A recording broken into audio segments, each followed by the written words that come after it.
Welcome to Novel Love Hearing. Get ready for heart-pounding action, thrilling adventures with fresh and unique elements, a touch of romance, and a dash of harem. Everything you're craving is right here. We're excited to have you join us on this journey. So come along to Novel Love Hearing, we're waiting for you. As a small favor, please consider sharing Novel Love Hearing with your friends, family, in YouTube comments, on Discord, Reddit, or anywhere else you hang out online. Happy listening, and enjoy the ride. 9.99% off. Can you be any more stingy? Songjian, somewhat helpless, raised his hand and directly chose to reject. This goblin merchant was shouting loudly, but his vitality points seemed untouched. The fresh pork he pulled out from his bag seemed to have a strong attraction for the mutant zombies. Throwing it out, he was immediately beset by 5 mutant zombies, who abandoned their pursuit of him. But the alley was too narrow, 5 mutant zombies blocked the path. Even with the goblin merchant's small stature, there was no way of escaping. Won't shed a tear until he sees the coffin, the little dwarf isn't being genuine. Songjian sighed and stood still, quietly watching the 5 mutant zombies tearing at a piece of pork the size of a palm. This small piece of pork couldn't satisfy the 5 mutant zombies. They were always hungry, and a piece of pork this size could not delay them for long. Oh, God, you robbers, don't come here, do not come here. Damn, alright, okay, I'll give you another piece of meat. This is really the last piece. You've eaten 8 pieces of my fresh pork, aren't you full yet? Why are you so greedy? Goblin God, please punish these greedy monsters. With trembling hands, Kanan pulled another piece of meat from his bag and threw it at the 5 mutant zombies. Kanan was finally able to breathe a sigh of relief when the zombies started fighting over the meat and stopped paying attention to him. He began to retreat slowly. This alley was a dead end. Otherwise, the goblin merchant would have run away by now. Songjian was not in a hurry and slowly followed the 5 zombies. After Songjian rejected the temporary task issued by Kanan, the green-skinned dwarf looked at Songjian with surprise and muttered, "What's going on? This god's beloved actually rejected my mission. Isn't it strange that these guys usually jump at the sight of a mission like a rabid dog at pig shit?" Obviously, the goblin merchant Kanan was used to dealing with players. He knew their habits, preferred to issue missions with incredibly low rewards, and get players to do his bidding. Every time, he would trick players into running around in circles, taking complete advantage of them, which gave him great satisfaction. In fact, those players who accepted the tasks issued by the goblin merchant Kanan were not stupid. Every time they entered the game and successfully completed a temporary mission, their main mission was upgraded and they received other rewards. Replenishing their vitality points faster is what all players seek. The faster their vitality is replenished, the less likely they are to die. Moreover, the difficulty level of the missions issued by this goblin merchant was not high and could be easily completed. Therefore, what the players cared about was actually the evaluation of the main mission. As for the small rewards offered by the goblin merchant, few players even bothered about them. However, Songjian was not willing to take this loss. He even wished that the 5 mutant zombies would kill the goblin merchant. His gaze was always on the big bag carried by the goblin merchant. That bag couldn't be full of meat, could it? Songjian wondered. Okay, greedy human, you win. I will satisfy you, accept my mission. You will get the friendship of the goblin clan. Kanan shouted. System, level 15 goblin merchant, Kanan has issued you a rescue mission, kill the mutant zombies besieging him and get him out of danger. Task requirement, kill the 5 mutant zombies besieging the goblin merchant, count, 0 out of 5, task reward, unlock the reputation of the goblin clan, greatly increase intimacy with the goblin merchant, Kanan, and receive a 10% discount on any purchase from him. Failure penalty, your reputation with the goblin clan will decrease to indifferent, and your intimacy with the goblin merchant, Kanan, will greatly decrease. Goblin clan reputation? Songjian was taken aback. Is it difficult to earn a reputation with this money-grubbing race? What's the use? Also, a 10% discount is such a cliched supermarket promotion. Don't embarrass yourself, you stingy little green skin. The original price of something worth 30 being raised to 300 and then offered at a 10% discount was a trick Songjian was well aware of. Reject. Songjian coldly looked at the goblin merchant Kanan. This green dwarf wasn't going to part with the good stuff until the very last moment. After all, when the 5 mutant zombies finished him off, Songjian would still get his big bag. Perhaps he might get even more stuff. What was the hurry? While Kanan the goblin merchant was retreating, throwing out meat as he went, he finally backed up against the wall at the end of the 20-meter-long alley. Looking at the 2-meter-high wall, Kanan's face showed a look of despair. Damn it, I sold the last jumping device at a high price, otherwise. Kanan said resentfully. His hand froze when he reached back into the bag again, and a look of distress crossed his face. Songjian's lips curved up slightly. Out of meat now, huh? Chapter 227, Don't leave the fresh pork from Goblin Merchant Kanan's bag was all used up. It was unlikely it would carry fresh pork in its bag forever. The few pieces thrown out may have been its own rations. After all, he was a goblin merchant, not a goblin pork merchant. Ah, don't hit me, don't bite me, don't eat me, my meat tastes terrible, you hateful monsters. Without the attraction of fresh pork, 5 mutant zombies shambled towards the goblin merchant, constantly attacking it. What puzzled Songjian was this goblin merchant seemed to have no power to fight back. He seemed to have no combat power, only knowing how to dodge and wave his arms randomly. What a waste of your level 15. Songjian shook his head speechlessly. This goblin merchant was 5 levels higher than these monsters. If a level 15 player was similarly bullied by 5 level 10 ordinary mutant zombies, they probably wouldn't be able to lift their heads. What surprised Songjian even more was the goblin merchant's defense or evasion attributes were extremely high. The zombie's attacks could only forcibly reduce its vitality points by 1 each time, sometimes even resulting in a miss. Clearly, these 5 mutant zombies could not break the defense of the goblin merchant. Damn it, this human is too cunning. The goblin merchant warded off the mutant zombies' attacks while staring at Songjian, who stood not far away with his arms folded. Human, my bag is a companion equipment. Once I die, the bag and all the items in it will be completely destroyed by the power of time and space. The goblin merchant shouted. Companion equipment? Songjian's expression changed. This was the first time he had heard of this type of equipment. What is a companion equipment? Songjian curiously asked. Human, I would like to explain to you what a companion equipment is, but now, is this really the right time? Goblin Merchant Kanan shouted in anger. I think it's quite suitable. You have so much vitality, you couldn't die anytime soon. Why not we have a chat? Maybe if we enjoy our conversation, I may help you kill these 5 monsters. Songjian shrugged and said casually. Companion equipment, that is the growth equipment spoken in your god's devotees' terms. Once obtained, it is bound to the owner's bloodline, growing with the enhancement of the owner's level. It is a piece of equipment that can grow with people. Once the owner dies, this equipment will also shatter, sharing life and death with the owner. Goblin Merchant Kanan didn't hesitate and quickly explained. Such equipment also has a cap, which is the ceiling mentioned in your god's devotees' terms, and normal growth equipment can only grow to the silver or gold quality at most, and that's the limit. Only a few companion equipment can grow with the owner for a lifetime, reaching the highest epic level, or even legendary level. Some people even say that there are companion equipment that grows into artifacts, but no one has ever seen it. Now I have told you all I know, can you please take action? Goblin Merchant Kanan held his head to block the attack of the mutant zombie and shouted. So that's how it is. Thank you for the explanation. But if you want me to save you, you have got to bleed money. You have to at least give me a piece of equipment. Songjian said with a laugh. Blackmail. This is outright blackmail, you. Goblin Merchant Kanan roared angrily, his eyes filled with a hateful look.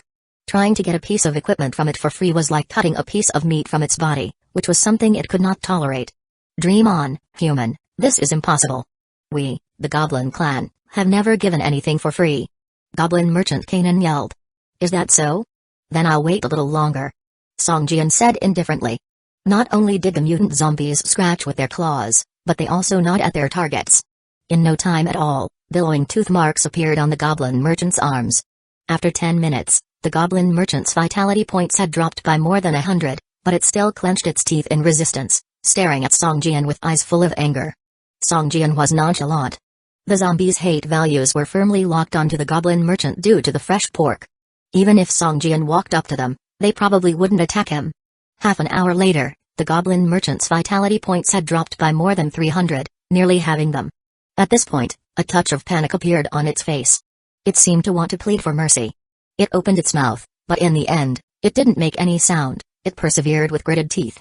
55%, 50%, 40%, 30%. After more than an hour, Songjian was getting a bit impatient. Even when hunting monsters, he could have killed a few dozen level 10 monsters in such a long time. The spoils of war might even be more than this task reward. Humphrey, you're still not coming to your senses.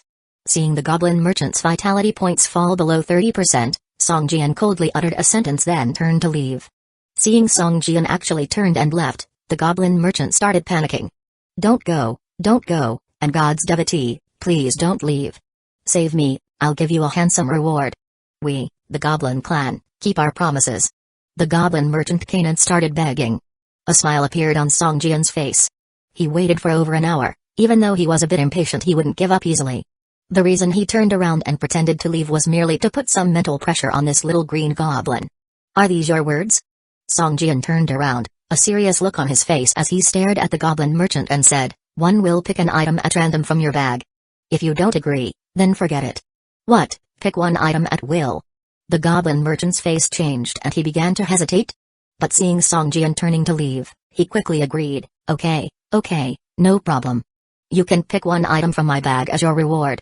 System, level 15 Goblin Merchant, Kanan is issuing you a rescue mission. Kill the besieging mutant zombies and free him from the dangerous situation.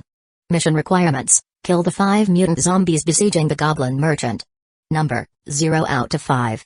Mission rewards, greatly increase intimacy with Goblin Merchant, Kanan and randomly select an item from the Goblin Merchant's merchant bag. Failure penalty, reputation with the Goblin clan will drop to hatred, and you will be hunted by the Goblin clan. The intimacy with the Goblin Merchant, Kanan will be greatly reduced, and all Goblin merchants will refuse to trade with you from then on. Chapter 228, We have a contract. Song Jian carefully read the content of the temporary task, and when he saw the failure penalty, he couldn't help but look up at the Goblin Merchant Kanan. This little green-skinned dwarf was quite ruthless. Except.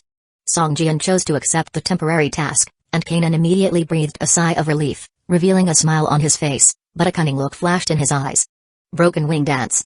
Song Jian held his long sword and rushed towards the 5 mutated zombies. With a 35% increased attack speed, the first segment of the Broken Wing Dance's sprint was almost like teleportation. In the blink of an eye, the long sword had already struck a mutated zombie's body. Before it could react, the second segment of the attack had landed on it. Roar! The mutated zombie roared angrily, turning around and extending its withered arm towards Song Jian. Its 2 palms had nails that shimmered with a metallic cold light, and there was a faint green trace on them. Before it could make a move, the third segment of the Broken Wing Dance's attack arrived. Song Jian leapt high, and his long sword struck downwards. With a boom, the long sword cleaved the head of the mutated zombie, killing it instantly. A wave of air erupted from Song Jian's long sword, spreading in all directions. Any monster touched by it lost control of their body, and the remaining 4 mutated zombies were sent floating by the air wave, with 80-some damage numbers popping over their heads. Sword Finger. Before they could land, a silver sword light burst forth, sweeping across the bodies of the 4 mutated zombies, leaving deep sword marks on them. System, Combat Combo +1, target's damage received increased by 110%. Seeing this system prompt, Song Jian was stunned. Combat Combo. What the hell is that? As Song Jian was momentarily distracted, the 4 mutated zombies fell heavily to the ground, with over 100 damage numbers popping over their heads. Swipe, swipe, swipe. Before they could get up from the ground, Song Jian's long sword struck their bodies. Even with a normal attack, once invisible sword chi was attached, it could cause considerable damage to these level 10 ordinary monsters. Swipe. The cooldown of Sword Finger was extremely short, only 5 seconds. By the time the 4 mutated zombies got up, the 5 seconds had passed. A silver sword light burst forth, sweeping across the bodies of the 4 mutated zombies. When it swept across the waist of the 4th mutated zombie, there was a crack sound, and it was directly cut in half at the waist. Its foul-smelling intestines spilled onto the ground. This half-mutated zombie didn't die after being cut at the waist, and it let out a low growl as it crawled towards Song Jian with both hands. The smell of the mutated zombie's guts was unbearable, so Song Jian covered his nose and retreated a few steps. He stomped his right foot hard, and suddenly a sharp, tooth-like energy condensed at his foot, emitting a piercing sound as it flew towards the nearest mutated zombie. There was no requirement for the Earth Teeth Assault skill to be triggered by hand, as it could be used with any part of the body. Even if Song Jian sat on the ground with his butt, as long as he thought about it, he could trigger the skill. Song Jian realized that every time he bent down to trigger the Earth Teeth Assault skill with his hand, it would be about 1 second slower. Triggering it with his foot was much faster. Bing. The mutated zombie closest to Song Jian was hit by this attack. Its vitality points were emptied, its legs broke with a snap, and it lay weakly on the ground, turning into a lump of black ash. Only 2 half-zombies remained, both with low vitality. Song Jian wielded his sword and quickly harvested their vitality points. Rhea are the latest stories on Novelbin.com system. You have completed the temporary rescue mission issued by the Goblin Merchant Kanan. Kill the mutated zombies surrounding him. System, your intimacy with the Goblin Merchant Kanan has greatly increased. System, you have the right to choose any item from the Goblin Merchant Kanan's merchant package. Ha, thank you, my friend, respected blessed one. It was you who saved me from these monsters. I praise you, and our friendship shall be like a surging river, endless, and also like. The goblin merchant Kanan opened his tooth-marked arms, walked towards Song Jian as if trying to embrace him, but with Kanan's height, he could probably only embrace Song Jian's thigh. "Where's my reward?" Song Jian interrupted him, asking directly. The goblin merchant paused, looking at Song Jian's cold face, as if he wasn't interested in his embrace. Kanan's outstretched arms seemed awkward and didn't know where to put them. Sheepishly lowering his arms, he placed a large package behind him in front of Song Jian. The goblin merchant Kanan generously said, "My friend, you saved my life. The goblin clan always keeps its promises and won't betray its friends.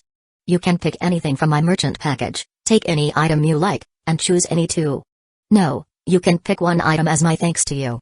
Song Jian nodded to the goblin merchant Kanan with satisfaction, squatted down, and began to pick items from Kanan's merchant package. In no time, Song Jian raised his head with a gloomy face, and asked indifferently, "This is what you intended to sell? You've come all this way to this monster-infested city just to sell this garbage?" Hearing Song Jian call the items in his package garbage, the goblin merchant's face darkened, and he angrily shouted, "Garbage? You dare to say that the great goblin merchant Kanan's items are garbage? Oh my god, goblin god, this is the most vicious personal attack on me, Kanan. I am a great goblin merchant, and the items I sell are valuable treasures. My reputation is known throughout the entire continent. Along the entire west coast, and many people are proud to be able to buy my merchandise. I want you to apologize, friend.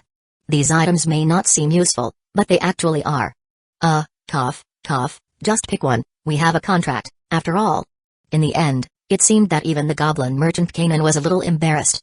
His initially angry expression gradually became unnatural under Song Jian's emotionless gaze. In the end, he just looked up at the sky with a stubborn, pig-headed gaze. Of course, Song Jian would not believe that this goblin merchant only sold garbage. He must have good things hidden somewhere on him. There were quite a few items in his package, dozens of them, but their quality was disastrously low. Most of them were actually gray-quality items, with only a handful of white glowing items. Song Jian did not carefully check the attributes of these items. Just looking at the light they emitted, he felt his heart turn cold. Seeing the goblin merchant's expression that seemed to say, "We have a contract, and we must abide by it," Song Jian was momentarily lost for words. "You're a tough one." After gritting his teeth, Song Jian started to carefully check the items in the goblin merchant's package. Chapter 229, Is My Face Clean? These items. Song Jian looks at the myriad of items in front of him, a surprised expression graces his face. The items that the goblin merchant had brought out were mostly of junk quality, but surprisingly, these items had the attribute of take out of the game, yes. That is to say, these items, mostly, can be brought out of the game into the real world. Thus, Song Jian's interest is piqued greatly. He knows that his 2 pieces of jewelry, while also classified as junk, resulted in millions of benefits for him in the real world. However, this isn't to say that all items that can be taken out of the game are useful. Some are worthless, applying no worth or use even if taken out of the game. After sifting through them for quite a while, Song Jian picked out a white quality stone. He told the goblin merchant Kanan, "This one is my choice. Control Guardian, white, consumable, use effect, deploys a guardian that can monitor a nearby area. This item will reveal invisible entities and creatures around it. Simultaneously, it can also monitor sounds and images in the immediate vicinity. The range of effect is 10 meters and the scope of monitoring is 500 meters. Guardian duration, 3 days. Item quantity, 3 out of 3, can be taken out of the game, yes. This item could be considered the bane of all rogues, almost all of their initial skills require them to be stealthed. The moment a control guardian is deployed nearby, any rogue entering within a 10-meter radius will be revealed. Furthermore, it can listen and record nearby sounds and scenes. It can be used in the real world as a bugging device, making it one of the more valuable items amongst those displayed. A wise choice indeed. This is an unused control guardian, brand new. The goblin merchant Kanan stared at the control guardian in Song Jian's hand while touching his chin, his face displaying a slight trace of pain. Alright, now that the task is completed, I should get going. So, farewell and may your business prosper. Song Jian waved at the goblin merchant Kanan and turned to leave. My friend, don't you intend to buy some items from me? You must know, I am a merchant after all. Kanan slightly packed up his big bundle, slung it over his shoulder, and said to Song Jian. Figures, you've hidden all the good stuff, haven't you? Song Jian's eyes narrowed, a cold, murderous intent arose within him. Apologies, my friend, contract. We did sign a contract, you only asked to pick an item from my big bundle. Kanan, the goblin merchant wiped his sweat, speaking urgently. Very well, let me take a look. What good stuff do you have? He was about to refuse, as Songjian didn't have a penny to his name. He had spent all his money on the skill rapid sword. However, on second thought, it didn't cost anything to look. This seemed like a perfect opportunity to find out where this green-skinned dwarf hid his good stuff. Seeing the potential for business, Kanan was naturally delighted. He lightly stroked his right hand with his left, and in a flash of faint blue light, rather ancient-looking rings appeared on 3 of his fingers. Damn, storage rings, I should have guessed. Songjian cursed quietly to himself. He himself possessed a storage ring. As a merchant, how could Kanan not possess a similar storage equipment? The items within the 3 storage rings were displayed to Songjian. Upon seeing them, his expression turned even grimmer. This goblin in front of him had indeed hidden the good stuff. The first ring stored all sorts of potions, from miniature healing potions and miniature spiritual recovery potions, to advanced healing potions and advanced spiritual recovery potions, to attribute-enhancing potions, and vitality points and spirit points enhancement potions. It had everything. There were even potions like the weakness potion, which could add negative effects to targets. The second ring contained numerous fighting scrolls, similar to the vampiric scroll and attack scroll in his bundle. They could be used during fights. Besides, there were many formidable scrolls like the Thunder Web Scroll, Flame Scroll, and Deadly Poison Scroll, etc. The third ring kept some equipment. All of the gear were at least level 10 with green quality.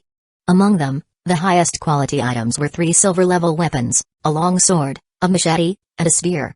The long sword was a double-handed sword which wasn't suitable for Songjian.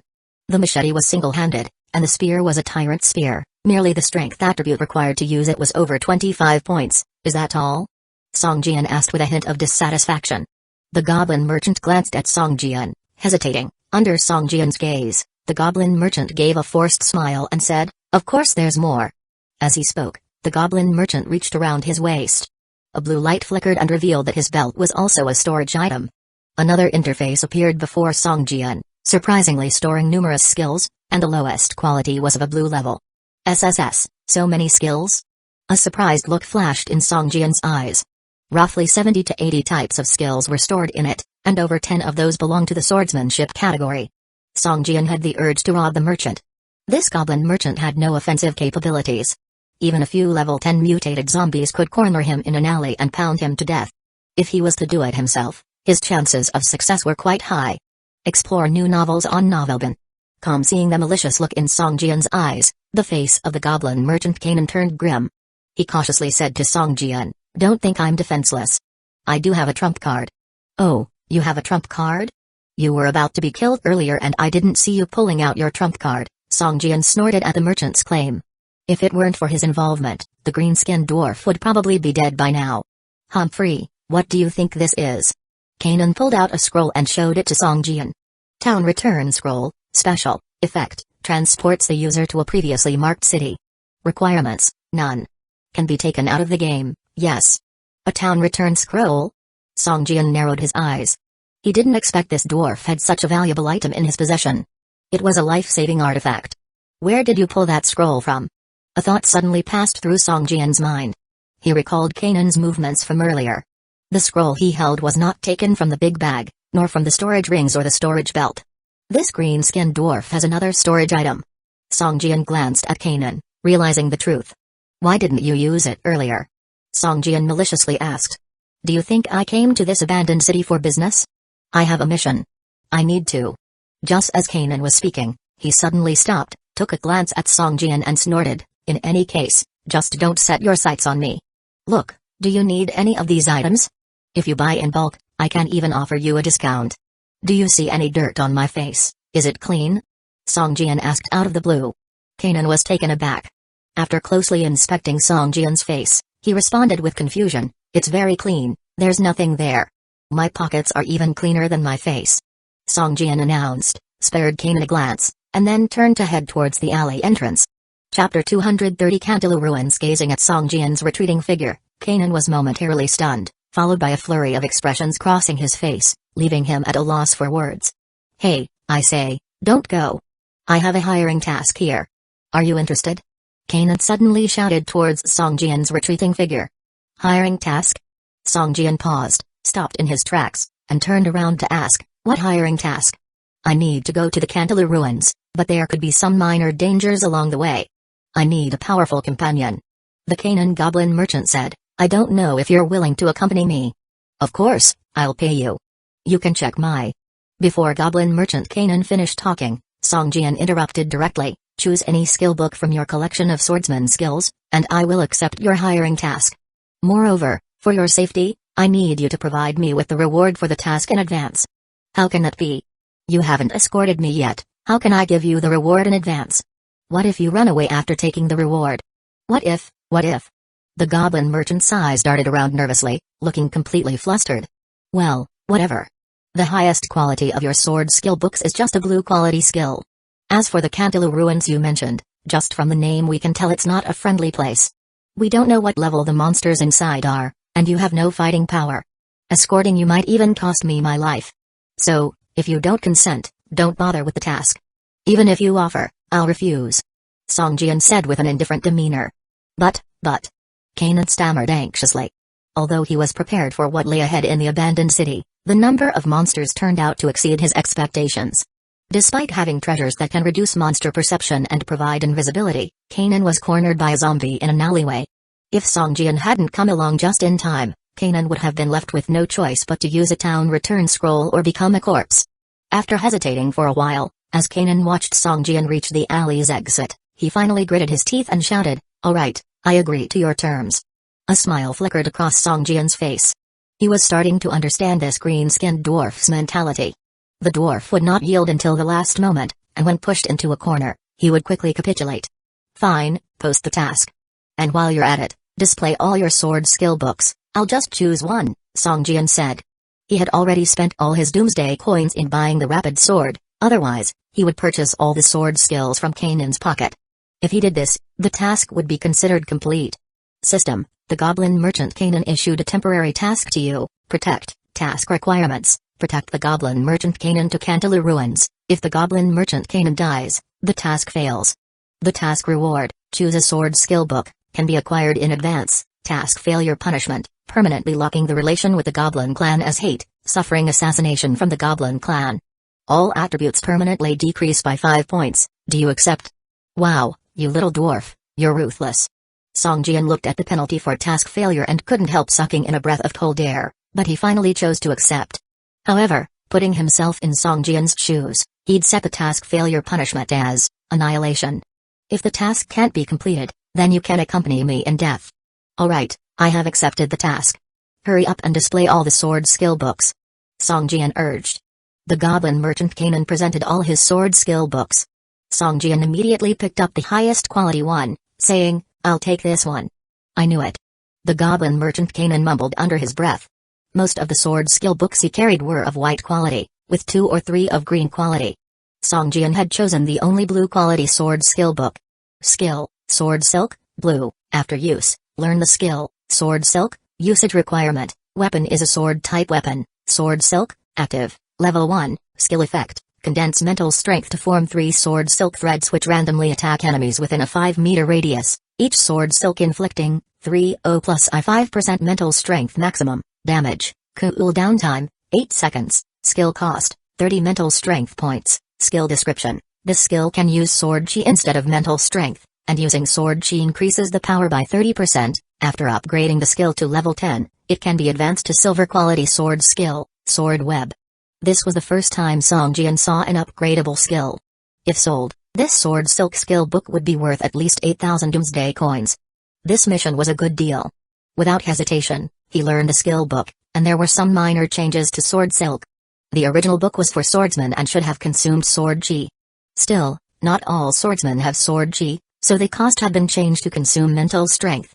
However, once sword chi is obtained, the cost becomes sword chi, and the power of the sword silk condensed by sword chi will increase substantially, resulting in increased damage. Sword Silk, active, level 1, skill effect, condense sword chi to form 3 sword silk threads which randomly attack enemies within a 5-meter radius, each sword silk inflicting, 45 plus IO% mental strength maximum plus IO% vitality points maximum, damage, cooldown time, 8 seconds, skill cost, 30 points of sword chi value, skill description, this skill can use sword chi instead of mental strength, with sword chi increasing the power by 30%, when upgraded to level 10, it can be advanced to silver quality sword skill, Sword Web. Because Song Jian possessed invisible sword chi, the power of this sword silk skill was elevated to a new level. Although it is a blue quality sword skill, it is now not weaker than an ordinary silver quality skill. With a forward wave of the long sword in his hand, 3 silver lines of sword silk 5 meters long appeared by Song Jian's side, each thread being condensed by invisible sword chi, emitting a powerful aura. Smack smack smack, the 3 sword silk swept against the nearby wall, and the wall more than half a foot thick was immediately torn apart by the sword silk. From the crack, you could even see what was on the other side. Impressive, impressive. Ilaha. Song Jian burst out laughing. Now, Song Jian's maximum mental strength was 200, and his maximum vitality points had reached 680. So, each sword silk thread could inflict more than 130 points of damage. Although the sword silk randomly attacks nearby enemies, if Song Jian has only one enemy, then all 3 sword silk threads will attack this one enemy. This means the total damage inflicted on the target will be nearly 400 points, making this an extremely terrifying skill. Moreover, this skill is still only at level 1. When the level is increased, the power will become even more potent. Alright, let's go to that what's its name ruin. Song Jian seemed brimming with confidence. It's Cantaloupe Ruins. Kanan quietly corrected him. Chapter 231, Highly Toxic Skeleton. How do I get to the Cantaloupe Ruins? Song Jian asked. The entrance to the Cantaloupe Ruins is right under your feet. The goblin merchant pointed at a sewer cover Song Jian was stepping on. You can't be serious. Song Jian glanced at the sewer cover beneath his feet, feeling a sense of dread. I was wondering why you were stuck in this deserted alley. So it's because the entrance is here. But are you sure we have to go through the sewer? Can't we just take the road above? Song Jian was inwardly somewhat resistant. There's no other way. This is the only passage to the Cantaloupe Ruins. Getting to the Cantaloupe Ruins is no easy task, you must be prepared, said the goblin merchant Kanan, with a serious face. If I had known I would have to crawl through a sewer, I wouldn't have taken this task. Song Jian mumbled, lifting the sewer cover with one hand, and a foul, rotten smell immediately struck him. Are you sure you want to go down? Song Jian pointed at the already lifted sewer entrance, seeking confirmation once again. I'm very sure. Let's hurry up and not waste any more time. Don't forget, you signed a contract. Kanan took out a palm-sized mask from his parcel and threw it to Song Jian, saying, wear this to filter the poisonous gas inside. It was a gas mask, shaped to fit exactly over the mouth and nose of a face. When put on, it covered the mouth and nose, but did not interfere with speech, albeit making it slightly muffled. The goblin merchant looked at the large parcel on his shoulder, furrowed his brows, and then chanted a few spells. The parcel, almost the same size as his body, began to shrink slowly, finally becoming palm-sized and hung around his waist. After watching the goblin merchant crawl into the sewer first, Song Jian hesitated for a moment before following. The sewer was not as filthy as Song Jian had imagined, but it was slightly damp. On the walls of the passage, there were algae plants emitting a faint glow. Although it was dark, the plant's light allowed them to hardly see their surroundings. The moment Song Jian entered the sewer, he received a system prompt. System, you have entered a special area Cantaloupe Maze with a danger level of 3. System, the monsters in Cantaloupe Maze range from level 10 to level 30, with a minimum entry level for players being 10, and a maximum 15. Special area? Danger level 3? Damn it, there are level 30 monsters here. Song Jian was startled. He was only level 11 now, and although he was not far from level 12, it didn't make much difference against level 30 monsters. Did you know there are level 30 monsters here? Song Jian asked. Of course, why else would I hire you as an escort? The goblin merchant Kanan glanced at Song Jian and said, if we run into really powerful monsters, your job is to hold them off and cover my escape. Song Jian. Was that too realistic? Kanan walked ahead, with Song Jian following behind him. After traveling less than 10 meters, they encountered their first monster. It was a skeleton exuding a pale green aura, which had been leaning against the sewer wall. Sensing the presence of the living, the skeleton slowly stood up, with 2 clusters of ghostly green flames rising in its eyes. Ulvia venomous skeleton, ordinary, vitality points, 690 out of 690, traits, rapid attack, high toxicity, monster. Kanan jumped back in fright, hiding behind Song Jian, and shouted, kill it, kill it. I know, it's just a level 10 ordinary monster, can you be quiet? Song Jian was a little annoyed. Kanan's shrill voice echoed through the sewer and gave him a headache. Perhaps because they couldn't see the sun in the sewer, the attributes of the monsters here were not halved, which made Song Jian's task much more difficult. Clack clack clack, the venomous skeleton held a bone knife over a foot long and lunged towards Song Jian. Song Jian swung his sword and slashed at it, sword silk. Whoosh whoosh whoosh, 3 silver threads with a sharp oar appeared in the air around Song Jian, and after exploring for a while like tentacles in midair, they simultaneously lashed towards the highly toxic skeleton. With a sharp sound of tearing through the air, the silver sword silks struck the highly toxic skeleton, immediately causing bone fragments to fly everywhere and more than half of its vitality points plummeted. Awesome. Song Jian had a satisfied smile on his face as his long sword fiercely chopped down on the highly toxic skeleton. Ignoring the heavy blow, the highly toxic skeleton still raised its bone knife and slashed towards Song Jian. The moment it high-raised a bone knife, its attack speed suddenly increased, leaving a faint afterimage in the air. Clang clang clang, Song Jian felt a sharp pain in his shoulder, and in an instant, the highly toxic skeleton had actually slashed 3 times in a row. A ghostly green color emerged from Song Jian's shoulder and began to spread. You're poisoned, you've been poisoned. Kanan, hiding on the side, pointed at Song Jian's shoulder with a terrified yell. Song Jian swung his left hand forward violently, and a silver light flashed briefly in the sewer. Sword finger. The silver sword chi chopped down on the highly toxic skeleton's shoulder, even severing its entire right arm. Boom. Song Jian suddenly kicked the skeleton with his right leg, pushing it back several steps and causing it to fall to the ground. It was then that Song Jian noticed the ghostly green on his shoulder. At this moment, the ghostly green color of the highly toxic poison, which had originally spread to an area the size of a palm, began to fade slowly and eventually disappeared. Song Jian grinned, as his innate skill thick-skinned had been upgraded to level 8. With high resistance to the poison effect, it would be quite difficult for the toxin to take effect on him from a mere level 10 ordinary monster. Do you have detox elixirs? With a puzzled face, Kanan looked at Song Jian and asked. Do you have any? Bring out a few bottles. The monsters here have a poisonous attack. If I get poisoned, don't even think of reaching the Cantilou ruins. Song Jian asked casually. Originally it was just a casual question. Song Jian didn't think that the stingy goblin merchant would be willing to give him detox elixirs. Unexpectedly, Kanan hesitated for a long time and then took out a bundle of elixirs emitting a dark glow and handed them over. Song Jian was taken aback and grabbed it.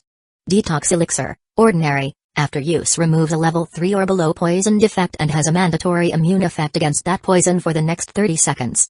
Thanks. Song Jian looked at Kanan with surprise and put the bundle of 12 detox elixirs into his inventory. The highly toxic skeleton on the other side had already wobbled up from the ground, its entire arm severed and the bone knife fallen on the ground. Yet, it still didn't give up attacking and continued to charge towards Song Jian. Earth Teeth Assault. Song Jian stomped his right foot on the ground, and an ivory-shaped chi gathered on the ground. With a whoosh sound, it rushed towards the highly toxic skeleton. Smack! Earth Teeth Assault hit the highly toxic skeleton and harvested the remaining vitality points. At that moment, the highly toxic skeleton's body shattered like bowling pins hit by a bowling ball, and its body parts flew in all directions. Boom! A bundle of transparent flames burned fiercely, turning the highly toxic skeleton into a pile of black ashes. Several items scattered around the black ashes, radiating a milky white glow. Chapter 232, Labyrinth. It only took a few moves to kill a level 10 ordinary monster, and Song Jian was quite satisfied with his performance. The venomous skeleton didn't drop any valuable items, just a few materials. Song Jian glanced at them and put them into his inventory. Let's keep going, Song Jian said to the goblin merchant hiding nearby. Alright, let's go. This time, the goblin merchant, Kanan, didn't dare to walk ahead but walked side by side with Song Jian while guiding the way. At every intersection, Kanan would make a mark on the wall. After walking for more than 10 minutes, Song Jian's eyebrows furrowed. Why has it turned into this? Even though it was his first time entering the city's underground sewer network, Song Jian already noticed something was off. It was indeed like the name given by the system, a huge maze, rather than an ordinary city sewer. This is a moving maze. The path is different every time you enter. You need to explore carefully. Don't worry, I've been to places like this more than once. If you follow me, you won't get lost. It will just take some time. Kanan said while drawing something on a piece of parchment. Song Jian took a glance and realized Kanan was drawing the path they had just walked. He couldn't help but say, is this maze big? Exploring it like this is quite time-consuming. There is no other way. This maze moves once a month, and then all previous paths are invalidated, so you have to explore it again. But don't worry, if we're lucky, it will only take a day or two for us to find the exit and reach Cantilou ruins. Kanan said somewhat helplessly. What if we're not lucky? Song Jian asked. The longest it took me to pass the maze was 6 days. Kanan glanced at Song Jian and said. As they were talking, Song Jian suddenly felt a chill down his spine. Whoosh whoosh whoosh, several crossbow bolts suddenly shot out from the wall opposite them. Song Jian instinctively activated the Knight's Faith, a skill that came with the Guardian Sword. Immediately, a milky white glow enveloped his body. Boom boom boom, the bolts hit the protective light barrier on Song Jian's body, sinking one finger's length into it. The barrier shook violently, its defense dropping by more than half. The bolts lasted for a second or two before the kinetic energy dissipated, and they all fell to the ground with a clang. Oh, damn it, another trap. I hate traps. It hurts so much. The goblin merchant Kanan pulled out 2 bolts from his body, threw them on the ground, and stomped on them angrily. Song Jian looked at Kanan in surprise. These bolts were extremely powerful and could instantly kill any ordinary level 10 player without any defense. But the goblin merchant in front of him seemed unharmed, casually pulling out the bolts from his body and only losing 2 vitality points. Your defense is really strong. Song Jian exclaimed. Of course, any attack that doesn't exceed my maximum vitality will only reduce my vitality by 1 point. Kanan said proudly. So, having such strong defense comes at the price of no attack power, right? Song Jian asked. Kanan hesitated for a moment, then glared at Song Jian. I'm a merchant, not a warrior. What use would attack power have for me? Let's move on. It seems that this passage should be the right one. Song Jian followed Kanan as they continuously navigated the maze. At first, he was able to remember some of the path features, but soon he gave up. There were too many passages, densely packed and seemingly identical. He simply couldn't remember the ones he had walked through before. On Kanan's parchment, about a quarter of the area had been depicted. Song Jian remained silent, feeling numb after walking for several hours. We should go this way. Kanan pointed to the leftmost passage at a 3-way intersection. As Song Jian walked along the passage, he suddenly heard a faint click. Startled, he instinctively jumped back. Whoosh! A huge ball of flame flared up, engulfing the spot where Song Jian had just been standing. This maze was extremely dangerous, full of traps at every step. Song Jian had to use the Black Mist Morph skill to narrowly avoid several traps when his Guardian's Sword skill was on cooldown. The levels of the monsters encountered were getting higher and higher, from the initial level 10 venomous skeletons to level 15 monsters now. Surprisingly, Kanan seemed excited. The higher the monster's level, the more it indicates that we're on the right path. So in the end, will we encounter level 30 monsters? Song Jian couldn't help but ask. He could still handle level 15 monsters, but level 30 represented a huge gap. Due to the level suppression, Song Jian didn't even know if he could break through a level 30 monster's defense. It's possible, but even level 30 monsters couldn't outrun me. Kanan said proudly. However, Song Jian's expression turned dark. Of course, it's not certain. After all, there aren't many monsters here and the Cantilou ruins might not necessarily lie within the level 30 monsters' territory. Sensing that Song Jian's mood had turned sour, Kanan quickly added. Thus, a day passed, and Song Jian felt exhausted navigating the maze.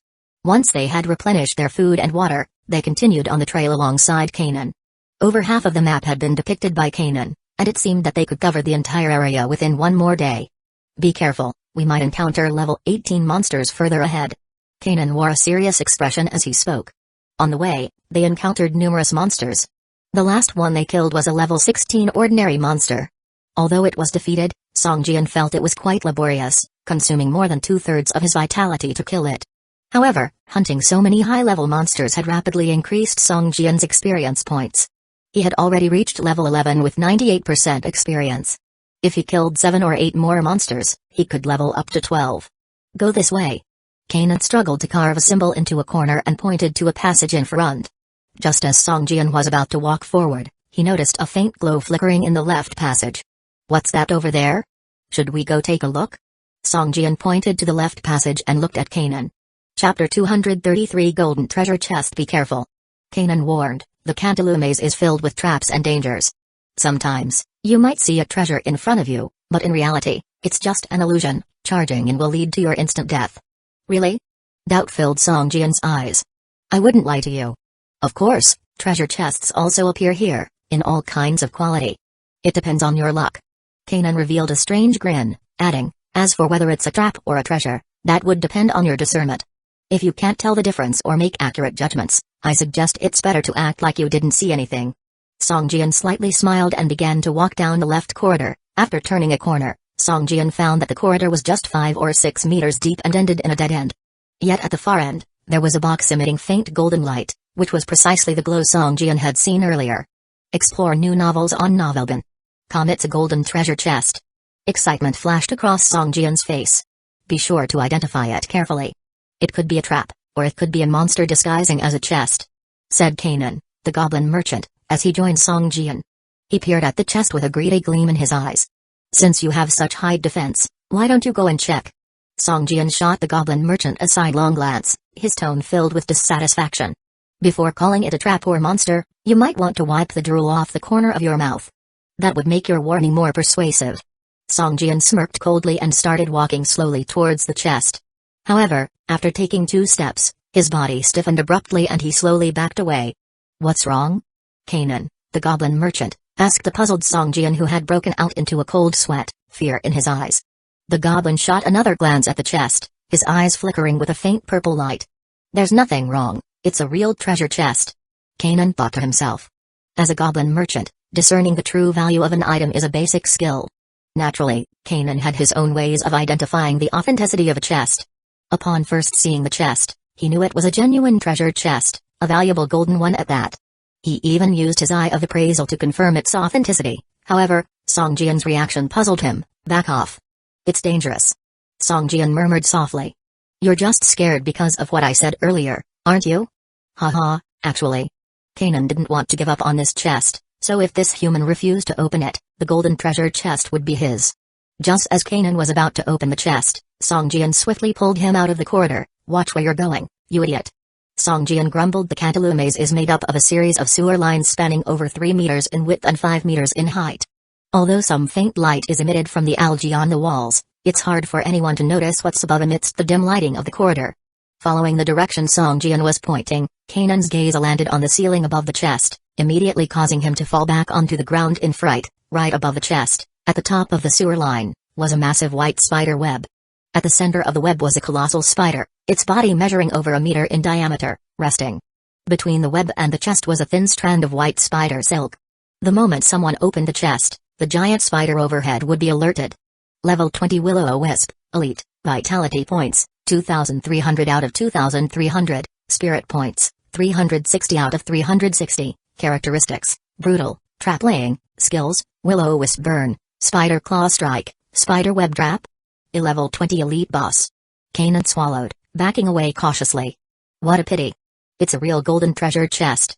Longing filled Kanan's eyes as even he hadn't encountered a golden chest many times. If it were just a level 20 ordinary monster, I could risk it, but an elite boss. Song Jian frowned, contemplating how to defeat this elite boss. After pondering for a while, he eventually gave in with a shake of his head. Kanan reluctantly headed down another corridor, muttering under his breath, a golden treasure chest. It was a golden treasure chest. Song Jian noticed Kanan making a mark on his handmade map, marking the corridor where the golden chest was. The labyrinth's interior was always dim, making it hard to tell day from night. However, Song Jian's personal attribute interface displayed a countdown till the next time he could log out, so he could tell it was around 10:30 p.m. in the game time. "Kanan, do we really have to explore this whole map to find these Cantalou ruins you mentioned?" Song Jian couldn't help asking. "Of course not. I remember one time it only took me 6 hours to get through the maze because I found the Cantalou ruins after exploring only a quarter of the map," replied Kanan casually. "What's in the Cantalou ruins that makes you keep coming back?" Song Jian couldn't help asking. "It's a magical place, once the dwelling of the Cantalou clan. Although it's now deserted, a prayer altar they built still remains and can." Kanan suddenly stopped, looked at Song Jian, and turned away, saying, "You'll know when we get there. You're lucky this time to discover this secret. Without me guiding you, you wouldn't have even found the entrance here. Do you think any random sewer entry in the city leads to the Cantalou maze?" "You mean the entrance changes along with the movement of the Cantalou maze?" Song Jian asked. "Of course, even I have to put in some effort to find the entrance each time. Other people have no hope of finding it." Kanan gave Song Jian a glance and burst out laughing. Just then, they both heard faint sobbing of a girl echoing from the corridor ahead. The crying reverberated in the corridors, sounding somewhat eerie. How can there be anyone else here? Kanan's face darkened. No sooner had he claimed that no one else could find the entrance than someone appeared to have found it earlier than they did. "Be careful, something doesn't feel right." Song Jian gripped his sword tightly and cautiously moved forward. Soon, they saw a little girl in white pajamas crouching in the middle of the corridor. Her hands were wrapped around her knees, her head buried deep between her legs, leaving only a head of long hair scattered around. Her shoulders quivered slightly, sobbing sounds softly escaping her. "Damn, how can there be a little girl here?" Kanan's face turned ugly. His eyes glowed purple as he studied the little girl. Chapter 234 Necromancer Witch. The Eye of Appraisal of Kanon had zero attack power, but its ability to distinguish truth from falsehood and see through illusions was formidable. It even had a particularly high rate of appraising items whose true nature was hidden behind special energies. However, after using the Eye of Appraisal, Kanon found that the tunnel before them was empty. There was no crying little girl. If it's truly an illusion, then what's with the sobbing we're hearing? Kanon couldn't help but shrink back, saying to Songjian, "How about we try another passage?" Songjian nodded. They were still in the exploration stage and hadn't figured out the correct path, so choosing a different tunnel didn't make a difference. If the invisible phantasm-like creature was indeed blocking the right path, they would have no choice but to fight it with everything they had. But they weren't at that point yet. The two slowly backed away and chose a different tunnel. As they moved forward, Kanon continued to map their path. After moving tens of meters forward, they heard the sobbing of the little girl again. Kanon shuddered, dropping the pencil he was using to draw the map, his normally pale green skin beginning to turn a pale white. "What do we do?" "It's stalking us," Kanon said, with trembling words. "What exactly is it? Haven't you been here many times? Don't you even know the kind of monsters in here?" Songjian frowned, annoyed at the lack of information about the monsters here and Kanon's evasive attitude. "It's different. Every time the location of the maze changes, the monsters inside change as well. Every entrance has different monsters. The giant spider from before was a new type, and this ghostly little girl is also new. I've never seen her before," Kanon said with a trembling body. "I honestly don't know how you managed to navigate this maze in the past," Songjian commented, taking a step forward. Sure enough, after turning two corners in the sewer tunnel, they encountered the crying little girl again. She was squatting on the ground, hugging her knees. Moving closer, a silver vertical line slowly opened in Songjian's forehead. From this pupil, a silver light shined towards the little girl. Through Songjian's eyes, the crying little girl squatting on the ground turned into a floating ghost. Her head was disheveled, and she was wearing a tattered black robe. Her robe was so decayed that bits and pieces were floating away from it. Her hands had no flesh, just skin-covered bones, as dry as tree branches. Her fingers were glowing with a black light. This ghost didn't have legs, her lower body was a cloud of black mist. She floated above the little girl while a handful of long, black hair covered her face. A pair of eyes, emitting a blood-red glow, peeked through the strands. Level 15 Necromancer Witch, Elite, Vitality Points, 1900 out of 1900, Spirit Points, 1000 out of 1000. Traits, Undead, Soul Eater, Immune to Fear, Disease, and Bleeding Effects. Skills, Soul Whale, Necromancer's Aura, Phasing, Void Claw. The first thing Songjian noticed was that this creature was a level 15 elite boss. Until encountering the Ghost Fire Beast, Songjian had always thought that there were no boss-level creatures in the Cantaloupe Maze. After seeing the Ghost Fire Beast, however, Songjian's views had shifted, and he became more cautious. If there was a level 20 elite boss, there would certainly be those of other levels. If they were to encounter a level 30 elite boss, Songjian would certainly retreat without a second thought. Attribute points could be recovered, but lives couldn't. If they died, there would be nothing left. This is actually a magic-using elite boss. Seeing the Necromancer Witch's spirit points were at 1000, Songjian knew instantly that it was a magic-type monster. From his inventory, he took out a weakness potion, and threw it toward the little girl. With a pop sound, the potion bottle shattered, enshrouding the little girl in a cloud of green mist. I kill without saying a word, Songjian directly activated the vertical pupil's inherent skill. A dazzling silver beam of light shot towards the floating Necromancer Witch in the air. "You missed, damn it, why did you release your skill towards the air?" Kanon watched as the silver beam surprisingly shot towards a place more than a foot above the little girl's head, and suddenly became flustered. But soon, it saw that the monster it had originally seen squatting and crying on the ground had disappeared. In its place was the monster floating above its head. Explore new novels on Novelbin. A series of damage numbers floated up from above the Necromancer Witch's head. The power of I-Kill was surprisingly large, causing over 100 points of damage to the Necromancer Witch every second.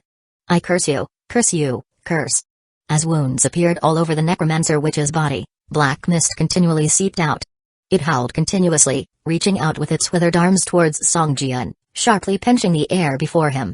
Songjian suddenly felt the heat around him being completely absorbed, as a bone-chilling cold rushed at him from all directions, causing him to shiver involuntarily. At the same time, he felt a pair of greasy, icy hands traveling along his shoulders, towards the sides of his neck, like two serpents slowly tightening around his neck, giving him a feeling of suffocation. "System, you have been cursed by the Necromancer Witch. You will lose a total of 500 vitality points in 30 seconds. System: your talent skill Thick Skin has been activated, the curse effect is weakened, the duration is extended to 60 seconds, and the loss of blood is reduced to 350 points. Song Jian was taken aback. This was the first time he had encountered a negative effect that his talent skill hadn't completely immunized against.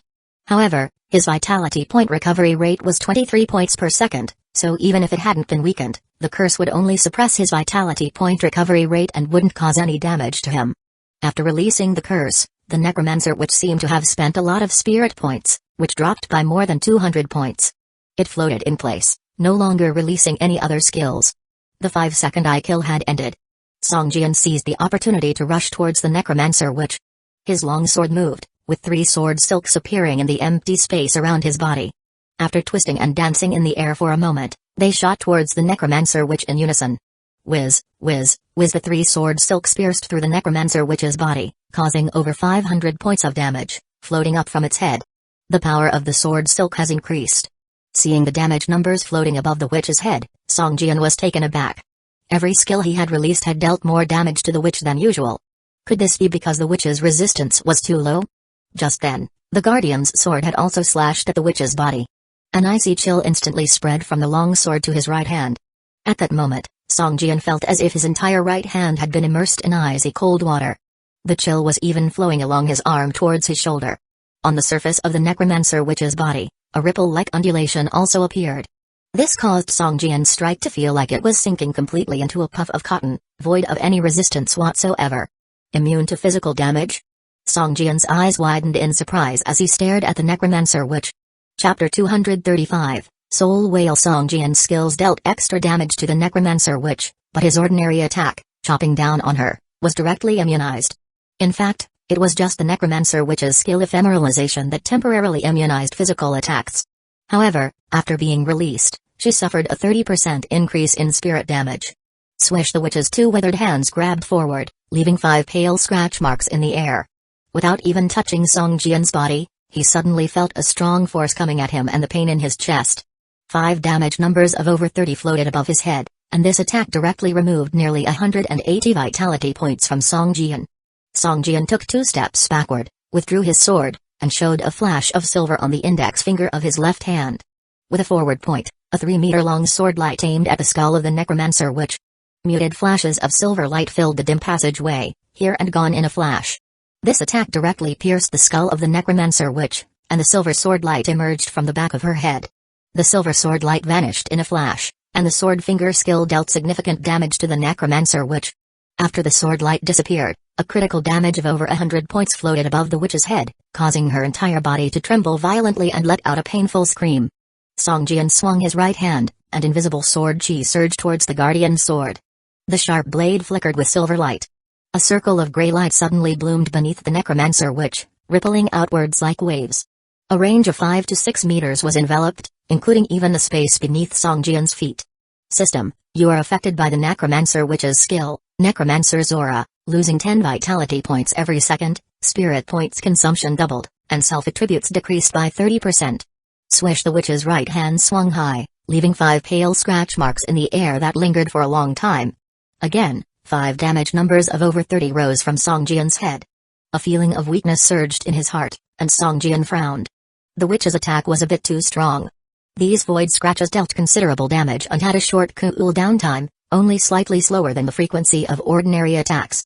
What's more, there were no hints of a void scratch coming, making it nearly impossible to defend against. Each attack dealt over 150 points of damage. Even with his high vitality points, Song Jian found it hard to bear. And with the necromancer's aura activated, Song Jian's strength instantly dropped by more than 30%, increasing the damage he took. If not for his near 700 vitality points, if he were an average player, he would probably be looking for a way out by now. System: your talent skill Thick Skin is triggered, weakening the effects of the necromancer's aura. Your vitality points lose 6 points per second, spirit points consumption increased by 30%, self-attributes decreased by 10%. Fortunately, the talent skill Thick Skin remained as effective as ever. Though it couldn't completely immunize the necromancer's aura, it could reduce its effects to an acceptable level. Just after the necromancer witch released the void scratches, Song Jian rushed forward with his long sword, a flash of silver light on the blade. His speed increased dramatically. Broken Wing Dance. 1 phase, 2 phases, 3 phases. Boom. An airwave erupted from Song Jian's sword, and the necromancer witch's body lost control, tilted to one side. Song Jian's eyes lit up, and he immediately activated the rapid sword skill. Swish, swish, swish. Even the ordinary attacks, with a 35% increase in speed, were as powerful as skill damage. The energy of the invisible sword chi poured out like a flood, quickly depleting within a few seconds. The necromancer witch's body was not in control, and the defense on its body's surface trembled violently like water waves, as if it was about to shatter at any moment. Pop! With a light sound, the necromancer witch's skill nothingness finally reached its time limit. Although this skill could temporarily immunize physical damage, bearing too much would reduce its duration. However, by this time, the necromancer witch had also broken free from the control of the broken wing dance, floating again and showing a hint of anger on her face towards Song Jian's constant slashing. As Song Jian continued his assault, the witch suddenly opened her mouth wide, as if venting her anger, and a violent energy burst from her mouth. The sound was abrupt, like a needle piercing through a person's eardrum. But even covering both ears wouldn't help. The soul whale acted directly on the target's brain and spirit, spreading from inside to outside, to each corner of their body. While attacking, Song Jian suddenly felt a strong sense of fear surging from the depths of his heart, and instantly wanted to turn and run. At the same time, his vision blackened, his head spinning and his chest feeling stuffy and wanting to vomit.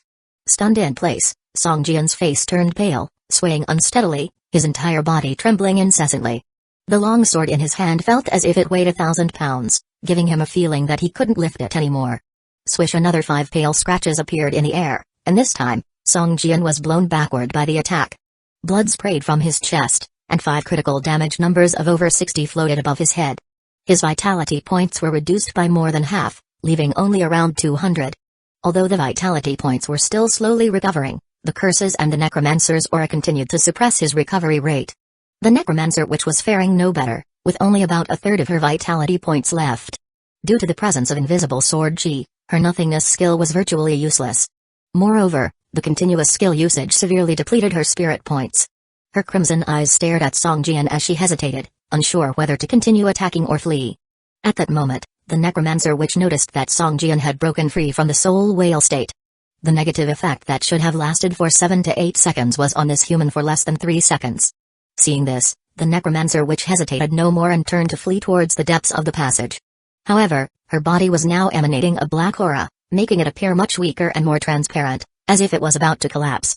Song Jian, having broken free from the soul whale state, looked at the crumbling necromancer witch about to vanish into the passage, and a fierce killing intent flashed in his eyes. After coming this far, there's no way he would let her escape. Earth Teeth Assault. A sharp fang-shaped air mass shot out with a piercing sound, heading straight for the necromancer witch. Chapter 236, Ghostly Leather Armor. Boom! With a muffled sound, the energy cluster in the shape of fangs exploded under the feet of the necromancer witch, causing more than 80 points of damage to float above her head. At this point, the witch's vitality points had already dropped below 100, and her body was practically invisible due to its transparency, even as she floated and moved slowly near the ground. How could they let such a piece of fat meat escape when it was so close to their mouths? Ria are the latest stories on Novelbin. Song Jian charged towards the necromancer witch while running and pulled out the flame skeleton repeating crossbow from his offhand slot, aimed at the silhouette of the witch's back, and pulled the trigger. Whoosh, whoosh, whoosh! 3 flaming crossbow bolts were fired at the necromancer witch's back, hitting the escaping transparent figure. Crackle, crackle, crackle! 3 bursts of fire sparked on the witch's back, and the nearly transparent necromancer witch seemed to explode like fireworks, her wails echoing in the corridor for a long time.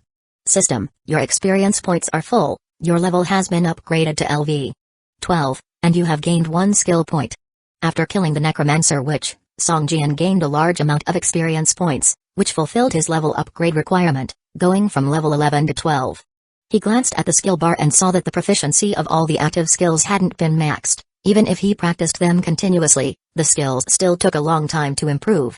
The fastest among them was the Earth Teeth Assault, with 87% proficiency, while the others ranged from 20% to 30%. After some thought, Song Jian used the skill point to upgrade his talent skill Thick Skin to level 9. In battle, Song Jian was not afraid of enemies with high attack power but rather the countless negative effects they could inflict, making Thick Skin the perfect skill to counter such attacks. Tinkle, tinkle, clang! Several items fell from the sky, making a crisp sound, and one of them gleamed with a silver light so intense that it almost illuminated the entire corridor. Silver quality? Song Jian's eyes lit up, and he sped up even more to reach the pile of loot, grabbing the silver quality item. Ghostly leather armor, silver, upper body armor, equipment effect, physical defense plus 10, magical resistance plus 8, damage plus 25, strength plus 5, constitution plus 2, plus 5% damage bonus against monsters, special effect 1, when taking damage, there's a chance to trigger the skill Void. Void, passive, immunity to the damage from the current hit, reducing the damage taken from the next hit by 50%. This skill can only be triggered once every 60 seconds. Special effect 2, shadow, passive, reducing your presence, making you less noticeable and reducing the detection range of monsters by 1 meter. During combat, the dodge rate gradually increases, up to a maximum of 30% dodge rate. Equipment requirement, level 15. Can it be taken out of the game? Yes. As expected from silver quality equipment. A satisfied smile appeared on Song Jian's face. Just based on the attributes, it was far better than the zombie overlord set he currently had. Even if he lost the plus 3 strength set attribute after changing, the ghostly leather armor could still handle it and may even provide 2 additional points of strength attribute. Wearing this equipment would boost my attack power by at least 30%, Song Jian thought to himself. However, since the armor required level 15 to wear, it had to be stored in his backpack for the time being. Of the remaining loot, there was an advanced enhancement stone for enhancing any type of armor, and a vitality stone that increased vitality points recovery speed by 2% when equipped in the bag. In an emergency, it could be directly used to restore 300 vitality points, so it was quite a valuable item. In addition, the necromancer witch had dropped a necromancer crystal core, a level 5 forging material that required at least an expert level forge art to use, obviously a good item. Not bad. It seems that hiring you to escort me to Cantaloupe Ruins was one of the wisest decisions I've made. Cough one of them. With the danger gone, the goblin merchant Kanan followed along, watching as Song Jian collected the spoils of battle. A hint of envy appeared on Kanan's face. However, being a goblin merchant, silver quality equipment may be rare but not unheard of. In his mind, only equipment with golden quality or above was the most precious. He had not even traded a golden quality item. A level 15 elite boss is no match for you. If you try your best, you might be able to defeat the level 20 elite boss. Do you want to give it a shot? Kanan spoke in a soft voice. There must be at least 1 gold quality item in that treasure chest. If you don't need it, you can sell it to me. I promise to give you a fair price. Song Jian glanced at Kanan and shook his head, saying, if you dare to take on the boss's attacks up front, we might have a chance to kill it together. But with just me alone, haha. Although the goblin merchant Kanan had no offensive capabilities, his defense was extremely strong. Song Jian estimated that even against a level 20 elite boss like the Ghost Fire Beast, it would only take single-digit damage at most. If Kanan was really willing to tank the boss in front, with the terrain advantage, they might have a high chance of taking down the Ghost Fire Beast together. With an indecisive expression, Kanan hesitated for a while before ultimately sighing and shaking his head, saying nothing more. Song Jian looked at Kanan with a hint of contempt in his eyes. He wasn't sure if all the members of the Goblin clan were like this or if it was because Kanan was a merchant. Song Jian believed they would have an 80% chance of defeating the level 20 elite boss if they worked together. Moreover, Kanan himself had an acceleration skill, which would allow him to escape faster than Song Jian if necessary. Yet still, he didn't want to join forces. This just showcased how much Kanan feared combat. Alright, let's continue going forward, said Song Jian. Kanan sighed and seemed to feel a little embarrassed, walking forward with his head down. On their journey, the pair encountered several traps and wiped out several waves of monsters. They had already mapped nearly half of the area when Kanan yawned and shook his head, saying, let's rest here for a while. We have plenty of time, there's no need to hurry. Song Jian nodded. Just as he was about to speak, a rumbling sound came from ahead, resembling large rocks scraping against the ground. Haha, let's go, let's go. We're in luck. Kanan heard the sound, and his spirits immediately lifted. He ran toward the sound with a joyful expression, Song Jian closely following behind him. After running tens of meters along the corridor and turning several corners, they were suddenly met with a bright light shining in the dim passage. Both of them couldn't help but squint and shield their eyes with their hands. Hurry up, hurry up. We only have a few minutes before the door closes. Kanan shouted, running faster toward the light. In no time, the two of them entered the light. What? What is this place? Could this be Cantaloupe Ruins? Song Jian looked around in amazement. They had somehow arrived at a valley surrounded by towering mountains. In the valley, there was a forest, and next to it, an abandoned village with a huge stone pillar standing in front of it. As Song Jian was astonished, the rumbling sound came again from behind. He turned to see two enormous rocks over 10 meters high and more than a meter thick slowly closing together, blocking the entrance to the corridor they had just passed through. Chapter 237, Medicine Gathering Skill. Is this the Cantilou Ruins? Song Jian looked at the valley before him in surprise. He never expected that he could reach such a place full of green mountains and rivers by going through the underground pipeline network of the city. This place should no longer be within the domain of Doomsday City. This is the Cantilou Ruins, not the Cantilou Ruins we're looking for. The goblin merchant Kanan took off the air filter from his face, looked around and shook his head. The filter on his face had the function of filtering poisonous gas and purifying the air. Without it, the two of them would have been vomiting in the sewer for such a long time by now. What do you mean? Song Jian raised his eyebrows, turned his head to look at Kanan, and opened the taskbar at the same time. Sure enough, the taskbar did not show task completed. This place used to be inhabited by the Kateru clan, but now it's abandoned. It's not wrong to call it the Cantilou Ruins, but it's not where we're supposed to go. The Cantilou Ruins we're looking for are like a main city, while this place could only be considered a small village attached to the main city. Kanan shook his head. Song Jian nodded, knowing that Kanan's goal was the prayer altar in the Cantilou Ruins. Only a place similar to the ancestral land of the Kanchialu clan would likely have such a structure. We can rest here tonight, as no monsters will appear here. Kanan showed a relaxed expression on his face and headed towards the abandoned village in the valley. As Song Jian walked, he looked around. The valley was vast, but the abandoned village within it was not very large, with only a dozen or so bamboo buildings gathered together. In the center was a large open space with a deep well in the middle, the wellhead covered by a large green stone. Most of the bamboo buildings in the village had collapsed, with only 5 or 6 left that were relatively intact. Kanan began to choose one for their rest, occasionally tapping it with his hand or shaking it forcefully to see if they were still sturdy. Song Jian's gaze fell on the tall stone pillar at the front of the village, which resembled a totem pillar. It was relatively well preserved, about a dozen meters tall, and the surface of the pillar was carved with various patterns, some intricate magical runes, and some fierce monster images that densely covered the entire pillar. Song Jian even found several monsters he had seen before in the carved patterns on the surface of the stone pillar. The ghost fire beast from the Cantilou maze also appeared in the pillar and was in a high position, about 5 to 6 meters above the ground. This is the guardian pillar of the Kanchialu clan. See those monster patterns carved on it? If enemies invade the clan, they would activate this totem pillar, and these monster patterns will turn into real monsters, killing the invaders, Kanan explained, standing by Song Jian. So this pillar is a treasure? It could at least dominate one region. Song Jian raised his eyebrows, thinking that this pillar seemed very useful. It's impossible. Once the guardian pillar is erected, it cannot be moved, otherwise, the monsters on it will revolt. Moreover, without a bloodline of the Kanchialu clan, the guardian pillar cannot be activated, even if you know the ceremony to activate it. Kanan shook his head. Song Jian nodded, and if it was as Kanan said, it would explain why the village was abandoned and the guardian pillar remained intact. It's a pity. If I could move it and place it in my estate, I would have another defensive structure, Song Jian thought. You should rest soon. We'll continue to explore the maze tomorrow. I estimate that we will find the real Cantilou Ruins in at most 2 more days. The prayer altar can only be opened once a month, we can't let others get there first, Kanan said and walked towards a bamboo building. Song Jian nodded, but did not rest. According to the in-game time, it should be around 1-2 a.m., but it was daytime in the valley. Although the sun couldn't be seen, there were blue skies and white clouds, and the soft wind in the valley gave a warm and cozy feeling, a sensation Song Jian could only experience in the real world.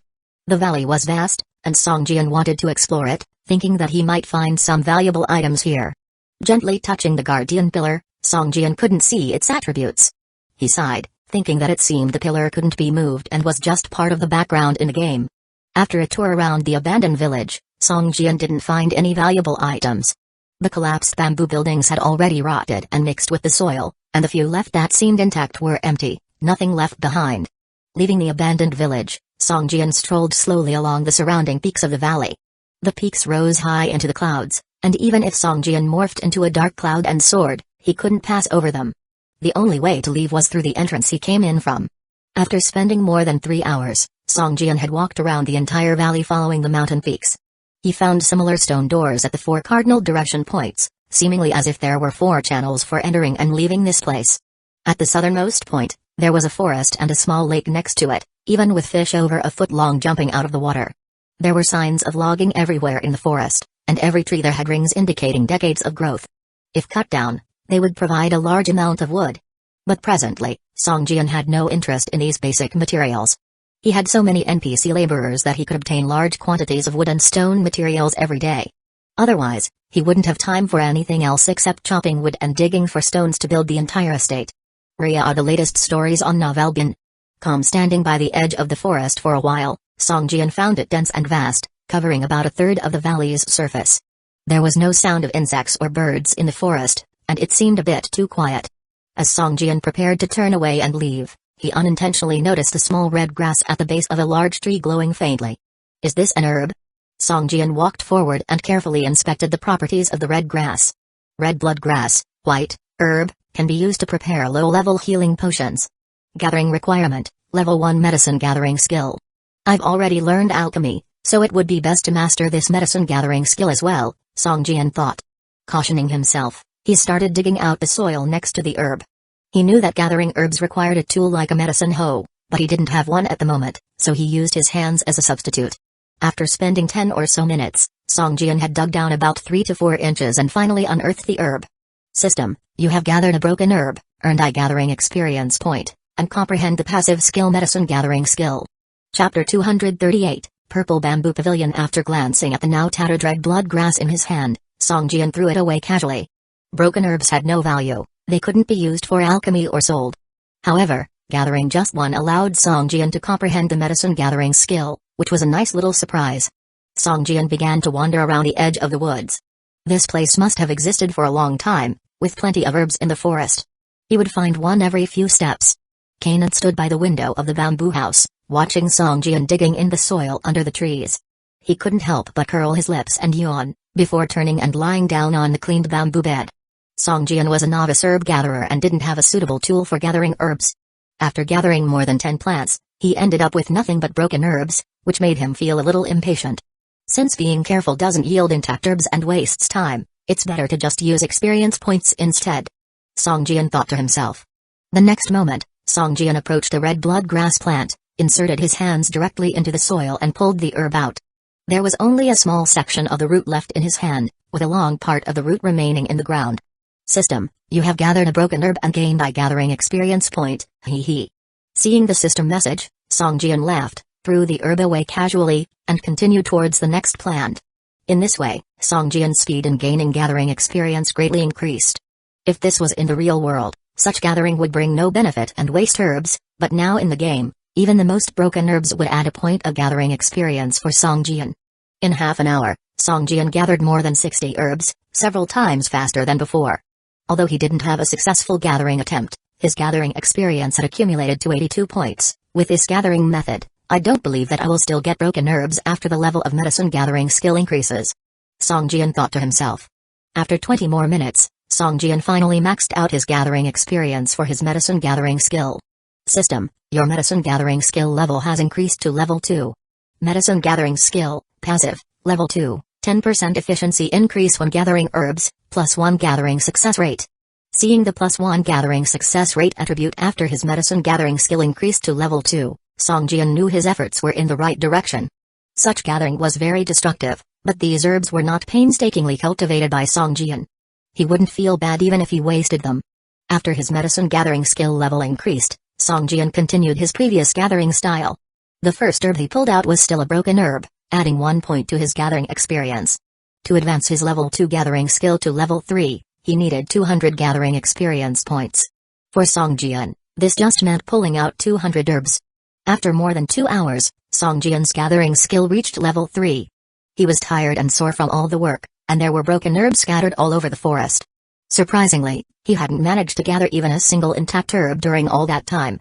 Medicine gathering skill, passive, level 3, 15% efficiency increase when gathering herbs, +2 gathering success rate. After resting for a short time under a big tree, Song Jian walked deeper into the forest. Most of the herbs near the edge of the forest had been uprooted by him, so he had to search further in.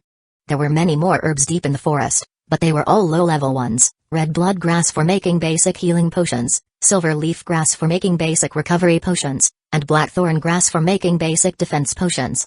These herbs were not valuable, and most importantly, Song Jian didn't have the related alchemy recipes. Even if he successfully gathered some intact herbs with great care, it would be useless.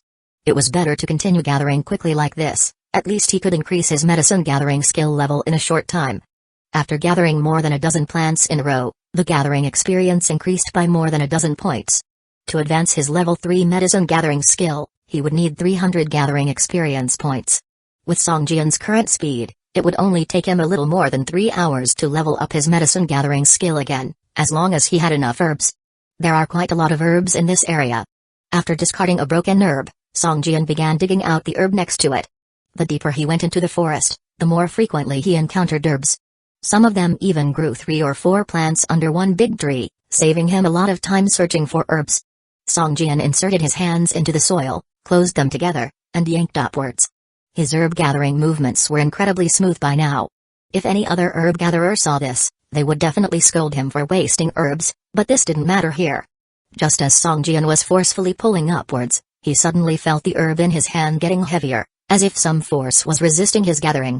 At this point, Songjian's strength attribute had reached 17 points, so with a slight effort, the resisting force was immediately suppressed and a blue rat grass with a long root was pulled out. System, you have gathered a blue rat grass and gained 3 gathering experience points. Blue rat grass, white, herb, can be used to make slow medicine. Gathering requirement, have level 1 medicine gathering skill. I succeeded in gathering?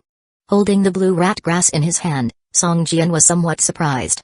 After all, he had gathered more than 300 herbs and reached level 3 medicine gathering skill before finally managing to gather a single intact herb. After playing with the blue rat grass for a while, he put it into his backpack. This was a complete herb, which could be sold in the system store for a few doomsday coins, so he couldn't just throw it away. As he continued gathering along the way, Songjian went wherever he found herbs. Soon, he arrived at the depths of the forest. Once again, after failing to gather, he casually threw away a broken herb and looked up. It seems there's an open space up ahead. Through the gaps between several big trees, Songjian could see an area ahead that seemed to have been artificially flattened into an open space, and he could even vaguely see a row of bamboo fences. Songjian walked quickly forward, covering a distance of 5 or 6 meters, and suddenly found this place was actually a herb field, about 2 acres in size.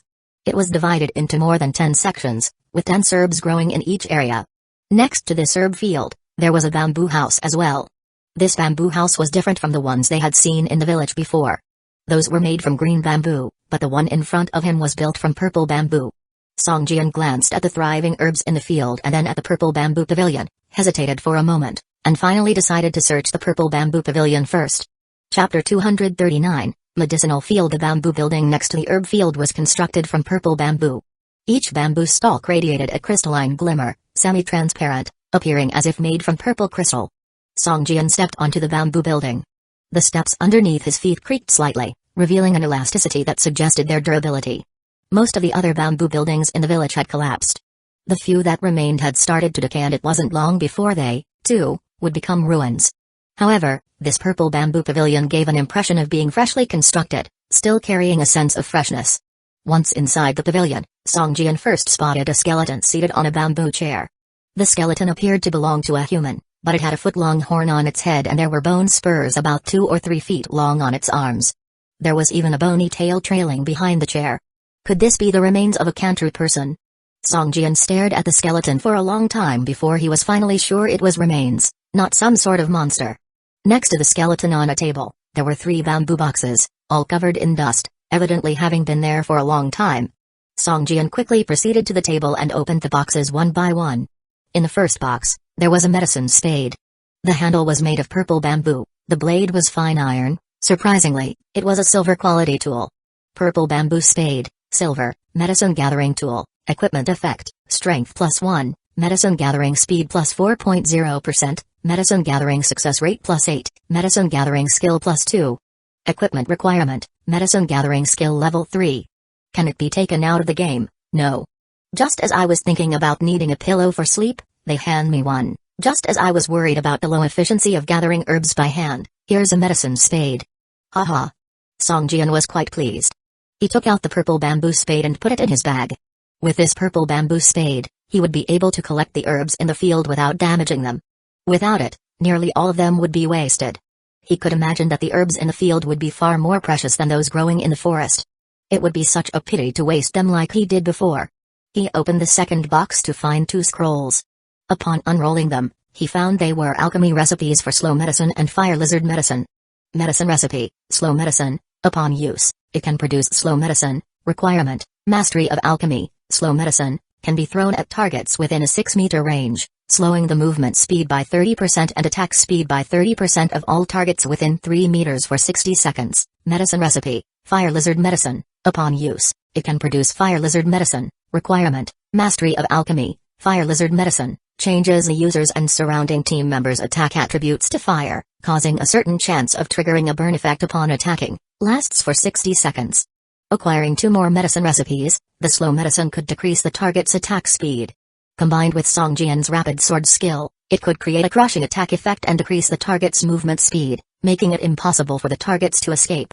The fire lizard medicine could increase his own attack attribute. Ordinary physical attacks could also become fire attribute attacks.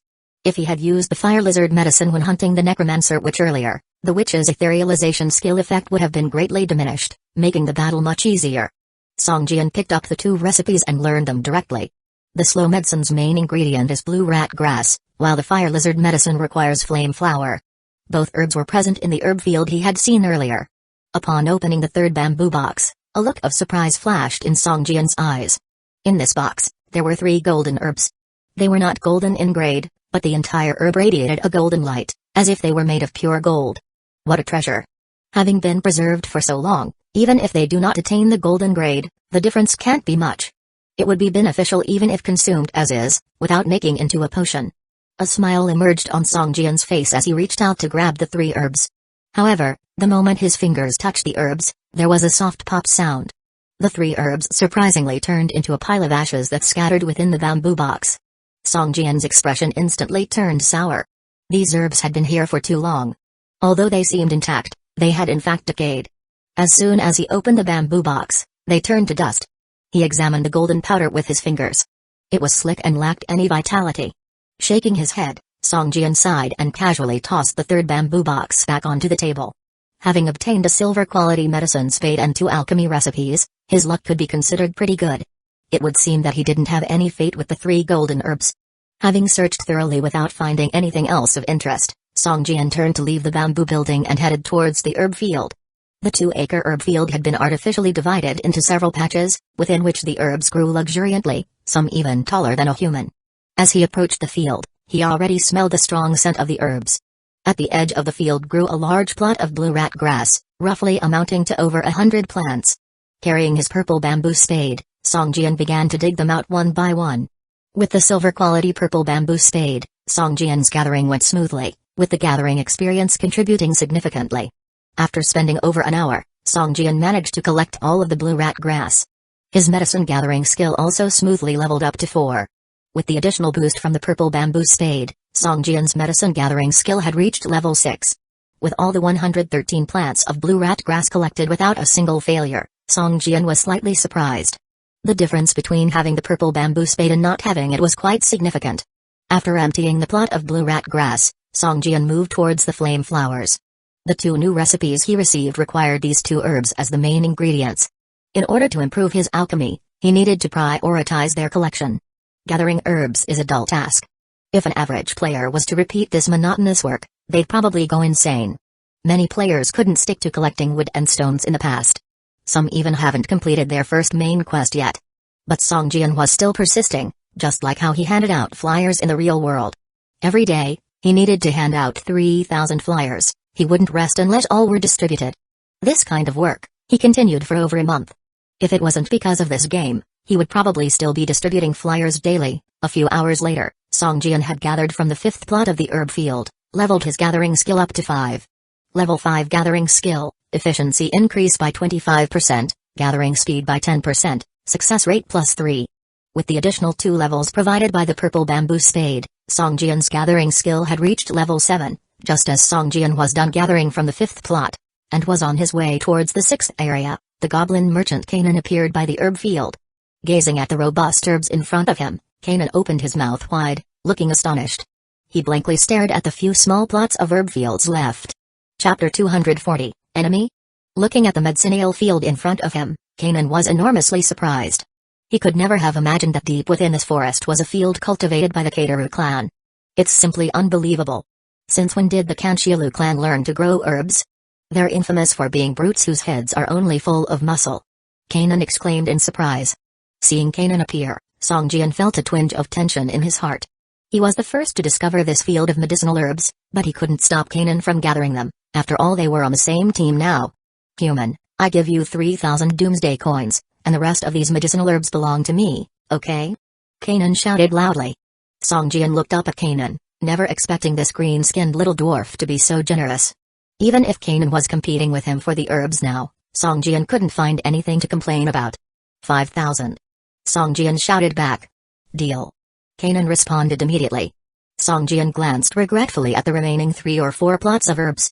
If he could collect them all, he could advance another level in his medicine gathering skill. However, if he sold them, he wouldn't be able to get 5,000 doomsday coins for them. After trading 5,000 doomsday coins, Songjian stood to one side, curious to see how Kanan would go about gathering the herbs. The goblin merchant Kanan, after completing the trade, first walked up to each plot of herbs for a close inspection. Then, he took out 2 intelligent machines that were about as tall as him. These intelligent machines looked like 8-legged spiders, with 6 legs supporting their bodies. 2 mechanical claws were used to harvest the herbs, and each time a plant was dug up, it was placed inside their elliptical bodies, which were obviously also storage devices. Their gathering speed was extremely fast, even more than twice as fast as Songjian using his bamboo spade, thanks to the various tools on the mechanical claws. In just over half an hour, they had finished gathering all the remaining herbs. How about it? These are herb gathering robots, equipped with a level 8 medicine gathering skill, suitable for any terrain. Even if the herbs are growing on a cliff face, they can collect them. Kanan bragged, it only costs 10,000 doomsday coins each, and if you need it, I can give you a discount of 99.9%. Forget it, I can't afford it. Songjian shook his head and said. These herbs can be used to make about 100 bottles of potions. Each bottle of potion can be sold for between 300 to 500 doomsday coins. I should be able to make about 20,000 doomsday coins this time. Kanan took out a calculator, punched some numbers and then said in a low voice. Potions are so profitable? Songjian's heart stirred and he quickly asked. Kanan put away the calculator, looked at Songjian, and said quizzically, of course, potions are consumables. As long as there is fighting, they will be needed. They sell well, and due to the low success rate of potion making, they have to be sold at a high price or else we wouldn't make any profit. Songjian nodded, considering the idea of opening a shop specializing in the sale of potions in the future. Wouldn't it be easy to earn doomsday coins that way? Having finished gathering the herbs, Songjian and Kanan left the forest and headed towards the passage they had entered through the day before. Kanan, after resting for a few hours, was full of energy, and though Songjian hadn't rested, he didn't feel tired as long as his mental strength hadn't been fully consumed in the game. Standing in front of the passage, the stone doors were still closed. Kanan carefully sketched the symbols of the ruins onto the parchment. Songjian, feeling curious, asked, didn't you say this place moves every month and the maze never repeats itself? So what's the point of drawing this map? Obviously, to sell it. Kanan glanced at Songjian and said, the Katlu ruins exist for a month, and it only takes us 2 or 3 days to enter. With the remaining time, we can sell the map to others. Each person can only use the prayer altar once, and after we have used it, others can continue to use it. You really are cut out to be a merchant. Songjian sighed. It seemed this green-skinned dwarf had truly ingrained the art of making money into his blood and bones. Of course, I am a goblin merchant, and my goal is to become a great space-traveling merchant, selling items on various planets all across the universe. The goblin merchant Kanan said excitedly. What a great ambition. Songjian replied, unsure whether the concept of cosmic planets really existed in his game, and whether there were other planets. For now, he was still stuck in his own city, and had no conception of cosmic planets. While they chatted, they waited for the stone doors of the passage to open. In no time, the stone doors let out a rumbling sound and slowly began to slide apart. It's truly a marvel of engineering. The Kanchilo people from over 1,000 years ago were able to develop such mechanisms. This stone door, operating without anyone controlling it, has been running for more than 1,000 years. It's truly astonishing. As Kanan watched the door slowly slide open, his eyes were filled with admiration. Soon, the stone gate opened, revealing the glowing passage inside. Rhea are the latest stories on Novelbin. I really don't want to enter this smelly passage again. Kanan said as he drew a filter onto his face and stepped into the passage. As the foul smell from the passage slowly wafted out, Songjian frowned slightly, also put a filter over his mouth and nose, followed Kanan into the passage. Having only walked about 10 meters, a boom sounded from behind them, The stone door closed. The door only opened twice a day and each time lasted only 3 minutes. The fact that the two of them found this place was pure luck. We have explored more than half of the Cantalou maze. We should be able to find the real Cantalou ruins today. Holding the parchment in his hand, Kanan whispered. Just then, they heard the sound of hurried footsteps from ahead, and both Songjian and Kanan simultaneously stopped and looked at each other, both having a bad feeling. Hey, isn't his our green-skinned dwarf? The lesson I gave you last time wasn't enough, huh? You dare to venture into the Cantalou maze again? Did you really think the words I said last time were just empty threats? A haughty voice rang out from the opposite side. Soon, a figure appeared before Songjian. A girl clad in crimson armor, wielding a flame-burning war axe, followed by two beasts half a person tall, appeared in front of the two. Jirna, don't push things too far. This is the site of the Cantalou clan. If you can come here, so can I. Kanan argued loudly, hopping up and down with frustration. It seems that you really want to fight with me over this. A trace of murderous intent appeared on Jirna's delicate face. She shouted, red-tailed beasts, attack. Roar! The two beasts behind Jirna roared into the sky and charged at Kanan. Chapter 241, One-on-One Duel? The two red-tailed beasts behind Jirna looked somewhat strange. They were covered in thick shells everywhere else on their bodies, looking like a giant beetle, and only their tails were covered in red fur. As they ran and swung their tails, it looked like a ball of burning flames. Jirna was a level 15 elite boss, and the two red-tailed beasts behind her were level 10 elite bosses. Facing such combat power, even Songjian felt somewhat tricky.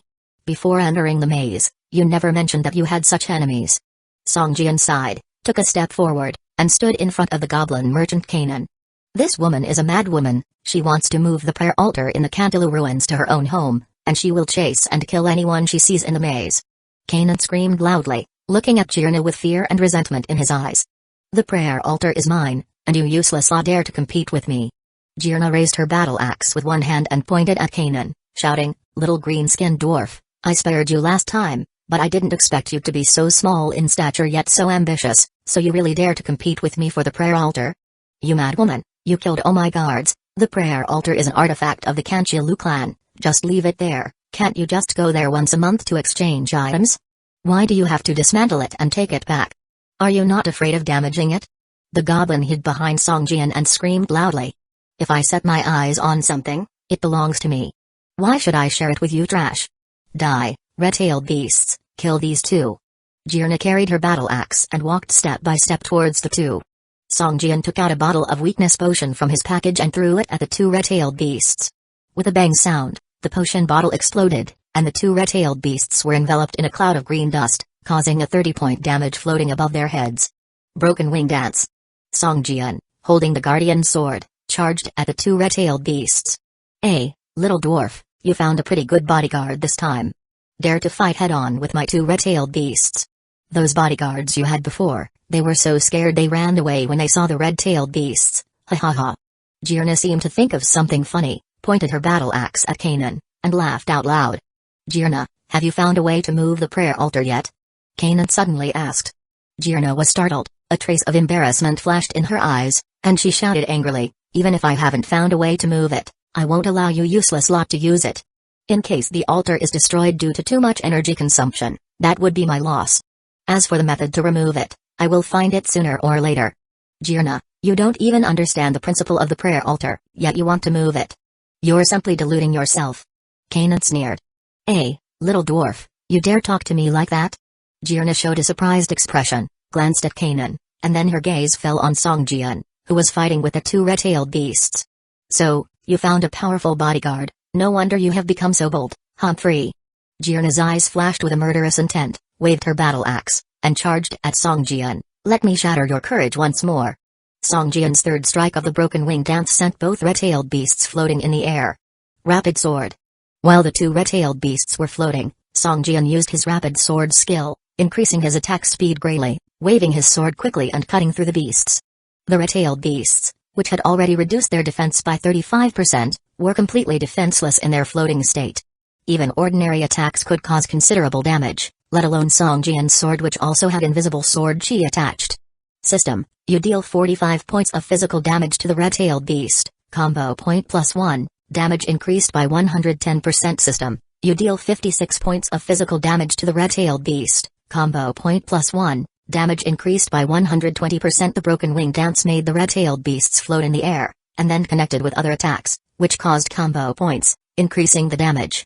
However, the broken wing dance was only level 1, and the third strike's floating effect could only last for a short second. Soon, the two red-tailed beasts would fall down. Just as the red-tailed beasts were about to hit the ground, a silver light flashed on Song Jian's left index finger. He slashed forward, causing both red-tailed beasts to let out painful cries. A damage number close to 200 floated above their heads. As the red-tailed beasts landed, Song Jian's rapid sword state had not yet disappeared. Sword light flickered, continuously slashing at the red-tailed beasts, and for a time, the two level 10 elite bosses couldn't fight back. Die. Just as Song Jian was constantly chopping away at the two red-tailed beasts, a yell accompanied by a surge of powerful force came rushing at him. Seeing Jirna, who was covered in red armor, lunging at him, Song Jian had no time to dodge, so he could only hold his long sword horizontally in front of him. Just as he raised his sword to his chest, Jirna's battle axe had already arrived. Bang! With a crisp sound of metal clashing, Song Jian felt a sharp pain in his chest and a tearing pain in his right hand holding the sword, almost unable to hold the sword. Blood spewed from his mouth, and Song Jian's body was knocked back. Dare not fight one-on-one? Song Jian climbed up from the ground, angry, and wiped the blood from the corner of his mouth, yelling at Jirna. One-on-one? Jirna was stunned for a moment, and then burst out laughing. Did your human mind break? These red-tailed beasts are my pets, and also a part of my power. Why should I give up this power to fight one-on-one with you? Ha ha ha ha. Pets are also part of your power, huh? Well, that's what you said. Song Jian's eyes flashed with a cunning look. Soon, a hexagram star summoning array appeared under Song Jian's feet. Whoosh! A large group of dark red blood crows flew out of the summoning array and pounced on Jirna.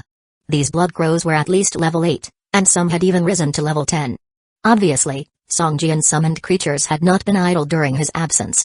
30 blood crows crowded into the narrow, 5-meter wide, 3-meter high corridor. They were not used to such a cramped environment. As soon as they appeared, they swarmed towards Jirna. Seeing that Song Jian had summoned so many blood crows, Jirna was startled. However, after seeing their levels, a disdainful look flashed in her eyes. Red-tailed beasts, kill this garbage. Chapter 242, Tyrant Body State. The number of blood crows was considerable, but their combat power was weak.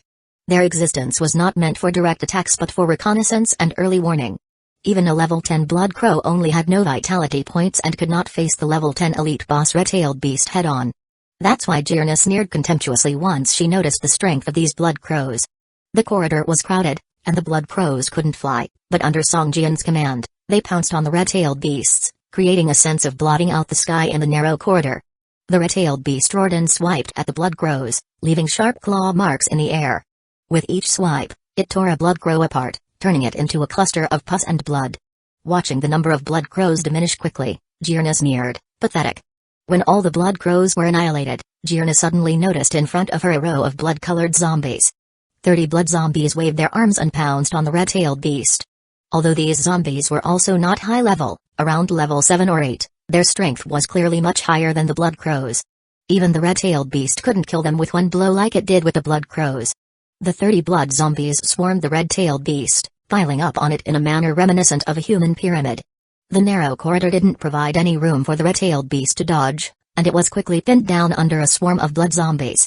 It seemed to be carrying a mountain of flesh, roaring and struggling to escape from underneath the pile, but with its limbs tightly held by the blood zombies and more than a dozen more piling on its body, it couldn't break free. Seeing the red-tailed beast pinned down, Jirna snorted lightly, wielding her battle axe towards one of the zombies on the beast.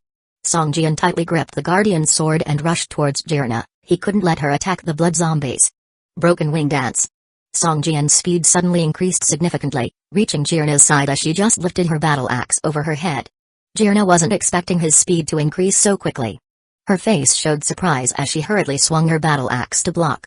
Clang! A surge of great force came. Jirna almost felt like she couldn't hold on to her battle axe, took several steps back to unload the force and regain her balance. An unnatural flush rose to her cheeks as blood began to seep from the corner of her mouth. Just as she prepared to speak, Jirna suddenly noticed that Song Jian's speed had once again increased and he was rushing towards her. Bang! Jirna was unable to block in time. Song Jian's sword fiercely struck Jirna's red armor. Sparks flew as the sword left a deep mark on the armor. Impossible. Jirna stepped back a few steps, vomiting blood. She felt the power and speed of Song Jian's attack increasing with each strike. A piercing pain rose from her shoulder. His attack had slashed open her armor and struck her body. Just then, Jirna felt a shadow enveloping her. Looking up, she saw Song Jian leaping high up, almost touching the corridor's ceiling. Watching as Song Jian hacked at her from the air, Jirna gritted her teeth, held her battle axe horizontally, and faced him. Bang! Another violent collision occurred, as if a heavy mountain was pressing down on her. Jirna felt intense pain in her knee and involuntarily knelt on the ground. Boom! A shockwave burst from Song Jian's long sword. Jirna's body involuntarily rose in the air, laying horizontally in midair in a humiliating posture. Levitation state. A thought flashed across Jirna's mind, her eyes revealed a look of terror. She knew what levitation state meant. In this state, she would be completely defenseless against any incoming attack. The damage she would suffer would also be multiplied. Rapid sword. Song Jian's attack speed suddenly increased. Multiple auras of silver light encircled Jirna as his sword relentlessly slashed her. For a moment, blood sprayed from Jirna, who was under the levitation state. Her vitality points were dropping quickly. Bang! As Jirna landed, a silver sword chi burst from Song Jian's left index finger, piercing her body and pinning her to the ground. The series of attacks had reduced more than half of Jirna's vitality points. Once released from her levitation state and back on the ground, Jirna regained control of her body. Seeing Song Jian attack again, she roared, and a golden light flashed over her body. A wave of energy spread from her body in all directions. Song Jian was met head-on with the wave, forcing him to cover his head and face with his hands while his body was flung backward. Groans the red-tailed beast behind her writhed wildly, its thick neck swaying from side to side, its sharp fangs fatally pierced through the bodies of the reachable blood zombies. Some zombies were already torn apart by the red-tailed beast, not even a complete corpse was left. Their vitality points reduced to 0 and slowly disappeared into pools of pus and blood. With furrowed brows, Song Jian noted that although the blood zombies outnumbered the red-tailed beast by 10 times, they were simply no match for it. So far, the two red-tailed beasts had only lost a fifth of their vitality points while already 10 of the blood zombies had been lost. The remaining zombies were having trouble holding down the two red-tailed beasts. In about 10 seconds more, the beasts would free themselves. The zombies would then be utterly useless. At this point, Jirna was radiating a golden light all over her body and charged towards Song Jian like a valkyrie. Tyrant body state? Song Jian stared at the status bar above Jirna's head and exclaimed in surprise. Under the tyrant body state, Jirna's attack, defense and speed increased significantly, and she also became immune to some controlling effects such as levitation, knockback and dizziness. These effects lasted for a whopping 30 seconds. This made Song Jian feel a bit of a bind. Seeing Jirna rushing towards him, he opened his silver vertical pupil on his forehead. A silver beam burst out from his vertical eye shooting towards Jirna. I beam kill. Boom boom boom, the silver beam continually bombarded Jirna's body, each hit causing nearly 100 points of damage. However, Jirna held her battle axe in front of her and continued to move forward despite the onslaught of the silver beam. Silver sparks flowed from Jirna's body like lava. She growled lowly, her once delicate face becoming somewhat ferocious. Chapter 243. Let's unite. Jirna's strength was formidable, and she was currently in the tyrant body state, which gave Song Jian a great headache. The damage from the eye kill was high, but Jirna was surprisingly able to withstand the damage, step by step charging towards Song Jian. Her frenzied battle state took even Song Jian aback. He hadn't expected this girl to be a battle maniac. 5 seconds passed, and a hint of fatigue flashed in Song Jian's eyes. Jirna was now just 3 or 4 meters away from him and could reach him with just a sprint. Sword silk. Song Jian swung his sword at Jirna, the sword and the battle axe viciously collided, and a small piece of metal chipped off from the sword. A faint crack appeared on the surface of the guardian sword, spreading downward from the chipped area. Whoosh, whoosh, whoosh. 3 strands of silver sword silk appeared out of nowhere from Song Jian's body surface and stabbed towards Jirna's body. One of them pierced Jirna's arm, one pierced her neck, and another entered her abdomen. Usually, it could cause close to 400 points of damage, but for Jirna, who was in the tyrant body state, it only caused slightly more than 280 points of damage. Die. Jirna swung her battle axe towards Song Jian. Intense breaking wind sound suddenly resounded, as unsettling as ghost wails and wolf howls, giving one a headache. The strong winds met his face, cutting a few minor wounds on Song Jian's cheeks. Fresh blood stained his entire cheeks in a flash. Buzz, a light shield appeared on Song Jian's body surface as he gritted his teeth and stabbed at Jirna with his sword. He completely gave up on defense, acting as if he was fighting for his life. A cruel smile appeared on Jirna's face, her battle axe didn't slow, and a jade necklace around her neck flashed with a pale blue light. Bang! The battle axe cleaved on the light shield. Songjian's sword also cleaved on a pale blue water screen. This strike, neither of them had inflicted damage on the other. You dare to fight for your life against me? You are not qualified. Jirna's eyes were fixed on Songjian, her tongue licking the blood at the corner of her mouth, and she sneered. Roar behind him, two red-tailed beasts finally broke free from the blood zombies' human pyramid. Shaking their heads and tails, they immediately flung several blood zombies hanging on their bodies. Slap! A blood zombie was thrown away by a red-tailed beast, happened to fly past another red-tailed beast. The red-tailed beast twisted its head like a lightning, biting the blood zombie in its mouth. With a hard bite, it immediately crushed the blood zombie into a puddle of pus and blood, exploding in midair. In an instant, the two red-tailed beasts were like tigers entering sheepfold, sweeping the remaining dozen of blood zombies. Jirna looked back at Songjian with a wild smile on her face. The trash creatures you summoned are almost wiped out. Once my two red-tailed beasts finish off your trash, I'd like to see what you can do to fight me. Jirna, you've gone too far. The Goblin clan won't let you go. Kanan, hiding in the distance with a face full of rage, screamed. I should be scared of your short clan? Jirna showed a disdainful expression on her face, completely ignoring Kanan's threat. Songjian took out two potions from his pocket, threw one at the two red-tailed beasts, and the other at Jirna. Pat! Jirna swung her battle axe toward the sky, causing the potion vial to explode in the air. A cloud of green powder enveloped Jirna, but was blocked by the golden light around her body. The weakness potion had no effect on Jirna in her tyrant body state. Is that the only trick you know? Jirna gave Songjian a contemptuous smile and swung her axe toward him. Songjian backed off hastily, knowing he was no match for Jirna in her current state. Just then, Songjian felt two gusts of wind from behind him. He abruptly lowered his body, and two red-tailed beasts leapt over him. Grrr! The red-tailed beasts hit the ground, turned their bodies around, leaned slightly forward, and bared their fangs at Songjian, growling lowly at him. Human, we are no match for that crazy woman, we should run away. Kanan said tremblingly from afar. Although Kanan had no attack power, his defense was formidable, and he had several acceleration skills. He had explored more than half of the maze here, so if they fled, Jirna wouldn't be able to catch up with him.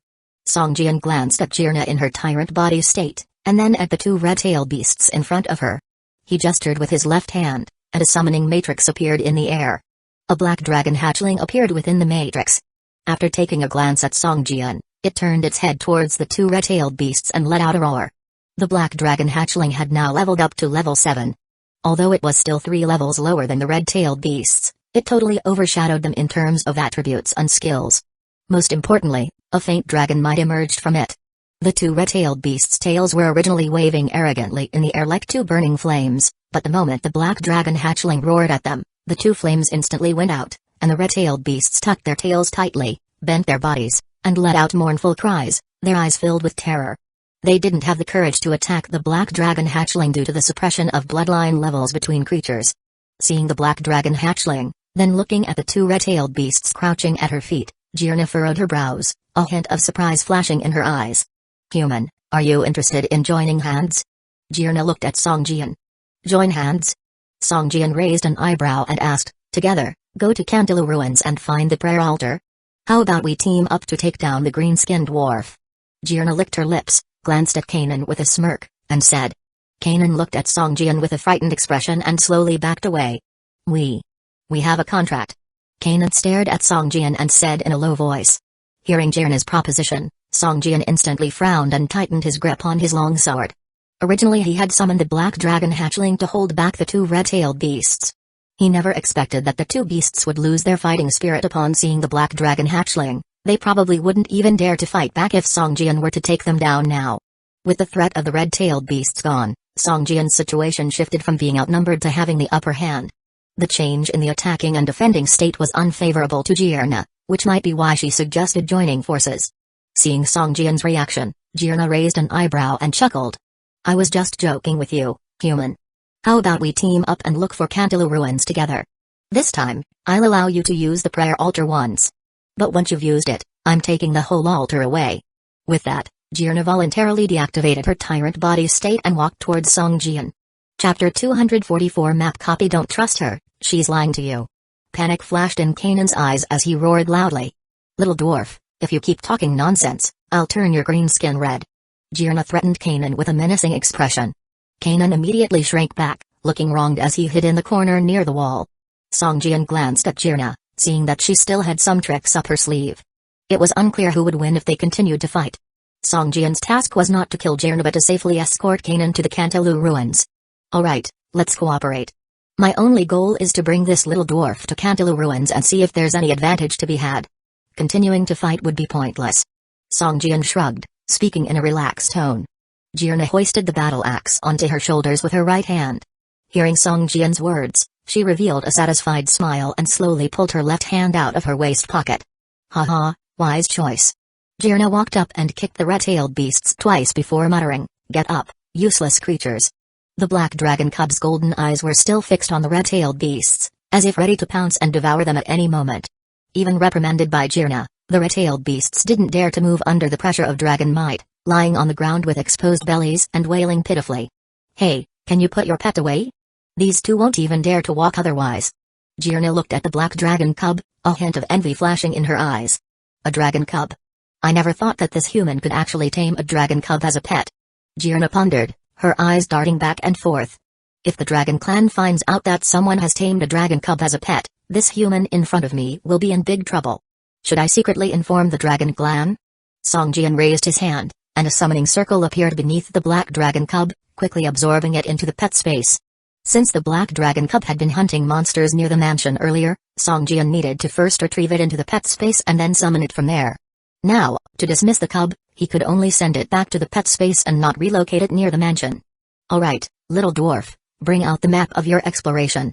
Let me see how much ground you've covered, Jirna menacingly said as she grabbed Kanan, who was cowering in the corner. Kanan resentfully glanced at Song Jian and handed over the sheepskin scroll. Not bad. You've already explored such a large area. This will save me a lot of time. Jirna scanned the scroll, her eyes lighting up, and she nodded with satisfaction. Rhea are the latest stories on Novelgan. Jirna had only explored about a third of the area, also depicted on a sheepskin scroll. She combined the two scrolls with a flash of white light, merging them into one. Immediately, the terrain of more than half of the Cantalou maze was revealed to everyone present. A magic map? Kanan's eyes filled with envy. He murmured, a magic map can automatically record any place and path one has been to. It's like a divine artifact for explorers. Aren't you a great merchant of the Goblin clan? Don't you have one of these? Song Jian turned to Kanan and asked. He also coveted the magic map. Compared to the zombie city map given when starting the game, this was much more advanced. No. Kanan's face darkened, thinking of something unpleasant. Jirna, are you selling this map? Song Jian asked. What do you think? Jirna rolled her eyes, snorted coldly, and walked ahead with an arrogant air. Song Jian shrugged, not paying it any mind as he followed behind Jirna. Jirna entered the ruins from a different entrance, covering a different area from Song Jian's party. This meant that only 1/6 of the area remained unexplored, which must be where the Cantalou ruins were located. Jirna ordered 2 red-tailed beasts to scout ahead. Their tough shells acted like steel armor, making it difficult for conventional traps to harm them. Whenever they encountered monsters, Jirna charged in without waiting for Song Jian, single-handedly slaughtering all the opponents. Too weak. These monsters are seriously weak. None of them can put up a fight. Jirna pulled her battle axe from the skull of a level 20 ordinary monster and glanced at Song Jian as she loudly declared. Song Jian could also kill a level 20 ordinary monster, but he wouldn't look as relaxed as Jirna. Seeing her provocative gaze, Song Jian pursed his lips and looked away. Seeing Song Jian look away, Jirna smirked and snorted proudly. The magical map was amazing. Without the need for continuous drawing, it accurately recorded the paths they had traversed. In less than 3 hours, the three of them managed to explore the remaining area of the maze and found the entrance to the Cantalou ruins. Now, the trio stood at the end of a passage, facing a faintly gray, misty light gate. On either side of the gate were stone carvings of 2 dragons dressed in heavy armor, howling at the sky, not images of the Cantalou clan. This is the place. Kanan's eyes lit up with joy, and he heaved a sigh of relief. Humphrey, you're just lucky to have found a powerful guard. Otherwise, you'd never have made it here, Jirna coldly snorted. Kanan chuckled, looking slightly ingratiating. Should I go in first and check if there's any danger? Since when did the Goblin clan become so brave? Jirna mocked with a sneer, and gave Kanan a kick on the butt. Go on, scout ahead. The moment Kanan's figure entered the light gate, Song Jian received a system prompt that he had completed the protection task. The whole Goblin clan is full of troublemakers, stingy, calculating sorts. Even if you're on guard, you can't help but be taken in by them. Jirna couldn't help but exclaim while looking at Song Jian. Song Jian nodded and said, "Yeah, he tricked me from the start. He said I could take anything from his bag as a reward, but turns out he had multiple storage items, and the bag was full of junk." Jirna couldn't help but laugh, clearly delighted by Song Jian's misfortune. Jirna took out the magic map and peeled off a layer.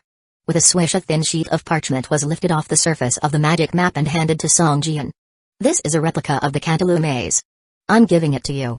I see quite a few notes from the Goblin clan on it, presumably they'll be useful to you," Jirna said. This was another feature of the magical map, the ability to replicate any map. Jirna was now giving Song Jian a map of the Cantalou maze. As long as the maze didn't move within the next month, Song Jian could enter it repeatedly. Song Jian's eyes lit up and, gratefully accepting the map, he said, "Thank you, Jirna." Chapter 245, Desert Scorpion Beast. In this maze, Song Jian didn't care about other places, but the golden treasure chest guarded by the level 20 elite boss was extremely enticing to him. If he didn't have the map, it would take some effort to find that place. However, with the map in hand, Song Jian could easily locate the level 20 elite boss. If he prepared properly, he might be able to slay it. That was a golden treasure chest, after all. Inside, there was at least one gold quality equipment, which, at this stage of the game, was almost like a divine artifact for players. "Haha, you're not bad, human. From now on, you're Jirna's friend. When we have time, we can spar again, but no using pets," Jirna said, patting Song Jian on the shoulder. "System, you have gained the favor of the game character Jirna. Your relationship with the game character Jirna has increased to friendly." System, when your relationship with a game character increases to adoration, there is a certain chance that you can recruit them as a follower. After Jirna finished speaking, she casually led her two red-tailed beasts into the light door. Song Jian stood in front of the light door, staring at the system prompt for a long time before revealing a trace of a smile and stepping in. As Song Jian stepped through the light door, his vision blurred, and he felt a sense of weightlessness. A strong dizziness enveloped him. This experience was even worse than when he first entered the game. When the dizziness subsided, Song Jian lifted his head and immediately furrowed his eyebrows. At this moment, he was standing on a sand dune. The light door behind him was slowly shrinking, and by the time Song Jian noticed it, it had already shrunk to the size of a basketball. In a short while, it disappeared entirely, leaving Song Jian alone in the desert. Kanan and Jirna were both gone, seemingly teleported to different places. Song Jian looked around. This place was clearly much larger than the valley he had been in before. He was now in the middle of a desert, with no signs of life anywhere within a few miles. All he could see were rolling sand dunes. A blazing sun hung in the sky, and the air was miserably dry. The entire area was desolate and lifeless, with not even a single blade of grass in sight. "I must have left the zombie city's boundaries, right?" Song Jian thought to himself. After all, even during daylight hours in Zombie City, there was no sunlight, and the sky was covered with thick clouds, completely obscuring the sun. Glancing at the sun overhead, he quickly determined his direction. Song Jian picked a random path and began walking forward. In the endless desert, there seemed to be no boundaries, and Song Jian was the only one walking alone, leaving a long trail of footprints behind him.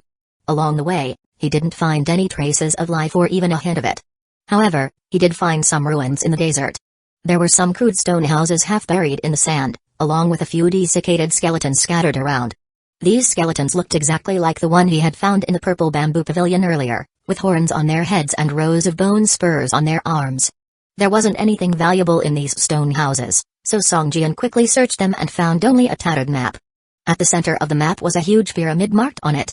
"There aren't any altars marked on this, just this pyramid. I'll check it out first and see," Song Jian thought to himself as he put the tattered map into his bag. Following its directions, he headed towards the pyramid.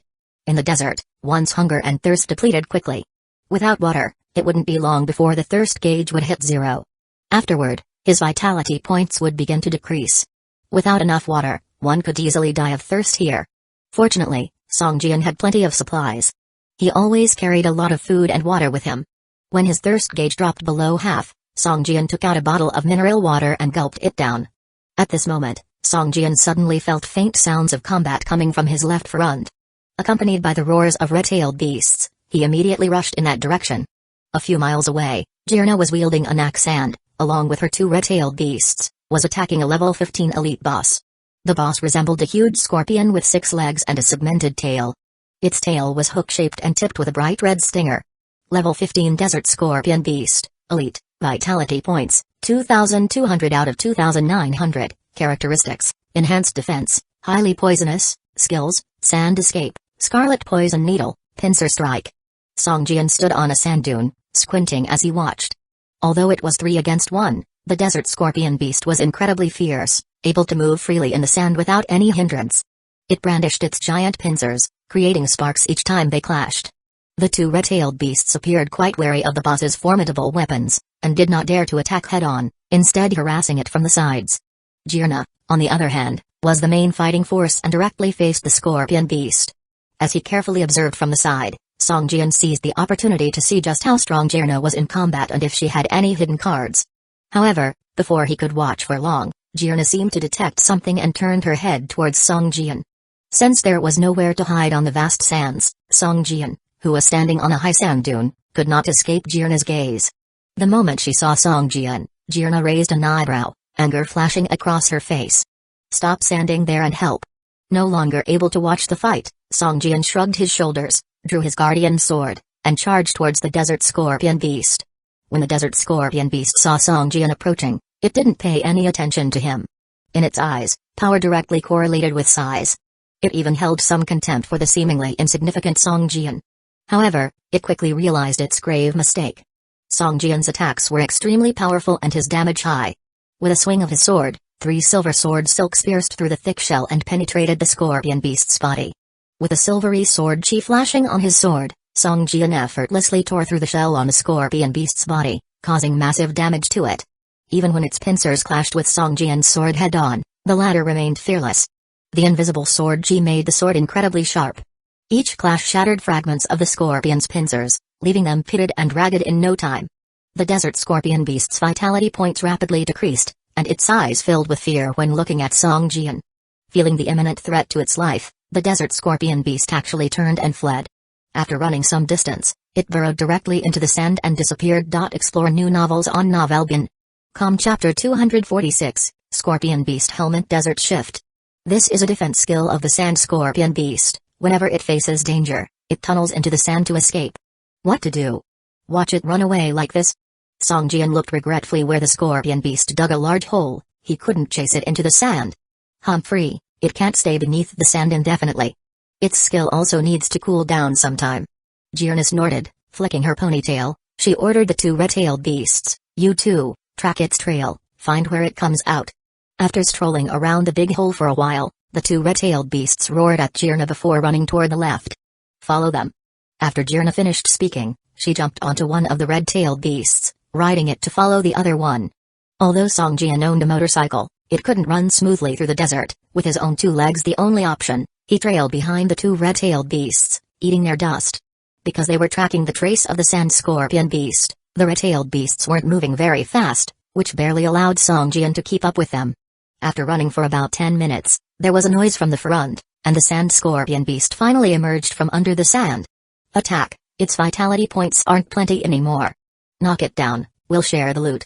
Jirna shouted to Song Jian behind her, instantly wielding her battle axe and lunging from the back of the red-tailed beast, leaping midair.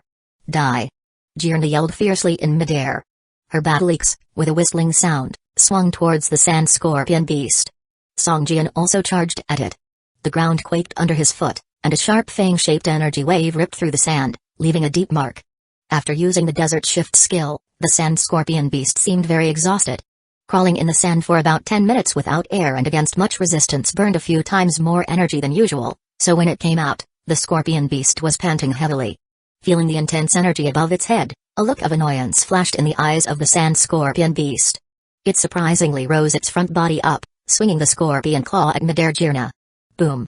After the battle axe and the scorpion's claw collided, a loud boom followed by a shockwave rolled through, and the sand scorpion beast retreated a few steps, surprise flashing in its eyes.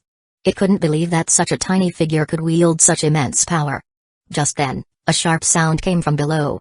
A fang-shaped energy wave hit one of its left legs hard. With a crack, the Earth Teeth Assault triggered a critical hit and broke off one of the scorpion beast's legs. A wave of intense pain washed over the sand scorpion beast, causing it to tilt towards the left, losing its balance and rolling over. "Well done." Jirna's eyes shone. She shouted, stomping under her foot causing a giant pit. Her body sprung up, swinging her battle axe towards the scorpion beast's stomach. Splash! The battle axe easily ripped open the scorpion beast's soft belly. A stinky thick green liquid splurted out from the wound, staining Jirna's entire body green. The scorpion beast let out a series of frantic shrills. The scorpion tail swung from under its body, raising up high. A vivid red scorpion hook launched towards Jirna's back. Buzz! A soft trembling sound echoed through the air as a 3-meter-long sword light swept across, chopping the scorpion tail into 2 pieces. Sword silk. 3 silver sword silks appeared out of nowhere from the surface of Song Jian's body. After briefly probing the surroundings, they lashed out at the desert scorpion beast with a swish. Thwack thwack thwack! The 3 sword silks struck the shell of the desert scorpion beast like a whip, splitting 3 wounds over a meter long. Blood splattered around, tinting the surrounding sand green. Still not dead? Jirna didn't even glance at the scorpion tail behind her, continuously swinging her battle axe and hacking at the scorpion beast. The beast writhed crazily, stirring up a cloud of dust and sand that cloaked everything in chaos. Jirna's growling and the scorpion beast's roar intertwined. The figure of the scorpion beast flickered in the dust, its thick green blood occasionally splattering out. Soon, the movement of the desert scorpion beast gradually diminished. The dust settled, and next to a small sand dune, the beast collapsed onto the ground. Jirna stood atop the beast's body, one foot stepping on its head, one hand holding the battle axe on her shoulder, looking at Song Jian. Impressive. Song Jian gave Jirna a thumbs up, loudly praising her. Upon hearing Song Jian's praise, a radiant smile spread across Jirna's face. You did pretty well too. If it weren't for you, I might have been seriously injured this time. This guy's tail is no joke. Jirna jumped off the massive body of the scorpion beast, delivering a hard kick to its corpse. An invisible flame began to burn on the surface of the scorpion beast's body, its enormous corpse sizzling in heat. A few items emitting a bluish-green glow emerged from its body. Jirna carefully examined the items. She immediately separated 1 piece of blue equipment and 2 pieces of white-quality materials into one pile, and the remaining 3 green items into another pile. Then she said to Song Jian, "Let's split the spoils. You pick first." Song Jian stepped forward to take a look. Among the 2 piles of spoils, there was only 1 piece of equipment, which was the blue item. Scorpion Beast Helmet, blue, helmet, equipment effect, physical defense +8, vision +3, attack +10, special effect, summoning Scorpion Beast, passive, when damaged, there is a certain chance to summon a Desert Scorpion Beast soul to assist in battle. The Desert Scorpion Beast soul lasts for 180 seconds, this skill can only trigger once every 60 minutes. Equipment requirement, level 13, can it be taken out of the game? No. A level 13 helmet. Song Jian was only at level 12, he needed to level up once more to wear it. The remaining 2 items paired with the helmet were white-quality materials, scorpion meat full of fishy smell and broken scorpion shell. The former was a cooking material, the latter a forging material, both of not very high value. The other pile held 3 green quality items which were 3 exquisite scorpion pearls, their usage unknown. But if sold, each can fetch 1,000 doomsday coins. Song Jian glanced at them, then directly picked up the blue quality helmet and the 2 white quality materials. Jirna watched Song Jian, a mysterious smile playing at the corner of her mouth as she collected the 3 exquisite scorpion pearls. Continue in this direction, and in about 5 or 6 kilometers, we should reach Cantilou ruins. The prayer altar is there. Jirna pointed in a direction across the desert. Something clicked in Song Jian's mind. The direction she was pointing to was where the pyramid was marked on the map. It seemed that the map he had found earlier was indeed the map of Cantilou ruins. Chapter 247, Stone City. Song Jian had now confirmed that the pyramid marked on the map was indeed the Cantilou ruins. However, it seemed that the ruins were a great distance from where he and Jirna were. It had taken them more than 6 hours to get there. Annoyed at Song Jian's slow pace, Jirna had another one of the red-tailed beasts carry him. The beasts raced through the desert without encountering a single monster, which Song Jian found peculiar. Half a day later, a stone city appeared before them. Having dismounted from the red-tailed beast, Jirna pointed at the city before them and explained, "That is the main city of the Kanchialu clan, the place now known as the Cantilou ruins. The prayer altar is at the center of the city. You can see a corner of it from here." Looking in the direction Jirna was pointing, Song Jian indeed saw a towering pyramid within the city. It was far taller than the other buildings, and its point could even be seen several miles away. The stone city before them wasn't that big. Its walls were built from stone bricks, many of which had collapsed. Dark red plants, resembling cacti, were plentiful and their sharp thorns stood tall. The city looked simple and dilapidated, which disappointed Song Jian. It appeared that the Kanchialu clan wasn't as strong as he'd imagined. The city's size was similar to a small district within a zombie town. This disadvantaged size was likely why the entire clan had faded into history, leaving behind only these city ruins. As they moved towards the stone city, after a few steps, they both glanced to the left. A billowing cloud of sand was rising in the distance, seemingly stirred up by someone running at a high speed. Humphrey, I had expected that little green dwarf to run fast. Jirna huffed with a cold snort. Songjian started to laugh as he recognized the running figure to be the goblin merchant Kanan. He looked just as he did when Songjian first met him, carrying his large bundle on his shoulder. This was the first time Songjian had seen Kanan running. Kanan was impressively fast and had good endurance. Seeing Songjian and Jirna, Kanan changed his course to run toward them, and in no time at all, was standing before them. Phew. I finally found you guys. The desert is riddled with monsters. I was almost surrounded by them. Kanan wiped the sweat from his forehead, looking completely worn out. Coward. We've only encountered a single monster all this time. The desert isn't teeming with monsters as you say. Your problem is that you're a scaredy cat. Jirna scornfully remarked. Just as Kanan was about to retort, Songjian suddenly pointed in the direction Kanan had come from and asked, Are those the monsters you were talking about? Jirna looked up and saw the cloud of dust created by Kanan's run was beginning to settle. Behind it were hundreds of desert scorpion beasts lined up densely, looking like a dark tide, heading toward them. You good for nothing. How could you draw so many monsters toward us? Jirna roared in fury, her combat axe itching to chop Kanan in half. I was just saying. Kanan gasped for air while trying to defend himself. Let's run. Into the stone city, or we're all going to die here, Songjian said, darting towards the stone city. These desert scorpion beasts were just ordinary level 15 monsters and not a level 15 elite boss they'd encountered earlier. Despite this, the sheer number of beasts was overwhelming, and 2 people, no, 3, even considering Kanan, it was not a fight they could win. All around them was a blank canvas of yellow sand. Only by entering the stone city could they have a chance to escape. Although the city walls had collapsed considerably, lacking defensive strength, most of the buildings inside the city were still intact. Provided they could find a stone house to hide in, out of sight from the beasts, they might be able to wait out until the monsters left on their own. Jirna also discarded her resentment for Kanan and dashed toward the stone city alongside Songjian. Jumping over a collapsed stone wall, the 3 of them rushed into the city, heading towards the city center. Most of the buildings near the stone wall had either collapsed or been buried by the sand. The stones towards the center of the city, the closer they were to the central pyramid, better they were preserved. These stone houses are too small, they can't serve as hiding places. Jirna looked around and frowned. Songjian looked around and found that the stone houses near the city center were mostly 2- or 3-story stone towers. They didn't take up much ground area, and these stone towers wouldn't be able to withstand an onslaught from a group of level 15 monsters. Let's go to the prayer altar. Only there can we find a place to hide. Kanan yelled, pointing at the massive pyramid at the city center. Rhea are the latest stories on Novelbin. Come right, that place. Jirna's eyes lit up, and she quickly gave her approval. Songjian had come here for the first time and naturally had no say in the matter. He followed Jirna and Kanan towards the massive pyramid. The pyramid stood several tens of meters high, constructed from huge rocks each over a meter in diameter. Building such a structure was more challenging than constructing 10 stone cities. Songjian wondered how the Kanxialu clan had managed to construct it.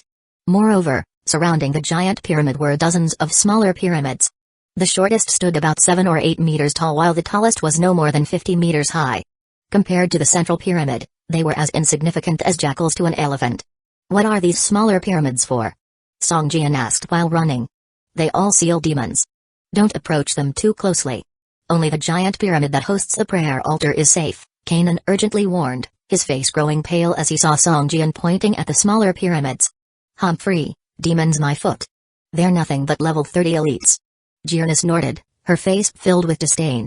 Level 30 elite bosses? Songjian's body trembled involuntarily, immediately dropping the idea of exploring the smaller pyramids. Underneath the giant pyramid was a stone corridor about 2 meters wide, leading directly inside the pyramid. The 3 of them followed this corridor and soon felt a shift from bright to dim light, indicating they'd entered the pyramid's interior. Behind them, sharp shrieks from the desert scorpion beasts could be heard. They seemed to fear this pyramid, staying put at the entrance to the stone corridor, continuously screeching. Phew. We're safe. They dare not enter, Kanan said, collapsing onto the ground and panting heavily. Jirna too threw her weapon aside and sat down, leaning against a red-tailed beast. She didn't have any speed-boosting skills and had relied purely on her physical stamina to reach safety. Now that the danger had passed, she too started to feel fatigued. Song Jian frowned. If this pyramid was as safe as Kanan said, why did the scorpion beasts fear it? It seems there are secrets within the pyramid that they haven't discovered yet. Song Jian glanced at Kanan and Jierna, secretly speculating. Chapter 248, Stone Gate. The desert scorpion creatures behind them closely guarded the base of the Great Pyramid. The three of them walked along the stone passageway into the interior of the pyramid and went a distance of more than 100 meters. A stone door appeared in front of them. Phew, we've made it. Just wait a moment, once the door opens, we can enter. Kanan relaxed when he saw the stone door and sat on the stone passage floor to rest. Jierna leaned her battle axe and rested on it as well, and the two red-tailed beasts closely followed her.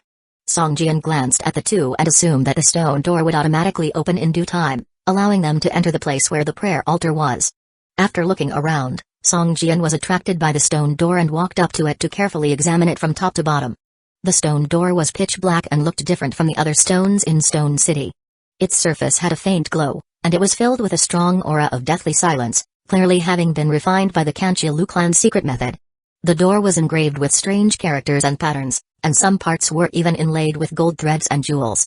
Song Jian reached out to touch the jewels, but as soon as his finger touched the stone door, a strong current appeared with a snap sound, bouncing Song Jian's finger away and floating a damage of over 100 points above his head. The damage is so high? Song Jian was somewhat surprised.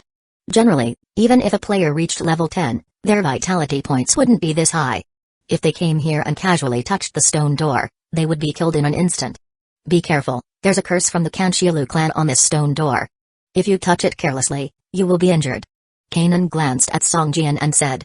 Now that their employment relationship had came to an end, Kanan became somewhat cold-hearted. If this had happened before, Kanan would have warned Song Jian before he tried to touch it.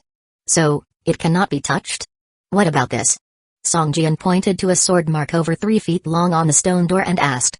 The door was intact except for the sword mark, which stood out. Song Jian raised his left hand, and a silver sword glow erupted out of thin air. Shoo! The sword glow fiercely chopped at the stone door, causing sparks to fly. However, the stone door remained unharmed. Have you gone mad? Kanan jumped up, taking several steps back in retreat. As the stone door was attacked, its surface emitted currents that made crackling sounds. Boom! A beam of current shot out like the whip of a thunder god and struck Song Jian. A light curtain appeared on Song Jian's body, the current slammed fiercely onto the light curtain, and in one blow, it shattered the light curtain with a defense power of 500 points. Quick, get back. As long as you get out of its attack range, you'll be safe. Kanan screamed from behind Song Jian. Rather than retreating, Song Jian advanced forward and held up the guardian sword. The invisible sword chi on the sword blade was stained silver. Shoo! The long sword fiercely slashed at the stone door, and immediately, thunder-like noises resounded through the stone passageway. The currents on the stone door grew in number, eventually forming a wall of lightning. Just then, that sword mark on the stone door suddenly shone with a bright light, accompanied by a faint hum in everyone's ears. Boom! An illusory figure appeared in front of the stone door out of thin air. This figure wore a green robe and had long hair draped over their shoulders. Song Jian could only see their back. The figure raised their right hand, and a sword as thick as a finger appeared out of nowhere, transforming into a gigantic heavy sword that chopped fiercely at the stone door. Boom! With a loud noise, the lightning wall before Song Jian disintegrated. On the stone door, along the sword mark, another crack appeared, bursting more than a foot to the left. The illusory figure turned around, nodded at Song Jian, and slowly dissipated in the air. A look of bewilderment appeared in Song Jian's eyes. He squinted, trying to get a closer look at the face of the illusory figure but couldn't see it clearly. The lightning, the figure, the sword glow, and the giant sword all disappeared, returning to how it had been when the three just arrived. The only difference was that there was now an additional crack more than a foot long on the stone door. What just happened? Kanan was dumbfounded. He had been to the Kanchilu ruins countless times and had never seen anything like this before. System, you have personally experienced the epic profession sword master demonstrating sword moves to you. All your sword-related skill levels have increased by 1. Song Jian was dumbfounded. He didn't expect that merely witnessing the illusory figure's sword strike would increase all his sword-related skill levels by 1. This was like receiving a pie from the sky. Sword master? Epic profession? Does that mean that if I continue to improve as a sword controller, the next time I change jobs, I can become a sword master? Song Jian secretly thought, just don't know when I'll be able to change jobs to the swordsman immortal profession. He checked his skill column and found that indeed, all sword-related skills, including the cold weaponry, sword, basic, had been increased by 1 level. What's more, The proficiency from practicing for so long had been maintained, further enhancing his strength. Boom! The stone door began to tremble slightly, and moved to both sides, seemingly opening on its own. It's not time yet. Why is the stone door opening automatically? Could it be because of just now?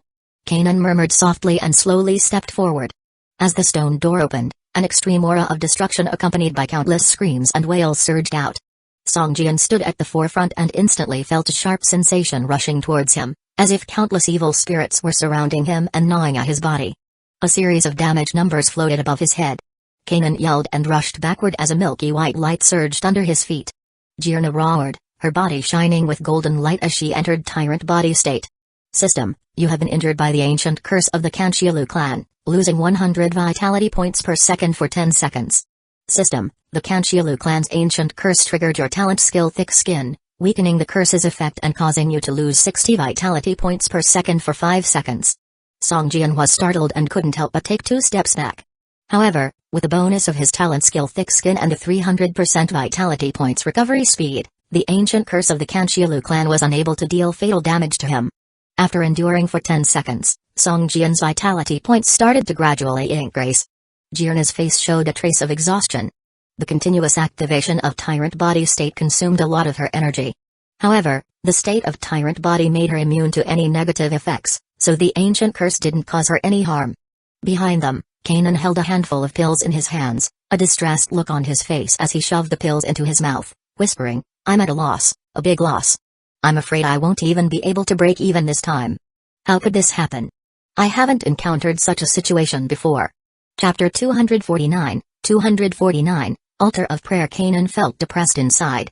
When they came to the Cantilu ruins before, the labyrinth would be somewhat dangerous, but once they entered the real Cantilu ruins, there would be no danger. However, when they entered the Cantilu ruins this time, he was chased by a large group of desert scorpion beasts, causing Kanan to waste several one-time acceleration items and many potions that restore spirit points. Later, when they entered the pyramid, he wasted a lore of Porians that recover vitality points. This trip would be a great loss if he hadn't obtained good things at her prayer altar. I've never been so unlucky before, nor encountered so many troubles. Kanan muttered quietly. Jirna pointed at Songjian and said, "You've never been with him before either." Kanan was stunned and then cast a resentful glance at Songjian.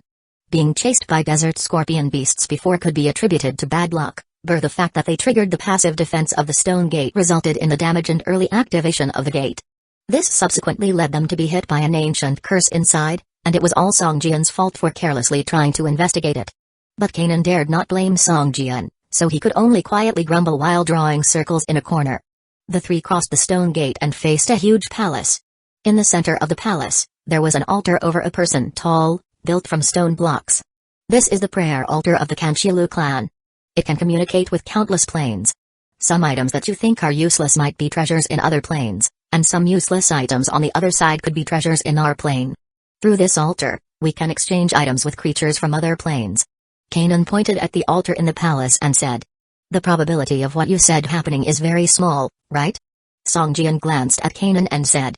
Kanan's face showed an awkward expression. Scratching his head, he said, "That's what the senior who brought me here for the first time said. Anyway, I've never encountered such a good thing before. How to activate it?" Songjian asked.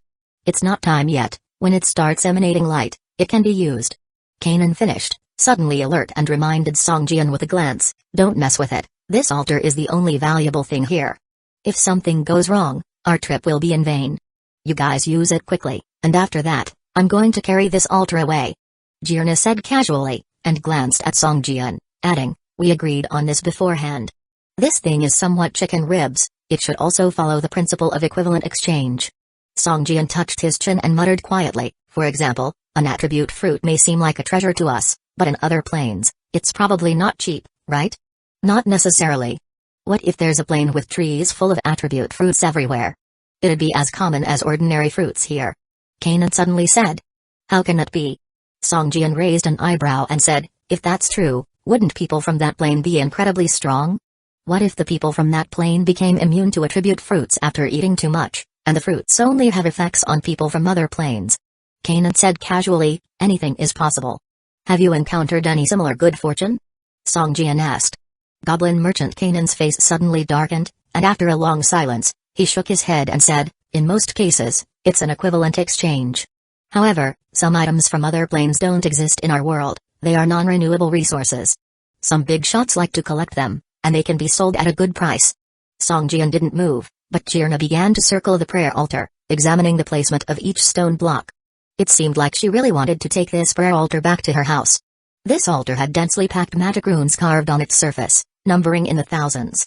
Even if Songjian couldn't understand them, he felt a sense of inexplicable awe. Prayer altar, special building, effect, offer an item of at least ordinary quality, use the altar to communicate with the myriad realms, and trade items with a certain probability of exchanging items of a higher grade, usage conditions, specific rhyme, once a month. In other words, there is a chance to get an item of a higher quality than the offered item. If you offer a silver quality item and get a gold quality item, wouldn't that be a huge profit? Songjian murmured to himself. It didn't take long for the three of them to witness the altar surface start emanating milky white light. The originally bluish-green stone gradually turned into a jade-like green color, and the magic runes carved on it also glowed with golden light. It's activated. The altar is activated. Who's going first? Kanan became excited and showed an eager expression. You go first, I am here to take it down. Jirna waved her hand and said. Kanan glanced at Songjian, and Songjian signaled him to go first. Kanan grinned, took out a silver glowing item from his backpack, and walked towards the altar step by step. Wow, you're really generous. Songjian's eyes widened as he stared at the silver item in Kanan's hand. He had never seen it before.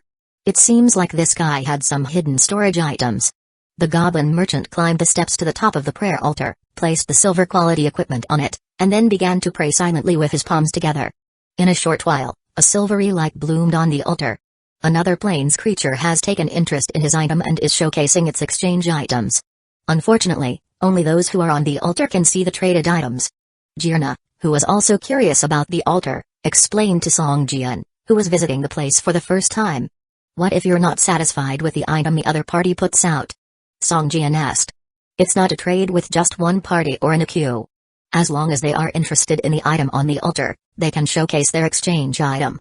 When the time comes, you can just pick the highest value one from within, Jirna explained and added, of course, if the item's value is too low and no one wants to exchange it, then this opportunity will be wasted. You will have to wait until next month to try again. As they talked, Songjian noticed that the silver quality item Kanan had placed on the altar suddenly disappeared. Apparently, Kanan had successfully traded with a creature from another plane, but what item he got in exchange could only be known to him, as others couldn't see it. Seeing the satisfied smile on Kanan's face, it seemed that he got what he wanted, and their trip to the Cantilu ruins wouldn't be a waste. It's your turn. Kanan came down from the altar with a grin and said to Songjian. Songjian took a deep breath and walked towards the prayer altar. Chapter 250, Primordial Chaos. Indestructible sword body. Songjian stood on the altar, unsure of what to do next, when a line of golden letters appeared before his eyes. Please place the item you wish to exchange. Can I only place one item? Then, what shall I choose? Songjian opened his inventory to check. There was quite a lot of stuff cluttered in Songjian's inventory: a bamboo shovel, miner's gloves, exquisite totem marks, Batwing zombie summon cards, vampiric scrolls, attack scrolls, vitality stones, necromancer crystal cores, and so on. Explore new novels on Novelbin.com. There was also a level 15 silver quality leather armor and a level 13 scorpion beast helmet. These two items would probably be the most expensive equipment in Songjian's inventory, but unfortunately, these were items that Songjian needed. He couldn't exchange them. What if the exchanged item wasn't something he could use? He would surely cry. After hesitating for a while, the countdown had started at the altar, and Songjian's gaze fell on an item. This was the only black quality equipment Songjian had acquired. Although the attributes provided by this item were poor, only increasing the upper limit of one's vitality by a little, Songjian always felt that this item was somewhat mysterious. Mutated stone tablet. This was the spoils of war Songjian acquired when he had hunted the elite boss Tombstone zombie. Until now, Songjian hadn't seen any other black quality equipment. This was the only one. As if guided by some inexplicable force, Songjian took out this accessory and placed it on the altar. As soon as Songjian placed it, an item emanating a silver glow appeared before his eyes. Silver quality? Songjian was surprised. He didn't expect that his item would be so valuable, enough to exchange for a silver quality item. Phoenix Dance Singer, Silver, Special Item, Effects. This singer has mastered hundreds of dances, can enhance the grade of a banquet when used there. Enthusiasm level +1. One of the Twin Legends set, Can perform the Phoenix Dance with Phoenix Dance Singer. Silver quality set? Song Jian's expression became a bit peculiar. He had thought that sets would only be of deep green quality. He hadn't expected that there would be sets even among silver quality. But this thing is a bit of a white elephant, Song Jian said, shaking his head as he touched his chin. This item was purely for showing off. It enhances the atmosphere during a banquet but offers no help in battles. Perhaps some big shots in other cities would be interested in it. Just as Song Jian was deliberating whether to exchange for this silver quality item, suddenly, the exchange list surged with hundreds of items appearing, each not lower than silver quality. What's going on? Song Jian's face showed surprise. You have to know that even if there is a chance to exchange for an item of a higher quality, usually only one item will appear. For example, if Song Jian were to put out an item of blue quality for exchange, most of the items that would appear in the exchange list would be of blue quality, with some even being green or white quality. But if a silver quality item appears, at the most, only one would appear, unlike now, where there are hundreds. So many silver quality items made Song Jian's eyes dazzle, he could hardly read all the attributes in detail. Could it be that this black quality mutated stone tablet has other uses? As Song Jian carefully picked the exchange items, he started to hesitate in his heart. I feel like I got the short end of the stick, even though I don't even know what uses this stone tablet has. Song Jian muttered in his heart. Just then, a golden light appeared before Song Jian, and there was a golden quality item in the exchange, outshining all the other items all at once. Gold quality? Is there really someone willing to exchange a gold quality item for this stone tablet? Great Tribulation of Heaven and Earth Yin Yang Sorrowful Charm? This is a gold quality skill book? What a strange name. And it requires level 80 to learn, and also requires negative karma up to -10,000 to learn? Song Jian frowned, and for a moment, he had a feeling of indecision about whether to exchange for this skill book. He would likely be unable to use it for a long time if he traded for it. However, to exchange a piece of poor quality accessory for a gold quality skill, although this skill sounds quite abnormal and he couldn't use it at the moment, it was obviously a very worthwhile deal. Song Jian just had this feeling in his heart that he was still getting the short end of the stick. Whoosh, suddenly, another item appeared in the exchange column flashing with light. Level fruit? A gold quality level fruit. After use, it directly increases the user's level by 10? Simple and crude, but... As Song Jian stared at the newly appeared level fruit, he became more convinced that his stone tablet was indeed a very special item, worth far more than he had imagined. Song Jian hadn't stared at the golden quality level fruit for long before another golden skill scroll appeared in the exchange list. Forge Body and Wash Marrow Primordial Breathing Method? Increases all attributes every time a level is gained? This technique can also be used in the real world. Good stuff, indeed. Song Jian's eyes lit up. While levels can be gradually raised, a skill that can increase body attributes was too rare. Just as Song Jian was about to select this skill, another gold quality skill scroll appeared before him. Song Jian only took a glance and immediately chose to exchange for the newly revealed skill scroll. Skill scroll, Primordial Chaos Indestructible Sword Body. After use, can learn the skill Primordial Chaos Indestructible Sword Body. Scroll usage condition, main weapon is sword, Primordial Chaos Indestructible Sword Body, active, level 1, skill effect. After releasing this skill, the player's all attributes +5, physical defense increase 30%, magic resistance increase 30%, negative effect immunity judgment +3, when using sword weapons, damage increase 50%, when releasing sword skills, power increase 30%. This effect lasts for 30 seconds. Dispel, purify type skills cannot affect this effect. Skill cost, consumes 30 invisible sword chi on release. During its duration, consumes I invisible sword chi per second. Skill cooldown, 60 minutes. Skill description. This skill is one of the inherited skills of the swordsman immortal profession. This was the third swordsman immortal profession skill book that Song Jian got. Seeing it, all other items were no longer appealing to Song Jian. After the exchange was done, Song Jian immediately used the skill scroll. In an instant, a golden light enveloped Song Jian, and the words Primordial Chaos Indestructible Sword Body appeared in the skill bar. This skill had a rather long cooldown, and unless he was certain he wouldn't be in any fights, it would normally not be used casually, as it should be kept as his trump card. After the exchange was completed, Song Jian felt a force surging from the altar, pushing him to leave. This force was weak at first, but started to get stronger over time. One person could only exchange one item at a time, so there was no point in staying on the altar. So, Song Jian slowly stepped off the altar. Haha, is it my turn now? Jiana put away her battle axe and quickly walked towards the altar. Chapter 251, Moving out Jirna's goal was to move this entire altar, but she wasn't sure if it could still be used after moving it, so she decided to use it once beforehand. Wow, what extravagance, actually using a golden quality item to exchange. Kanan looked at the item in Jirna's hand and said jealously. Exchanging items with the prayer altar doesn't necessarily mean using gold quality items, but the lowest quality that one could exchange was gold. If the item offered was unappealing, people from other planes wouldn't be fools to exchange their treasures, and they might even exchange silver or even blue quality items. After placing the item on the altar, someone soon brought out their exchange item. Jirna selected one after some deliberation and completed the trade. Phew, she exchanged for a golden quality weapon. Kanan, standing on tiptoes, saw the item in Jirna's hand and whispered.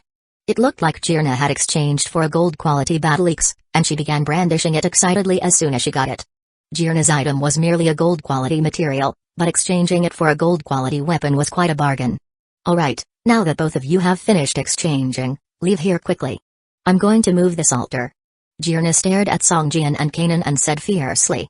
With a gold quality weapon in hand, Jirna had more confidence. If it weren't for seeing Songjian exchange a golden quality skill earlier and mastering it right away, she might have attacked immediately. System, Jirna has proposed that you leave. You must leave within 3 minutes and be at least 100 meters away from her, otherwise her favorability towards you will decrease greatly. What? This NPC's favorability can change like this? It's already unfriendly, but it could still drop so easily. Songjian suddenly lost interest in favorability. Hey! This altar was built with the entire strength of the Kanchilu clan. If you so much as touched a single brick on it, the altar's energy might detonate and destroy the whole pyramid. Kanan taunted Jirna with a sarcastic expression. That's not your concern. Jirna said nonchalantly. You should leave quickly, in case the altar's energy really detonates. Isn't it better if you're farther away? Hurry up, go. How are we supposed to leave with all those desert scorpion beasts outside the pyramid?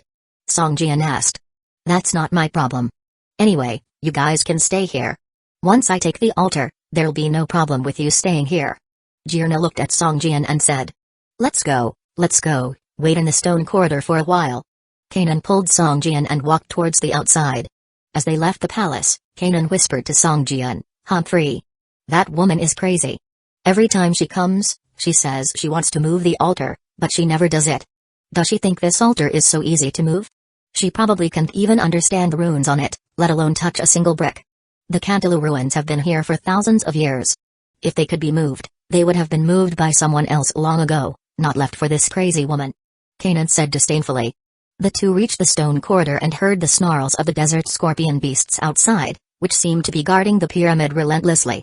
This is troublesome, these monsters haven't dispersed yet. Kanan frowned slightly before looking at Songjian and saying, with your strength, those desert scorpion beasts probably can't hurt you, but I'm not so lucky. Time is money, my friend. Now that we're done here, I have to leave immediately. Take care of yourself. As he spoke, Kanan took out a town return scroll, tore it open, and was immediately enveloped in a milky white light. One last piece of advice, no matter what, don't go exploring the other pyramids, they're all filled with level 30 elite bosses. Whoosh, a beam of white light shot up to the sky, protecting Kanan as it tore through space. The walls of the pyramid couldn't block this white light, and a powerful spatial force formed a unique pathway to take Kanan away from the pyramid. Only Songjian was left in the stone corridor, with intermittent tremors coming from the palace behind him. It seemed that Jirna had started to tamper with the altar. I hope you don't blow yourself up. If an item that connects all realms explodes, I fear that Stone City will be reduced to nothing but ruins. Songjian thought to himself, feeling like he was sitting on a ticking bomb. As he watched the restless desert scorpion beasts outside the stone corridor, Songjian drew his long sword and charged out. Let me try how powerful this primordial chaos indestructible sword body really is. When the nearest scorpion beast was still 7 or 8 meters away, Songjian stomped his foot, and a fang-shaped air mass whistled toward it. With a bang, a scorpion beast was knocked flying. Weakness potion. A bottle of mutated grade weakness potion shattered in the midst of the desert scorpion beasts, instantly enveloping 7 or 8 of them. Immortal sword body, activate. With a light shout, a faint golden light flickered around Songjian's body, and 8 sword shadows circled him. The long sword in his hand sparkled with a silver glow as he charged at the desert scorpion beasts. Broken wing dance. Songjian's figure darted wildly through the scorpion beasts, none of them able to stop him. As soon as he unleashed the broken wing dance skill, Songjian's speed was almost like teleporting. After 2 consecutive attacks, Song Jian leapt high into the air and fiercely slashed down at the scorpion beasts on the ground. Boom! An air wave blew away all the surrounding scorpion beasts. Swish! The sword light in his left hand burst forth, and a 3-meter-long silver sword light, accompanied by Song Jian's body rotation, drew a perfect circle. Thud, thud, thud! More than a dozen desert scorpion beasts exploded in midair, leaving not a single intact corpse. The large group of scorpion beasts around roared in anger and rushed towards Song Jian, their giant pincers smashing down fiercely, the low sound of tearing air echoing above Song Jian's head. Knight's Creed. A white light shield protected Song Jian, who instead of retreating, advanced towards the scorpion beasts. All the attacks hit the white light shield continuously. The 500-point defense only lasted for 7 or 8 seconds before it shattered completely. Bang, bang, bang! The attacks from the scorpion beasts followed, and phantom longswords appeared on the surface of Song Jian's body, surrounding and encircling him. All the attacks that hit Song Jian's body only caused a series of single-digit damage. It should be noted that these were 20th level ordinary monsters, 8 levels higher than Song Jian. Feeling the slight vibrations from his body's surface and the fact that his lost vitality points were recovering faster than the damage he was taking, Song Jian's heart was reassured as he swung his long sword to kill enemies left and right among the scorpion beasts. Sword Silk. Rapid Sword, activate. Haha, come, let's have a thrilling fight. Chapter 252, Annihilation. Once Song Jian opened the Immortal Sword body technique, all his attributes increased by 5 points. His strength, now over 20 points, was supreme, with all other attributes receiving a corresponding boost. Other than his vitality points, all his attributes outclassed those of ordinary level 20 monsters. Add to that his high defense, resistance and unnaturally fast vitality recovery, it was clear that Song Jian could take whatever the desert scorpions threw at him. He moved with the fervor of a berserker amidst the desert scorpions, deflecting attacks left and right as silver light flashed and blood flew. The spectral swords that shone around him reduced the severity of their attacks before his equipped armor bore the remainder. The actual damage inflicted on him was minuscule, further with his inherent skill thick skin forcibly reducing 12 points of damage. Each desert scorpion could only inflict minimal damage on Song Jian.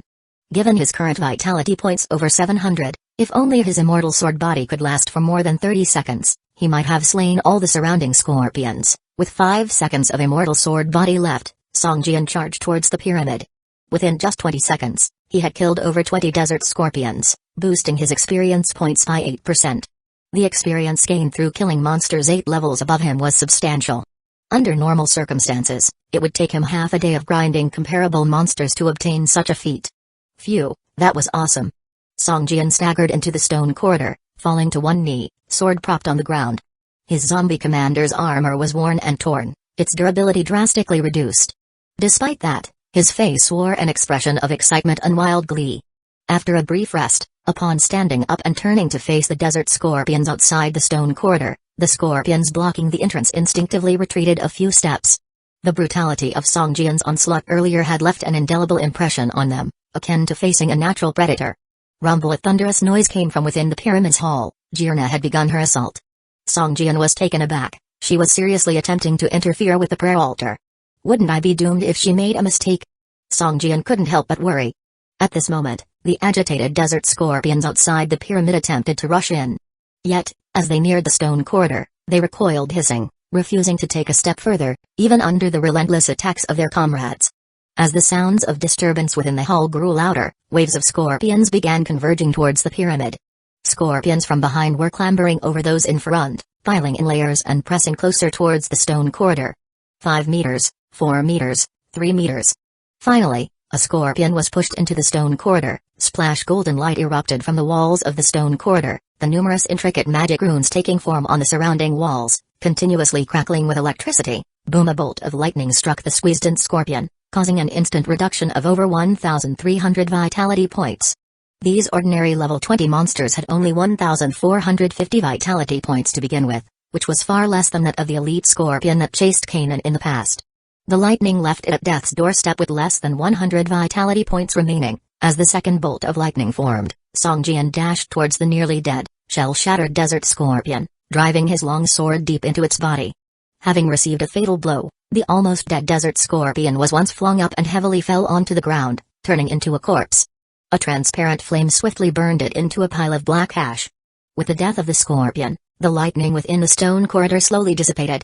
The magic runes on the surrounding stone walls also gradually faded, returning to their original plain stone appearance. Most of the vitality points of this scorpion were stripped away by the pyramid's defense measures, which means that although Songjian received all its experience points, it didn't drop any loot. This way of killing is faster. Realizing this, Songjian brightened up and threw a bottle of weakness potion towards the entrance of the stone corridor. Above the heads of a few dozen scorpions right outside the corridor, a whack sound resonated as the potion bottle exploded, causing 30 points of damage per scorpion, and drastically reducing their defense. Like rolling balls, the scorpions started getting pushed into the stone corridor, triggering the pyramid's defense measures again. Bolt after bolt of lightning, like the whip of a thunderstorm, struck down mercilessly on the desert scorpions that dared intrude the pyramid. The flashes of electricity and the painful cries from the scorpions echoed within the stone corridor, leaving no scorpion capable of withstanding the whip-like blows. However, before they ended up in the corridor, all these scorpions were first subjected to Songjian's attack. Therefore, the system defaulted the experience points of these monsters to Songjian. Rapidly, his experience points began to fluctuate. All he needed to do was continuously throw bottles of weakness potion at the desert scorpions about to be squeezed into the stone corridor. 15%, 30%, 45%, 60%. Songjian's experience points increased at a fast pace, his weakness potions decreasing at the same pace. Soon, an hour passed with his experience reaching level 12 at 94%, just one notch away from level 13. The swarm of scorpions at the enclosed gate multiplied, seeming as if every desert scorpion in the area had poured into this stone city. At first, these scorpions were just getting pushed into the corridor, but eventually, relying on their sheer toughness, they began braving through the stone corridor's lightning to invade the pyramid. Each progressing step resulted in a few desert scorpions being annihilated by the corridor's lightning.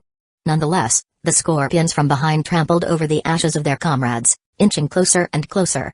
Meanwhile, Songjian could only keep retreating. Just then, a rumble eruption from behind him reverberated through the pyramid, the entire building trembling. It felt like an earthquake. A surge of air rushed out from behind, bringing with it an aura of endless death and decay, making Songjian's heart tighten. No time to dodge, Songjian instinctively activated the primordial chaos indestructible sword body again as it had just cooled down.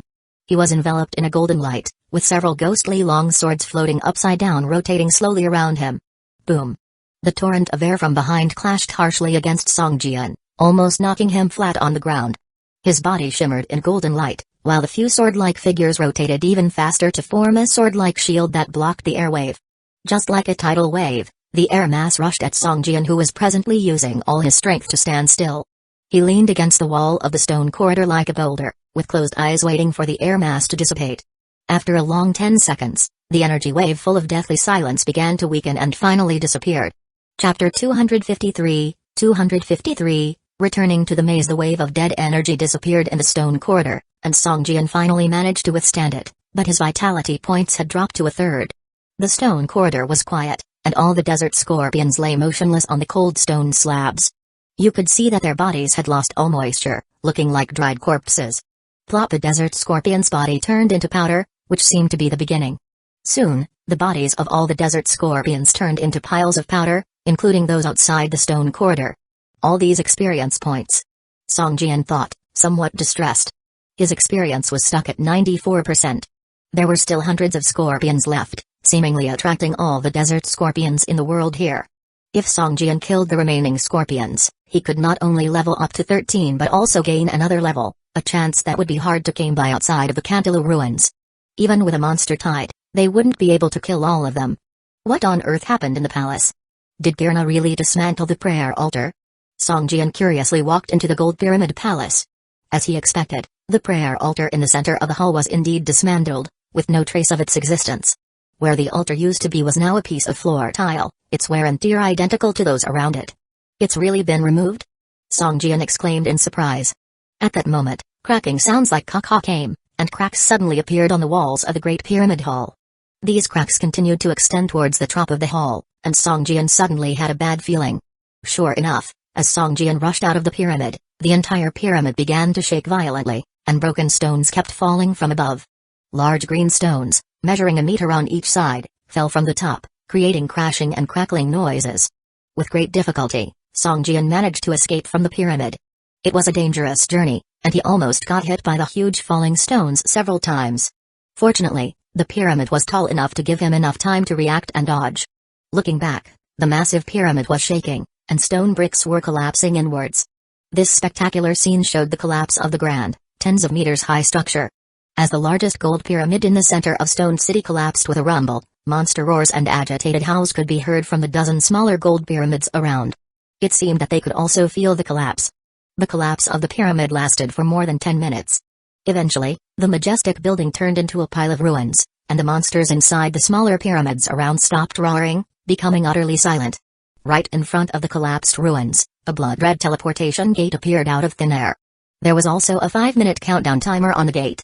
Could this be the exit? Song Jian summoned a blood raven, ordering it to fly into the gate. After waiting for a while, the blood raven didn't die and returned to the blood pool. Thus, Song Jian stepped into the teleportation gate, too. The stone city and the Cantalu ruins fell into dead silence once again. At the moment when the countdown on the blood-colored teleportation gate disappeared, the gate itself disintegrated, vanishing without a trace. The moment the blood-red gate disappeared, all the bosses sealed in the gold pyramids roared together in madness. As the sealing runes in the small pyramids collapsed rapidly, the bodies of the smaller pyramids began to crack, just like the big pyramid had done earlier. Boom, boom, boom. The small pyramids in the center of Stone City exploded one after another, and level 30 elite bosses leaped out from the ruins, viciously looking around from their positions atop the collapsing pyramids. Although these bosses differed in appearance and had been sealed for an unknown number of years, each of them exuded a fierce aura and looked somewhat weak, seemingly lacking in vitality. These dozen or so level 30 elite bosses glanced at each other and seemed to see the intense killing intent in each other's eyes. Fortunately, these bosses were still sane. They randomly chose a direction, left the stone city, and ran towards the desolate desert outside. Song Jian stepped into the blood-red teleportation gate, and after a brief spell of dizziness, he found himself back in the Cantalu maze. A blood raven stood dumbly in front of the gate. Feeling Song Jian's arrival, it twisted its head 180 degrees and gazed at him blankly. Song Jian raised his hand, dismissed the blood raven, allowing it to return to the blood pool, and looked around. All around were cold stone walls, and since the area had already been fully explored, the maze was eerily quiet. Do they expect me to walk back on my own?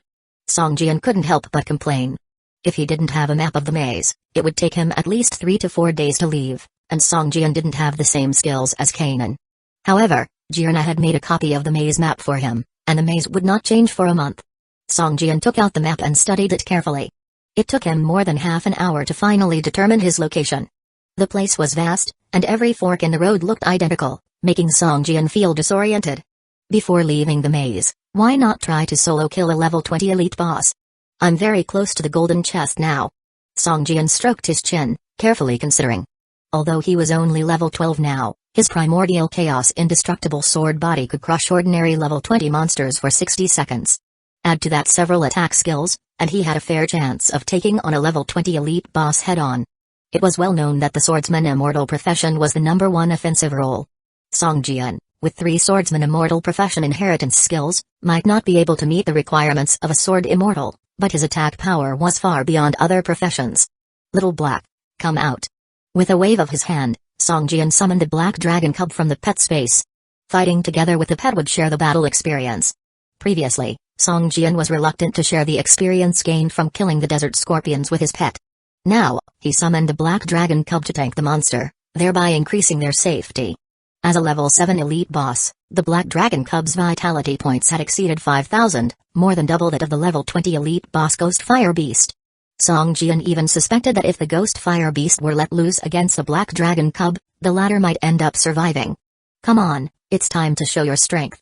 Kill the giant spider and I'll give you an extra chicken drumstick tonight. Song Jian gently stroked the scales on the head of the black dragon cub and spoke tenderly.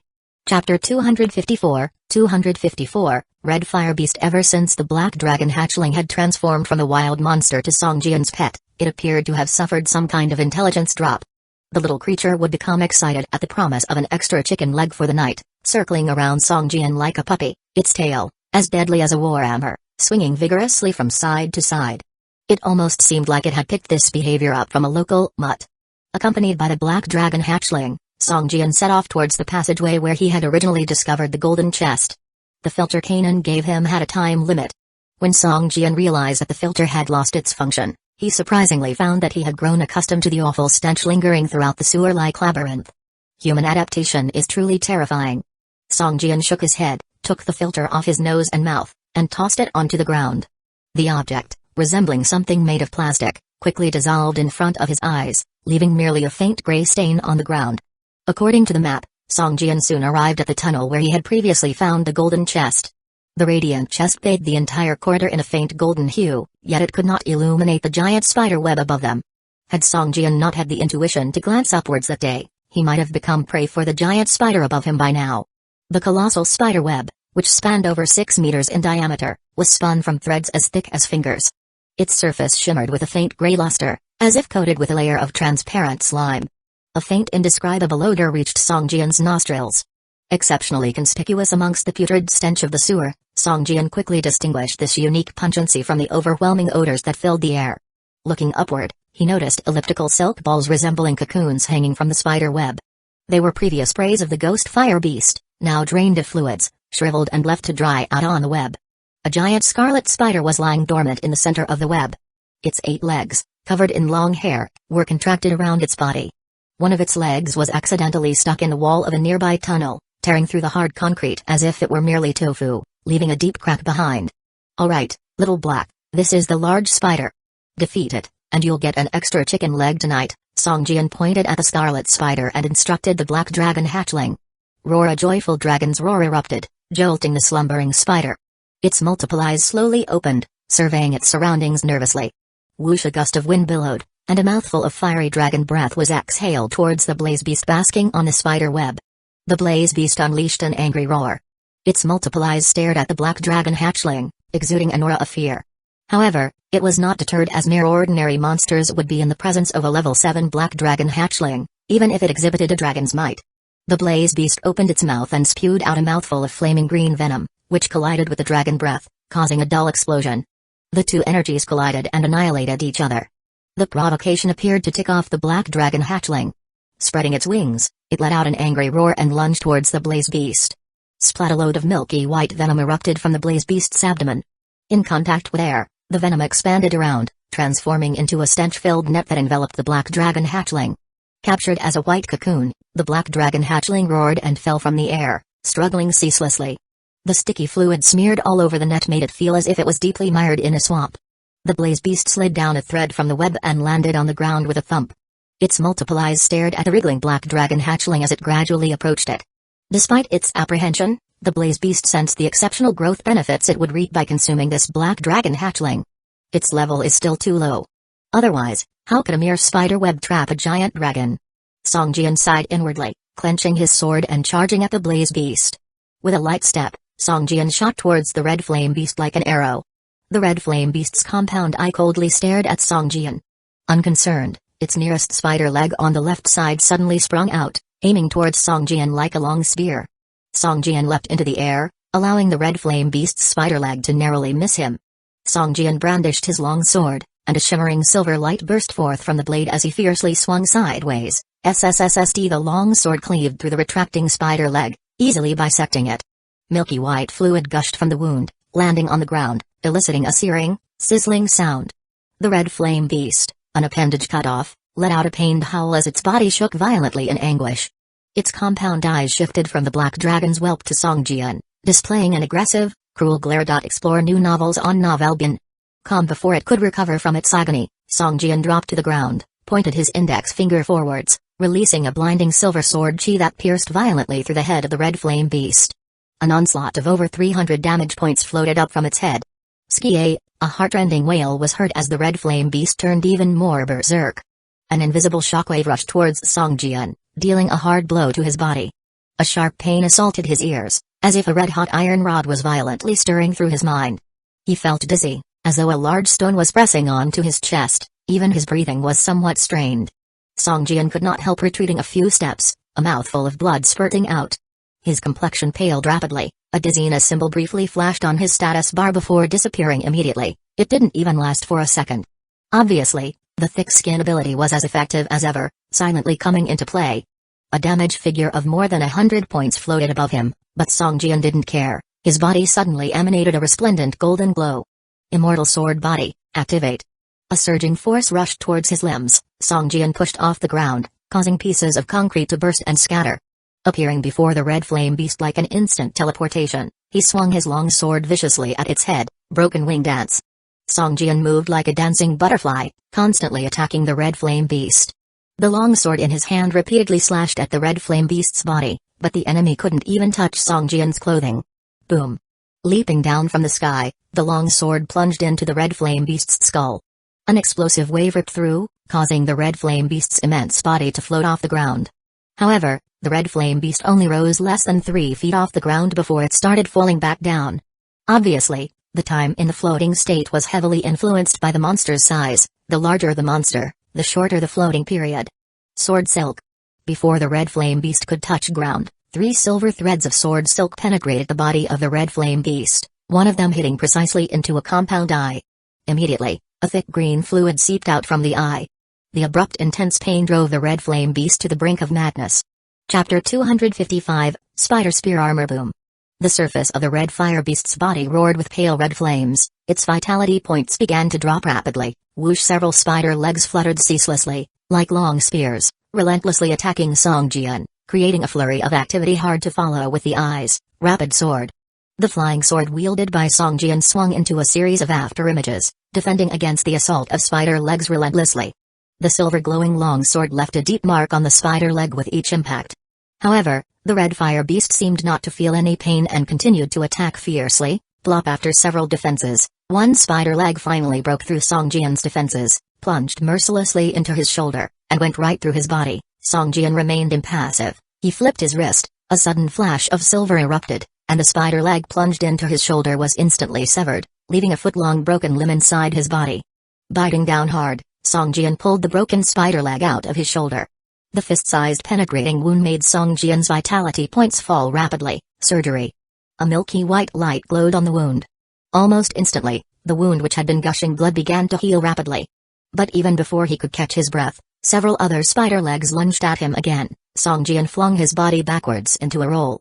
Plunk. Several spider legs punched hard into the ground, piercing the hard concrete and exposing the black soil underneath. The red fire beast wildly waved the remaining 6 spider legs, and charged towards Song Jian. It seemed resolved for mutual destruction. Just then, the struggling black dragon cub let out a roar.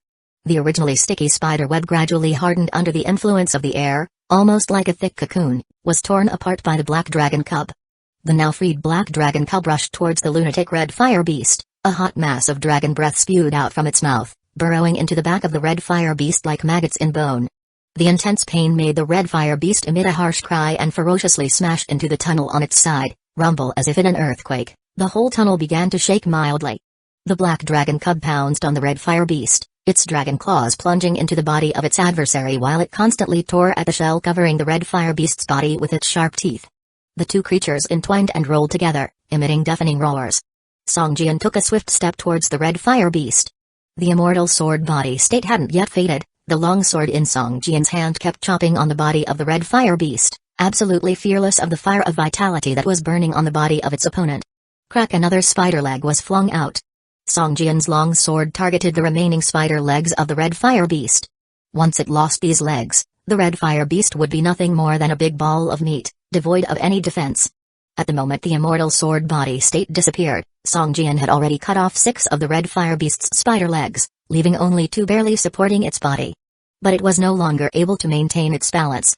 Under the onslaught of the black dragon cub, it kept tumbling and rolling. Its resistance grew weaker and weaker. Song Jian's long sword kept stabbing into the body of the red fire beast. Each impact made the beast let out a high-pitched wail. However, very soon, the beast's cries grew lower and lower, and eventually, it lay on the ground gasping for breath and convulsed incessantly, no longer as frenzied as it was before. The black dragon cub continued its attack relentlessly, and with the last claw swipe, a transparent flame ignited on the red fire beast's body. Golden light simultaneously blossomed on the bodies of Song Jian and the black dragon cub. Both of them leveled up. Song Jian leveled up to 13, and the black dragon cub rose to level 8. Song Jian, now at level 13, added the newly obtained skill point to Thick-Skinned, promoting this innate skill to level 10. The level 10 skill Thick-Skinned enhanced his defense by 40%, resistance by 50%, compulsorily reducing 15 effective damage points. The resistance to negative states had also reached a very high level, where it could even completely immunize against low-level mental attacks. Having reached level 10, it seemed that the Thick-Skinned skill had reached its limit.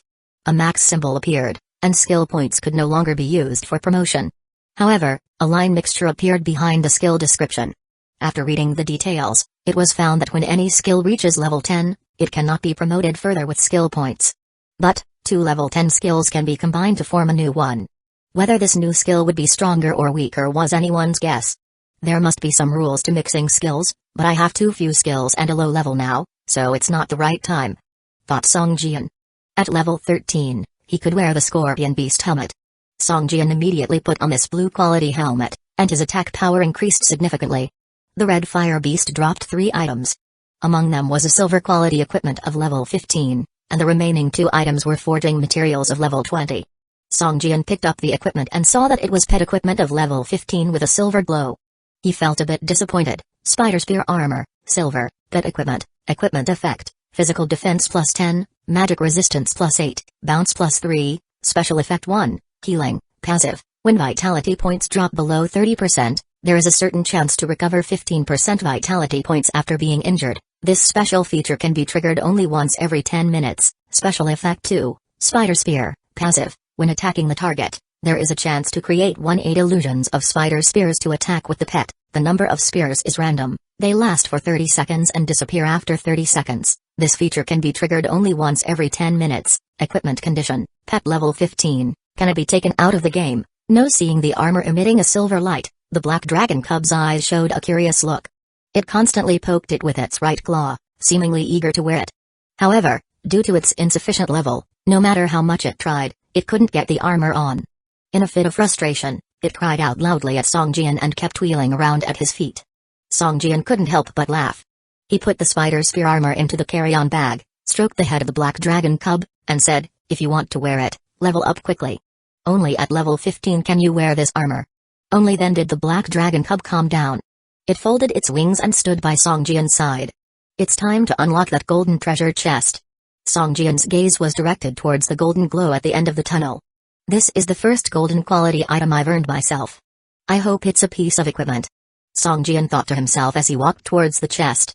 Chapter 256, Crimson Fire Heart Ape Sword. This golden treasure chest was intricately carved on the surface, appearing as though it was held in the arms of a giant beast. At the moment Song Jian's fingers touched the chest, a crisp click sound rang out from within, and the lid of the chest slowly opened, revealing a dazzling golden glow. He reached in and a long sword, emitting a golden light, appeared before Song Jian. Crimson Fire Heart Ape Sword, gold, one-handed sword, equipment effect, attack 50-50, armor break plus 3, penetration plus 3, fire damage plus 30, increased attack speed by 10%, special effect 1, owner recognition, passive. This item absorbs the user's vital essence to recognize the owner. After the owner is recognized, the item cannot be destroyed or dropped, and never worn down. Special effect 2, growth, passive. This item is a growing equipment, starting at level 1, gaining combat experience to level up during combat. The higher the level, the stronger the characteristic of the item. The level of the item cannot surpass the user's level. Equipment requirement, level 1, set, I out of 5. Can be carried out of the game. No. Seeing these attributes, Song Jian almost trembled with excitement. A gold quality, growing set weapon would even surpass the sword that had led him to become a sword controller, Wang Jian's weapon. Blood recognition, first recognize the owner. Song Jian muttered to himself as he grabbed the blade with his left hand without hesitation and made a light cut. The fresh blood gushed out and startled him. Damn, it's so sharp, I only just as Song Jian was hesitating whether to apply advanced healing potion to himself, the gushing blood was completely absorbed by the sword, and the wound on his left hand healed instantly. The sword in his hand gave him a strange sense of connection, as if it were part of his body, connected to his flesh and blood. After absorbing the blood, the Crimson Fire Heart Ape Sword suddenly emitted a crimson glow, which then slowly receded. Even the golden light indicating the item's quality was gradually receded into the sword. The aura receded, concealing the divine item. Whoosh! Before Song Jian could react, the Crimson Fire Heart Ape Sword turned into a red light and entered his body. Immediately, he felt as if there was an extra object at his heart. The Crimson Fire Heart Ape Sword had transformed into a tiny 1-inch sword, floating quietly within his heart. As his heart was pulsating, the Crimson Fire Heart Ape Sword was also slightly vibrating, absorbing Song Jian's vitality, and emitting some surging energy which spread to every part of his body. Explore new novels on Novelbin. Come with a thought, he loosened his right hand, and the Crimson Fire Heart Ape Sword appeared from nowhere, tightly gripped by him. The moment Song Jian let go, The crimson fire heart-ape sword turned back into a red light and returned into his heart. Ha ha ha. Song Jian burst out laughing. His goal was to become the only sword immortal among the top 10 professions. As a sword immortal who prioritized defense, how could he be the best without a suitable weapon? After retrieving the long sword, the golden glow of the treasure chest gradually faded. It seemed the chest only contained one gold quality item. However, obtaining the crimson fire heart-ape sword had already made Song Jian very satisfied. The golden light began to dim, but the chest did not disappear. Clearly there were still other items inside. Song Jian reached in and pulled out 2 bottles of advanced healing potion and 1 bottle of advanced spiritual recovery potion. These were potions that could be used in battle.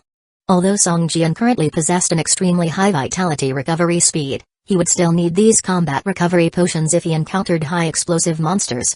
After he took out the 3 potions, the treasure chest gradually faded and eventually disappeared. Song Jian smiled slightly and walked towards the exit of the maze marked on the map. By evening, Song Jian returned to his villa with the black dragon cub. The villa was still bustling, with new buildings continuously rising. Song Jian even noticed some players wandering around his territory, seemingly interested in the items sold in the grocery store. "Master, you're back." The butler George spotted Song Jian and hurriedly ran to him, bowing respectfully and said, "Master, most of the buildings that are possible to construct have been built, but there are still some empty plots. How should we utilize these spaces?" "Oh, do you have any suggestions, George?" Song Jian asked casually. "Master, I have 3 suggestions for you to consider. First, we could transform these lawns into farmland. Food storage is crucial to all estates. If all we transform into farmlands, we can harvest a large amount of food each month. At this stage, having an ample food reserve is the best way to attract people. Second, we could build barracks and training fields to cultivate our armed forces. Third, we could rent the lands to those who want to settle down. These people might become your citizens in the future." Song Jian pondered for a moment and said, "Let's start with the farmland. An ample food reserve is vital. Also, when can we expand further? I feel our territory is getting a bit cramped." "Respected master, it will be 25 days and 17 hours until the next expansion campaign can be launched," Butler George replied. "Good, remember to remind me in time." Song Jian nodded and said. At the Urban Waste Collection Center, by the side of a nearby highway, a level 5 zombie was wandering aimlessly under the shade of the trees along the road, occasionally letting out a deep growl. Just then, a humming sound underlying the zombie's surroundings, the space started to ripple, just like water. Hearing the noise, the zombie subconsciously turned towards the source. A light blue portal with a diameter of 2 meters began to gather energy around it. The energies in space around the portal started to fluctuate. The zombie had only taken 2 steps when the strong forces tore it into dust. Soon, the energies around the light blue portal began to stabilize, and a muscular man in full chain mail, with a shield on his back, walked out of the portal. The moment he steps out of the portal, the muscular man quickly makes room for a man in leather armor with 2 daggers at his waist, his face covered by a red triangular cloth. As soon as this man appeared, he too quickly made way for the 3rd person to step out of the portal. Then came the 4th man, who collapsed to the ground as soon as he appeared, vomiting blood profusely. The first man who came out furrowed his brow, grabbed the 4th man by the collar, and dragged him aside. The first 3 men, who came out first, didn't pay any heed to their comrades still vomiting blood. Their eyes stayed on the portal as if they were waiting for something. After some time, an arm, tattooed all over, was flung out by an invisible force from the portal. The light blue portal began to become unstable, ripples vigorously fluctuating around it. Thud, the spatial energies dispersed, the portal disappeared, leaving only a twitching arm in its place. Chapter 257, Chasing and Killing. Looking at the tattooed arm on the ground, Chu Ping's face darkened, and he couldn't help but grip the dagger at his waist, cursing softly, "Damn it." Ma Zhong stared at the arm for a moment, took off the battle shield on his back, secured it to his left arm, and said in a deep voice, "Qi Yun, go check on Miao Wen and treat him." "Understood." Wearing a robe with a short staff at his waist, Qi Yun nodded and walked towards Miao Wen, who was vomiting blood profusely. Those bastards in the gathering area promised that this transmission channel could withstand 5 professionals. Chu Ping pulled out the 2 daggers hanging from his waist, spun them in his palms, gripped them tightly, his eyes fierce. If those so-called experts from the gathering area were in front of him, he would not hesitate to stab them with a few large holes. Qi Yun knelt on the ground, laying Miao Wen's vomiting body flat and letting him lie down, then pressed his palm on Miao Wen's brow and began chanting a spell. A white light burst forth from his palm, quickly covering Miao Wen's entire body. Miao Wen's vomiting stopped, but his face still looked terrible, his muscles twisting, and his hands constantly clutching at his chest. After a moment, a trace of fatigue appeared on Qi Yun's face as he gripped the short staff at his waist and waved it lightly over Miao Wen. A sacred light burst forth from Qi Yun's body, and tiny energy droplets like rain appeared in the air, falling onto the prone Miao Wen. Miao Wen's face grew even more terrible, his eyes bulging out like a frog's, and his hands clutching desperately at his chest, making hey gasping sounds. Having expended a healing skill called Sacred Rain with a cool-down time of 12 hours, Miao Wen's condition still didn't improve and Qi Yun's brow furrowed. Looking at Miao Wen, he tore open the man's shirt. "Captain." Qi Yun's face changed dramatically and called out. Ma Zhang, who was in a battle state, glanced over and saw a foot-long fissure on Miao Wen's chest, right over his heart, as if it had been cut open by a blade. Over the fissure, the force of space constantly surged. Any healing energy that touched the wound immediately triggered a counterattack from the space force, rendering no effective healing. Ma Zhang went to Miao Wen and examined the wound closely. Now Miao Wen was hanging by a thread, his vitality points dropping rapidly. He could no longer speak, his mouth full of blood, and his body convulsing involuntarily, gripping Qi Yun's sleeve tightly. The force of space from the wound had already spread throughout Miao Wen's body. By now, Miao Wen's vitality points were reduced to just 3, but these last 3 vitality points seemed to be locked down, no longer dropping. Miao Wen's body trembled constantly, sweat pouring from his brow and his body looking like it had just been retrieved from a pool. In just a short time, a puddle of water had formed beneath him. Qi Yun gritted his teeth, holding the short staff, about to perform another healing skill when Ma Zhang grabbed Qi Yun's hand and shook his head. "We can't save him unless we dispel the space force from his wound. Chu Ping, give Miao Wen a quick end." Chu Ping took a deep breath, with flames of rage burning in his eyes, walked up to Miao Wen, knelt down on both knees, and gently placed a fang-like dagger on Miao Wen's neck. A flash of white light, a critical hit floated above Miao Wen's head. With a soft breath and a faint sound from his throat, Miao Wen's body lay limp. After death, Miao Wen's body should have been incinerated by the transparent flame, but as soon as the flames began to burn, the force of space emerged and withstood the fire. Only when the force of space had been completely consumed could Miao Wen's body be incinerated by the flame. "Pack up, gather up his equipment, and let's continue the mission," Ma Zhang said indifferently. "If that bastard hadn't killed people from our 101 gathering area, we wouldn't have taken this hunting mission in the first place. If we hadn't taken the mission, Miao Wen and Kaya wouldn't have died." As Chu Ping walked, he grumbled angrily. The Institute's bunch of useless researchers claimed that this transmission array could bear 5 professionals, but in the end... "Enough, Chu Ping. What's done is done. Our mission now is to find out what happened then and eliminate that blessed one," Ma Zhang said coldly. Chu Ping stopped talking, snorted coldly, and gripped his dagger tighter. Soon, the 3 of them headed towards the Urban Waste Collection Center. The Urban Waste Collection Center was lined with several garbage mountains, and a faint stench spread into the surroundings. Low growls of zombies could occasionally be heard from behind the wire fence enclosing the area.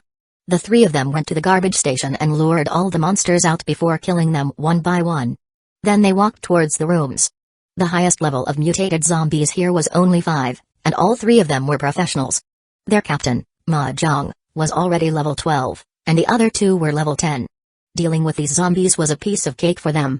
It's been over a month since it happened, and many traces have disappeared, but their battle was intense, so there must still be some traces left.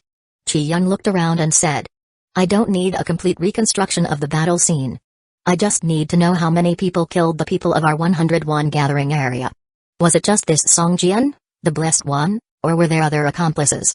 Ma Zhang said coldly, "Any offender of our 101 gathering area must pay." Qi Yun nodded and began examining things carefully. After a while, Qi Yun walked a large circle around the garbage station, stopped for a moment at several special locations, and pointed to 3 barracks-like buildings, saying, "There were 2 people at the scene. One did not participate in the battle, just watched from that room. Only one took action, and that must be the blessed one mentioned by the system." "Who is the one who didn't take action?" Ma Zhang asked. The advance team sent a message at the time saying they had captured a scientist who could be sold for a good price. "Presumably, the one who didn't take action is the scientist they captured," Chu Ping interjected. "A scientist? Humphrey, if he wasn't working with the Blessed One, why would he come to this desolate place to kill people?"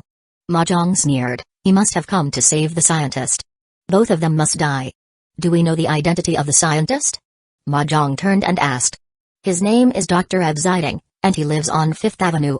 Chu Ping stopped typing on the computer on his wrist and looked up to say, "Perfect.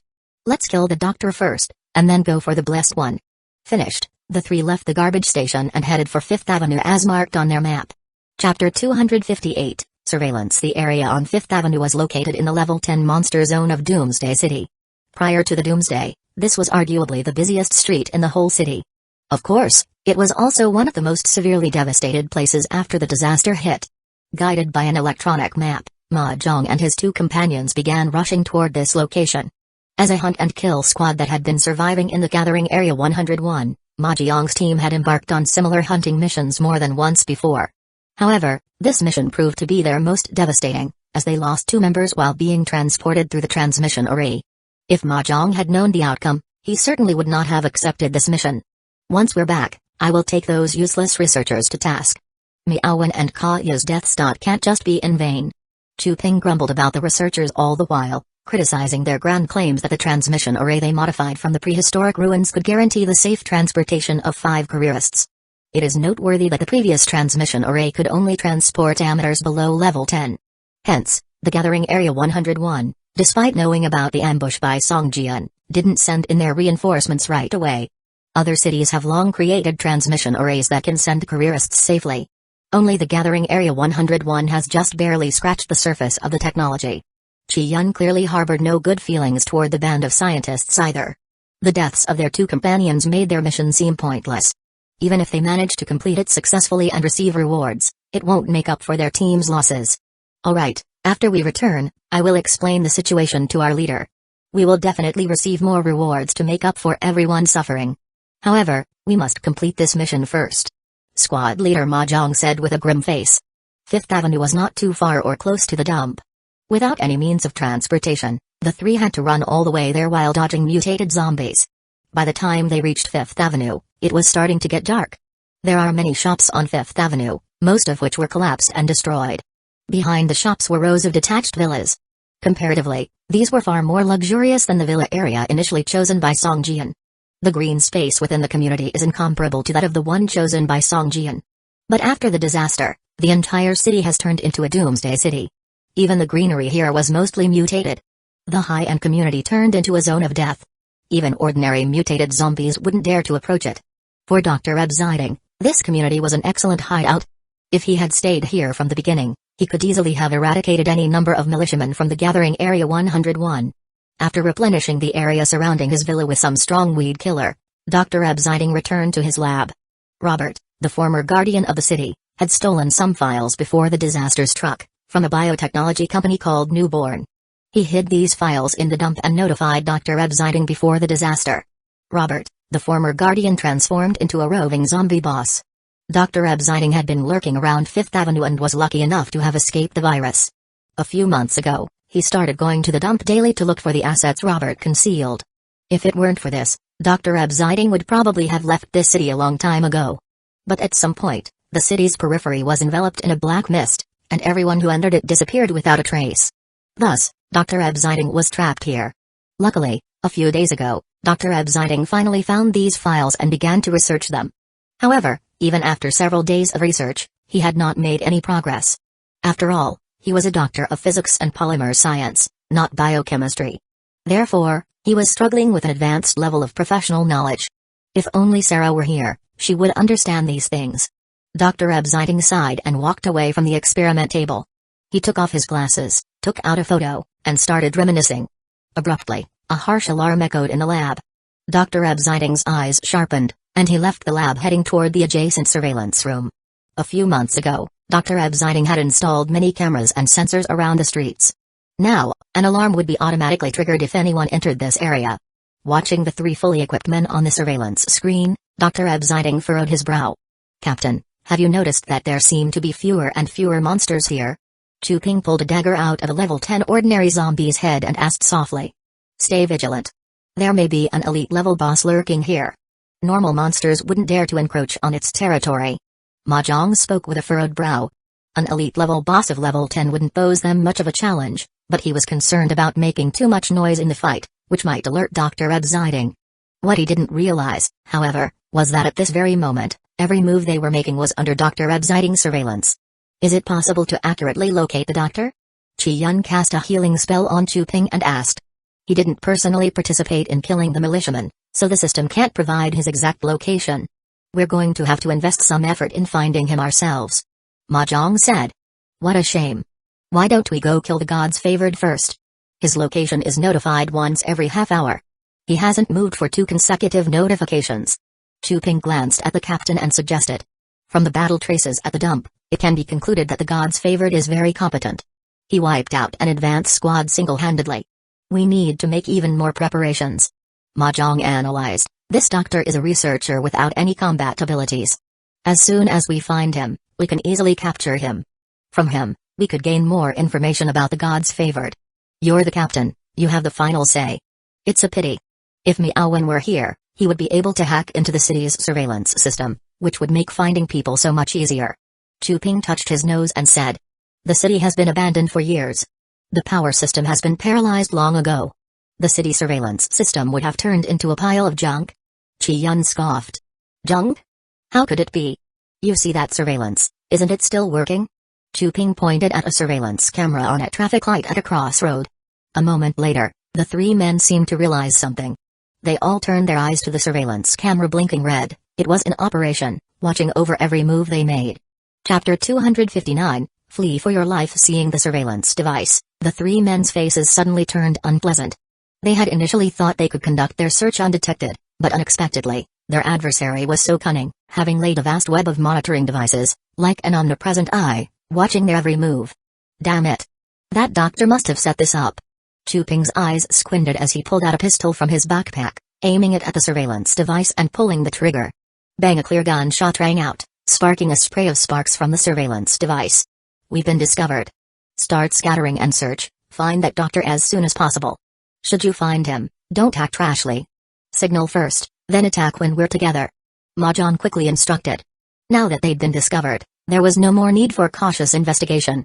Although Fifth Avenue was large, many of the buildings had already collapsed, so a thorough search wouldn't take too long. The target was merely an unarmed researcher. Against any one of them, he stood no chance of putting up a fight, so Mahjong wasn't worried that they would be defeated one by one. Understood. The 3 of them pulled out a device and began to act separately. It was a life-detecting device, and each team member had one, specifically used to search for targets hiding in the city. The range of the detector was only 300 meters.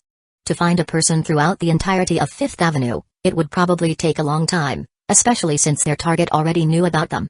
If Dr. Absiding took the opportunity to escape, their long effort would be in vain. So you have me cornered, thinking that even if I run, there's nowhere to hide? Absiding gazed at their unmasked search activities, revealing a trace of coldness in his eyes. Initially, he wasn't sure if he was their target. But after seeing their insignia and the series of actions that followed, Dr. Absiding was certain of their enemy status. I won't be caught a second time by people from the gathering area 101. Dr. Absiding murmured to himself, beginning to hastily gather his belongings, preparing to escape. Whatever could not be taken away would be destroyed. The entire lab was a mess. Every item here had cost Dr. Absiding plenty of time to find in the entire city, even nearly costing him his life. Looking at the chaos, a painful expression appeared in Dr. Absiding's eyes. Sighing, he placed various precious materials and data on a silver metallic panel floating before him. Tapping lightly on the panel, it immediately began folding automatically. The initial 1 square meter metal panel, after several folds, turned into a palm-sized polyhedral metal sphere. Absiding grasped the metal sphere, putting it in his pocket. He slung a backpack as large as himself over his shoulders, sprayed an entire bottle of repellent on his body, and prepared to leave this safe house that he had personally created. Qi Yun, at this point, was also holding the life detection device, and had come near the residence where Absiding was based. Soon, a red humanoid figure appeared on the center of the device screen. Captain, I detected life activity. He seems to be preparing to leave this area. Qi Yun informed his 2 teammates through his shoulder-mounted radio. Hold your position. Mahjong's voice came through the radio. Minutes later, Mahjong and Chu Ping appeared almost simultaneously at the place where Qi Yun was. Is it this residential area? Asked Mahjong. Yes. I was able to detect his life activity earlier, but it's gone now. He must have left the detection range. Replied Qi Yun. This block. I feel something eerie, like there's something that could threaten our lives. Chu Ping said, furrowing his eyebrows and staring at the exuberant luxurious villa residential area in front of them. An ordinary researcher could survive here, why should we fear? Qi Yun sneered at Chu Ping. Are you saying you're not even as capable as an unarmed old man? If it wasn't for the captain's orders, I might have already caught the guy by now. Grumbled Chi-yun. Let's go in together and search, mark the last spot where the life activity disappeared. Mahjong said calmly, seemingly ignoring Chi-yun's complaints. Chi-yun touched the detector a few more times, marking where the life activity of Absiding disappeared, transmitted the information to the other two, and the three used each other as ladders to jump over the wall of the community and headed towards the marked point. Swish! The sound of wind rustling the leaves echoed through the residential area. Mahjong frowned, sharing Chu Ping's intuition that there was something unnerving about this place. Such a large area, yet there wasn't a single creature, and the plants around were too densely grown and extraordinarily large, as if they had been growing for hundreds of years. Why is it so quiet here? There's so much vegetation, yet there's not even a hint of insect or bird sounds. Chi-yun muttered while running. Suddenly, Mahjong was taken aback. He abruptly realized something. There was an unknown danger in this residential area. Be careful, there's something strange about this place, warned Mahjong. Just then, Mahjong noticed a shadow swooping in front of him. Instinctively, he put his left hand in front of him. Clang! With a loud noise, Mahjong's body was flung away like a baseball by a thick vine. After landing, Mahjong rolled twice on the ground. When he looked up, he was shocked to see that a gigantic willow tree had uprooted itself just 3 meters from where he had stood, and a grotesque human face appeared on the trunk. The vine that had flung him looked like a giant python, coiling around the tree. Mutated Tree Spirit, a level 10 elite boss. Mutated Tree Spirit. Chu Ping shouted, his face showing surprise. Plant-type monsters wouldn't reveal their properties unless they initiated an attack. Even if you walked right by them, you wouldn't see their characteristics until they attacked you. Rumble! All the plants in the entire residential area began to violently tremble. Even from a distance, a green giant figure emerged slowly from a vast lawn, with numerous weeds taller than a human winding around it like snakes, becoming part of the giant body. Roar! The tall and burly green giant let out a roar and strode towards the trio. Retreat, retreat, get out of here now.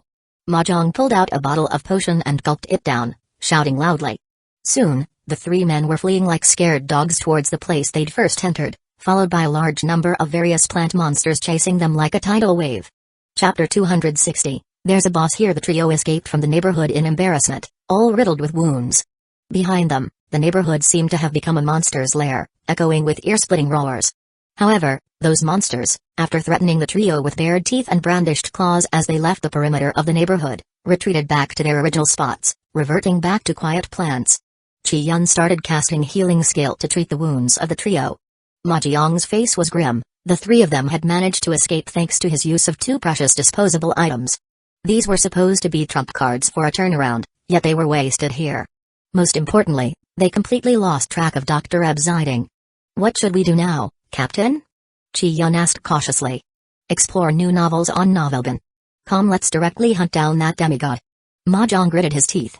This doomsday city was fraught with dangers, and half of the monsters that pursued them in the residential area were level 10 elite bosses, something that would never occur near the 101 gathering area. No wonder other hunt and kill squads had declined as soon as they heard about a mission in Doomsday City. Only he, swayed by the rich rewards, had accepted the mission. Now, however, Mahjong felt some regret. Once we kill the demigod, we leave immediately, Mahjong declared. Clearly, he had given up on pursuing Dr. Absiding any further, not wanting to stay in this city for even one more second. When Song Jian killed those 101 gathering area militia, his relation with the 101 gathering area had deteriorated to outright hostility. Moreover, his name had been posted on the top of the bounty list ever since. Accepting the mission would allow them to check his specific location every half hour. That demigod is still in the level 5 monster zone. Chi-yun read out from his wrist communicator. Mahjong nodded, and the 3 moved towards the manor castle where Song Jian resided. They didn't know how they would feel when they saw a defensively complete level 2 manor castle. But now, they were convinced that Song Jian had not gotten much stronger during this time. Otherwise, why would he still be in a level 5 monster zone? At this moment, Song Jian was fretting over the mainline mission. Although his immortal sword body was one of the lineage skills of the swordsman immortal profession, it wasn't a sword technique and hence wasn't counted in the mainline mission. After returning to the manor, Song Jian had been stationing near the radio, hoping to buy some sword technique skills. However, after a while, he found that the number of buy offers was much more than sell offers. Even when a skill was occasionally available, it was like a meaty bone being fought over by a pack of rabid dogs. When Song Jian watched helplessly as a skill of ordinary quality was bidden up to over 3,000 doomsday coins, he could only silently take out some of his unused equipment for auction. his 101 tactical helmet, the Guardian's sword, bat-winged zombie summoning card, vampiric scroll, attack scroll, all items which were not quite useful to him were sold over the radio. If he weren't under the level 15 restriction, Songjian would have wanted to sell his zombie leader armor as well. However, selling the zombie leader armor meant also having to sell the gauntlet. A complete set of green equipment would sell for multiples of an incomplete set.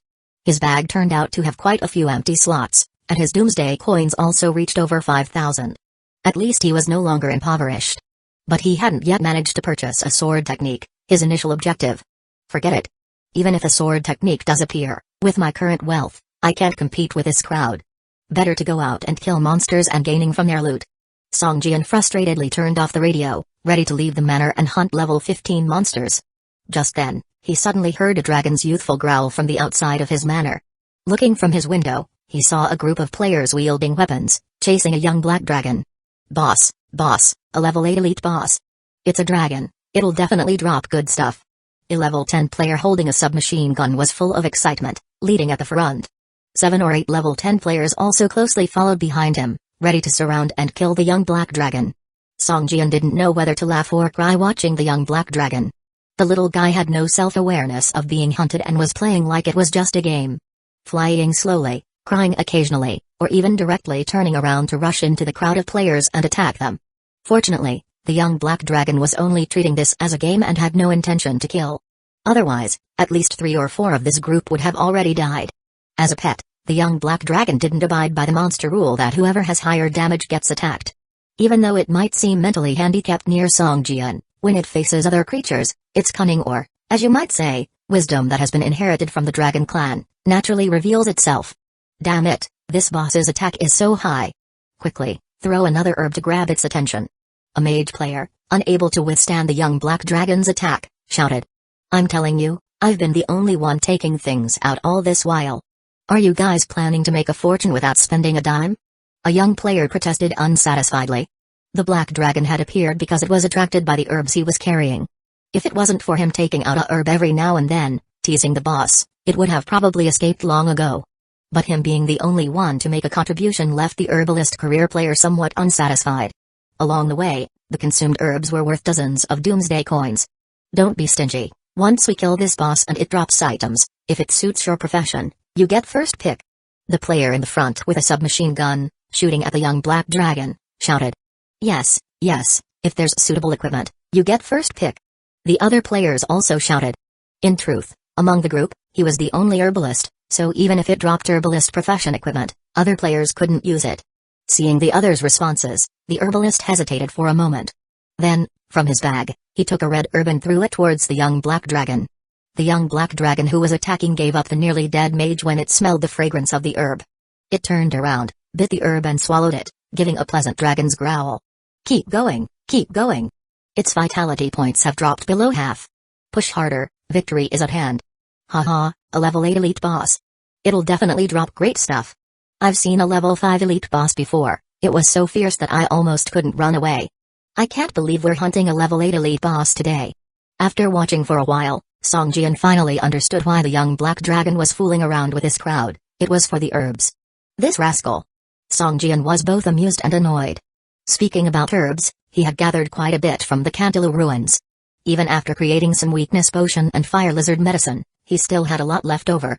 With a thought, a hexagram star summoning array emerged under the young black dragon. The array shone brightly, enveloping the entire young black dragon. In the blink of an eye, the young black dragon had disappeared. The group of players looked at each other in bewilderment, momentarily dumbstruck. Chapter 261, The Vegetarian Dragon. Although this group of people has reached level 10, they haven't experienced much of what the game has to offer and don't understand what summoned pets look like. They thought the scene they just witnessed was the black dragon hatchling casting some magic. Is that teleportation? No, more like a translocation. Surely there's a distance limit, right? It just vanished. If bosses can do this too, how are we supposed to play? Let's look around, it could be nearby. Scour the area. Shout when you find it, we'll arrive immediately. Don't even dream of hogging it all for yourself, remember, it's a black dragon. A group of people then scattered to search for the black dragon hatchling while the lone alchemist player stood rooted to the spot, his face reflecting his wish for tears that wouldn't come. You little rascal, you've learned to scam players for herbs. Songjian gently tapped the black dragon hatchling's head and derisively smiled.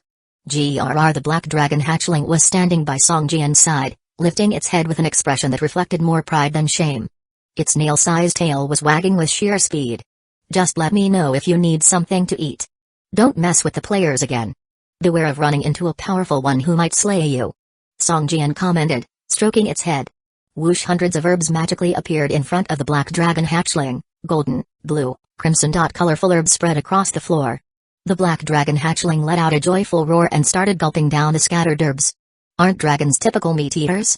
How did it become herbivorous as soon as it became a pet? Songjian wondered, watching the black dragon who licked even the herb particles that had fallen from its mouth.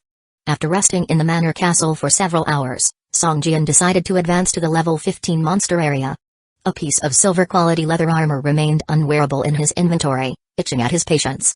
In Doomsday City, most of the monsters were mutated zombies, ranging from levels I to 30. Songjian didn't have access to areas with higher-level zombies yet, but he guessed such places wouldn't lack mutated zombies. The situation felt like Resident Evil, where a virus had turned the entire city's population into zombies, who could also evolve and become more powerful. Songjian left the manor and drove his motorcycle towards the level 15 monster zone. On the way, he saw many players hunting down monsters. The number of players entering the game was steadily increasing, most of which, like him, were involuntarily pulled in. For some, entering this game could be disastrous, but for Songjian, it offered opportunity and challenge.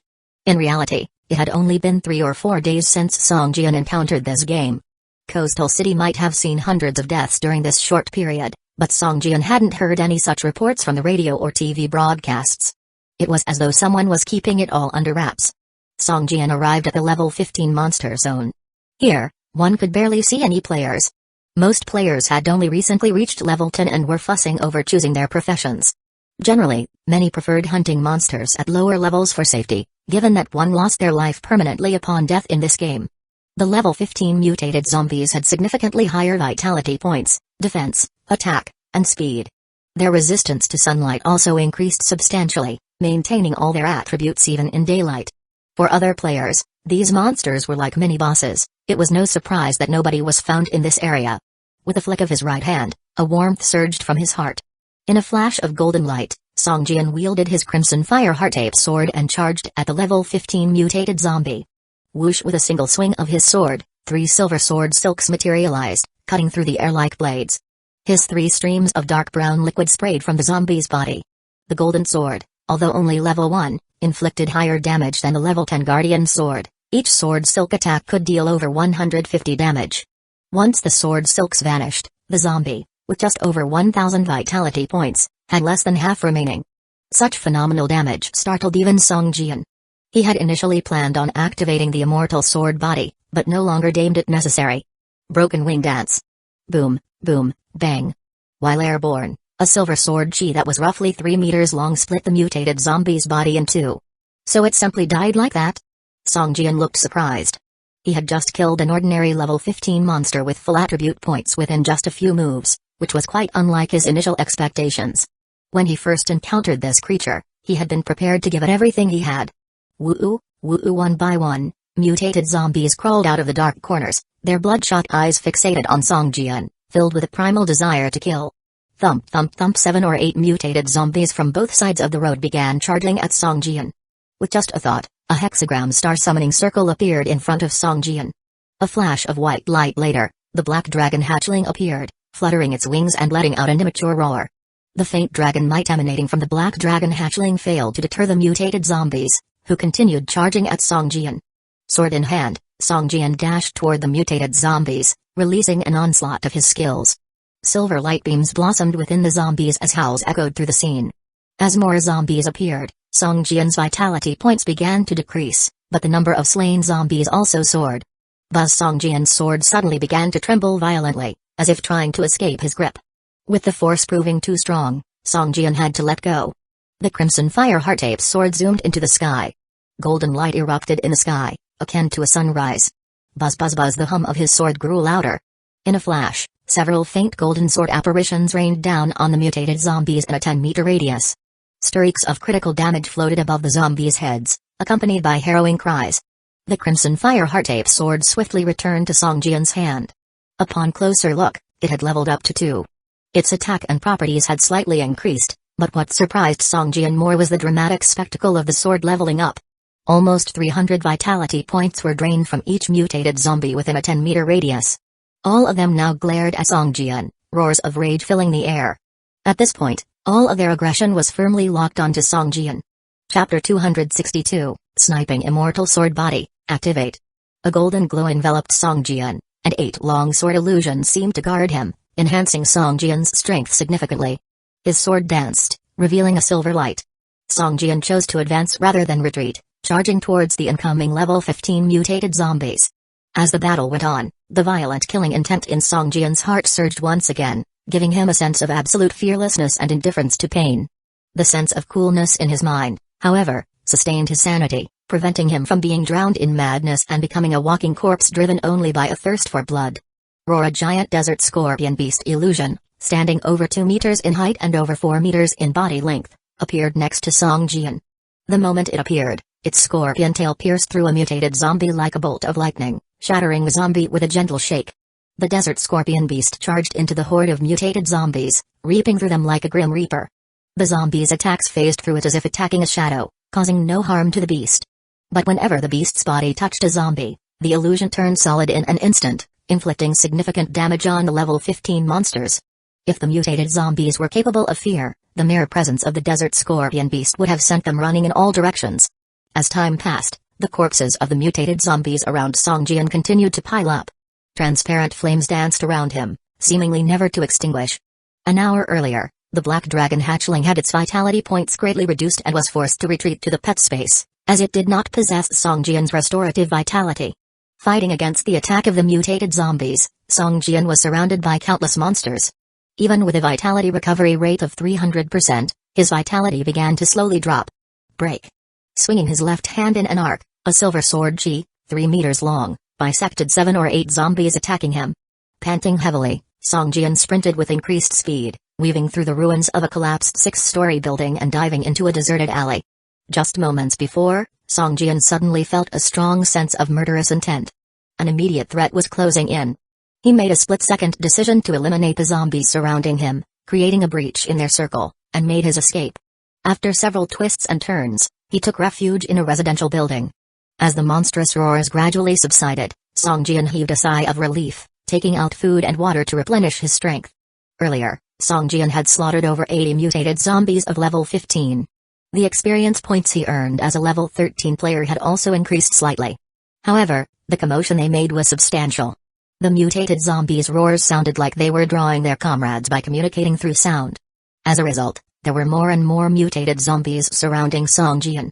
If he hadn't realized something was wrong in time, he might have drawn every mutated zombie in the vicinity towards him. Looking down from the rooftop, Song Jian saw a horde of zombies spreading out before his eyes, like a tide.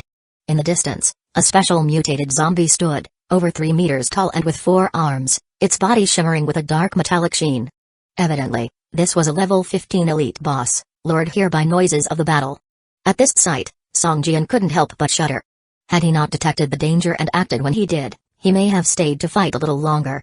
By then, the 4-armed elite zombie, enticed by the noise of the fight, together with a tidal wave of regular mutated zombies, might have left him with no chance to escape.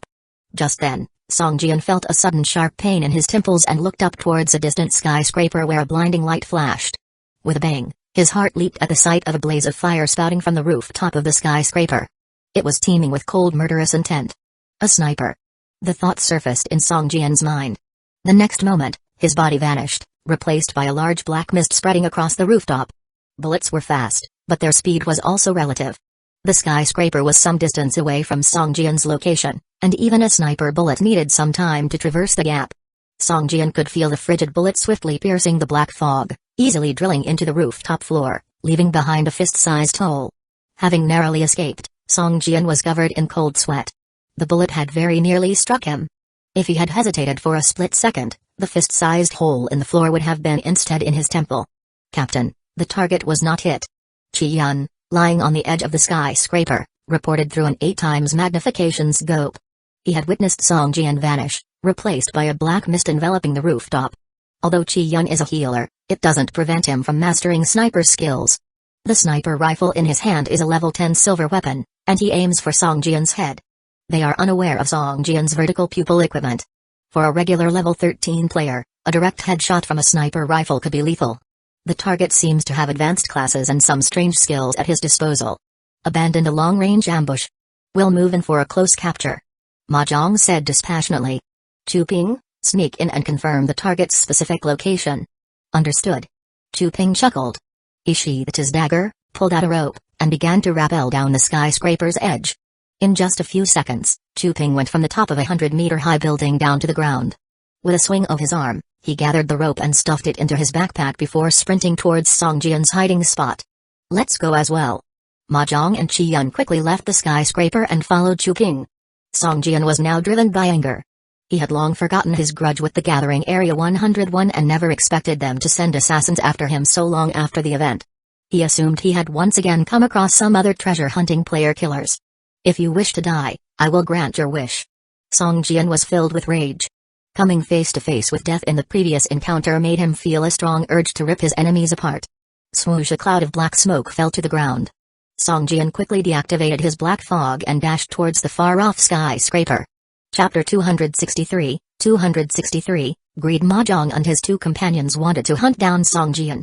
They originally thought that if they didn't kill Song Jian with one shot, he would definitely run away. But what they didn't expect was that Song Jian now wanted to kill them even more. Chu Ping, like a shadow, kept leaping and running on the dimly lit street, his speed extremely fast. He was afraid of repeating the previous experience when they tried to surround and kill Dr. Ebziding, only to let him escape. Song Jian's running speed was also extremely fast.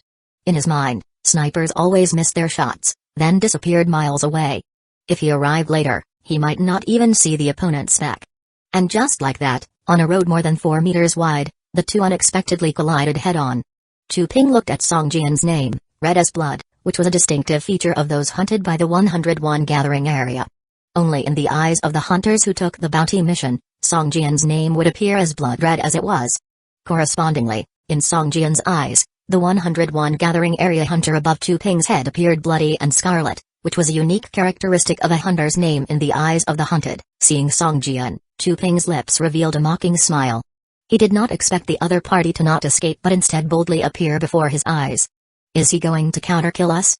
Such a thought flashed through Chu Ping's mind, and he couldn't help but laugh at the wanted person who didn't know his limits. When did the 101 gathering area's hunters become so unthreatening? Chu Ping looked at Song Jian rushing towards him, smiled faintly, and his figure slowly disappeared. Stealth. One of the core inheritance skills of the thieves' profession. Chu Ping had even chosen the profession's branch, the assassin occupation.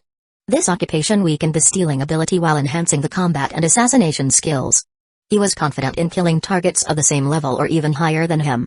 After entering stealth, Chu Ping did not directly rush towards Song Jian but turned into a side alley.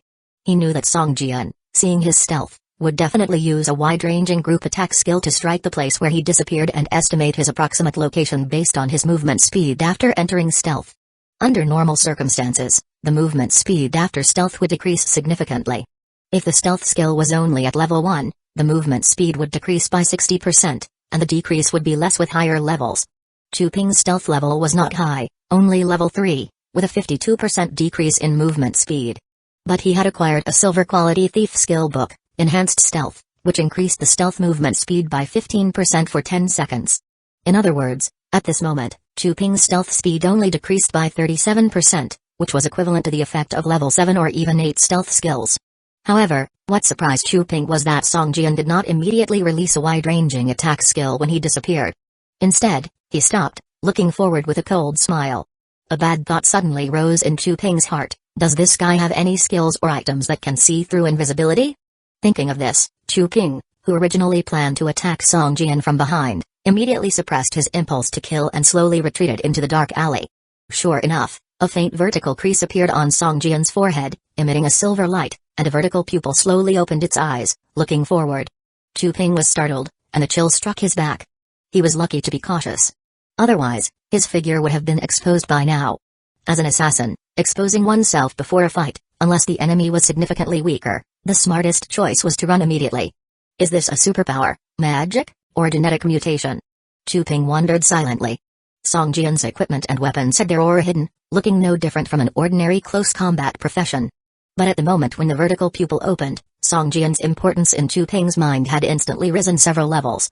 As ordinary fighters didn't have such means. Song Jian looked around, his brows slightly wrinkled. He still couldn't find any trace of the enemy. From the moment the enemy went invisible to when his vertical pupil opened, it only took a few seconds. How far could he have run in such a short time? Song Jian, with his vertical pupil open, slowly searched the surroundings. The vertical pupil was an external attachment. From the moment it was implanted, it became a part of his body. As long as he did not release skills, being open did not consume any energy. Chu Ping looked at Song Jian's vertical pupil, which emitted a silver glow and remained open while scanning the surroundings. This state lasted for over 10 minutes, and he was sweating cold bullets. Skills, magic, and even wrapped items couldn't last this long.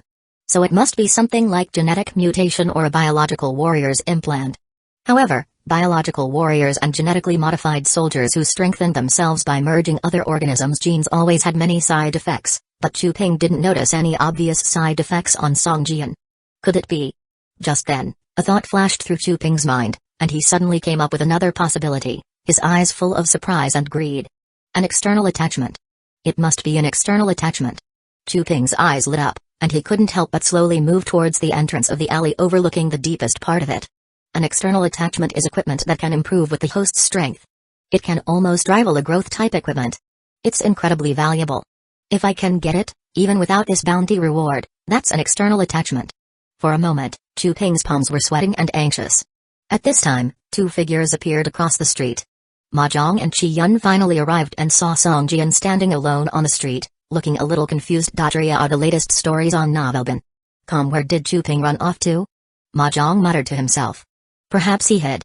Look at the kid's forehead, it should be some kind of ability to see through invisibility. Qi Yun stared at Song Jian and commented. The two of them had just arrived and hadn't linked the external attachment with Song Jian. After all, casually hunting a wanted person and encountering an external attachment sounded too good to be true. And if they were really hunting a wanted person with an external attachment, it wouldn't be their turn as a small team. Go, kill him. Ma Zhong said, drew a long knife, and rushed towards Song Jian. Qi Yun also climbed towards the high ground nearby. He had to choose a distance where his healing skills wouldn't exceed the range and not be too close to be easily attacked. The only one in the team who could provide long-range support was him. Seeing Ma Zhong rushing towards him, Song Jian abandoned the search for Chu Ping, tightly gripped his long sword, and slashed at Ma Zhong. The dark red blade flickered with a strange silver sword glow, and the invisible sword chi inside Song Jian surged, revealing a murderous intent in his eyes. Sword silk, slash. With a fierce shout, Song Jian's long sword collided with Ma Zhong's long knife, creating a loud noise. Chapter 264, Join hands. The long blade in Ma Zhong's hand is also a tier 10 silver weapon, and he is a strength specialist. Blessed by his full gear, his strength attribute has well surpassed 15 points. One cleave from his blade could have a man. Bang! The moment sword and blade collided, a powerful force exploded from the blades, causing a resonating roar. Ma Zhong grunted, surprise flashing across his eyes as he continuously stepped backward. Astoundingly, his opponent's strength was slightly stronger than his own. Ding, ding, ding. Just as Ma Zhong was forced to retreat, 3 silver sword silks appeared out of thin air. After hovering in the air for a moment, they darted toward Ma Zhong in unison. Crack, crack. 2 of the sword silks hit Ma Zhong's shoulders, while the other pierced right through his stomach. Damage numbers began to float above Ma Zhong's head. In just one encounter, he was reduced to critical health. The damage in the hundreds caused Ma Zhong's steps to waver, and the tiger roar blade in his hand became heavy. In his critically injured state, all his attributes declined by 30%. How's this possible? He is only at level 13. Why is his damage so strong? Ma Zhong felt as if he were facing a level 20 veteran, not a divine worshipper on his level. At that moment, a sprinkle of fragmented white light fell from above. Qi Yun was standing on the roof of a shop in the distance. The moment he saw Ma Zhong's vitality points drop to 1/5, he was taken aback and reflexively performed an instant healing skill. Ma Zhong's vitality points were restored to 2/3, removing his critical injury status. Seeing Song Jian rushing toward him again, Ma Zhong gritted his teeth and chugged down a potion. Rage potion. After use, attack power increases by 30%, attack speed increases by 15% for 60 seconds. After 60 seconds, all attributes decrease by 35% for an hour. This was one of Ma Zhong's trump cards, yet he had to use it after their first encounter. A crimson flame of vitality began to burn intensely on the surface of Ma Zhong's body. His eyes glinting red, Mahjong roared and raised his long sword, slashing towards Song Jian. For a moment, Mahjong was full of momentum. As he swung the tiger roar blade, there was the resonating sound of a tiger's roar that left Song Jian feeling agitated. Song Jian frowned slightly, feeling his opponent's rapid increase in attack speed. A subtle smile pulled at the corner of his lips. With a flick of his wrist, the crimson fire heart-ape sword emitted a sharp whistling sound. Rapid sword. At this moment, Mahjong couldn't even see clearly where Song Jian's sword was moving. His view was fuzzy as 3 or 4 long swords seemed to be stabbing toward him simultaneously. Whoosh! Another beam of white light enveloped Mahjong, instantly raising his vitality points to 90%. Song Jian frowned slightly, unable to help stealing a glance at Qian, who is a dozen meters away. This healer is too annoying. I need to find a way to take him out first. Song Jian thought to himself. If he wanted to kill Mahjong, he had to take down this healer first. Otherwise, they might eventually wear him down. He hadn't forgotten about the thief lurking nearby. Clang, clang, clang. Song Jian and Mahjong's movements were extremely quick. In just an instant, they had traded over 10 blows. They appeared to be evenly matched, but Mahjong was internally distressed. His opponent's attacks were faster than his own, so to keep up, he had to expend more effort, which meant greater consumption of his energy. Chu Ping, when will you finally make a move? What are you waiting for? Until I've been cut down to a corpse? Mahjong roared. He could feel that Chu Ping was somewhere nearby. Chu Ping's face turned pale.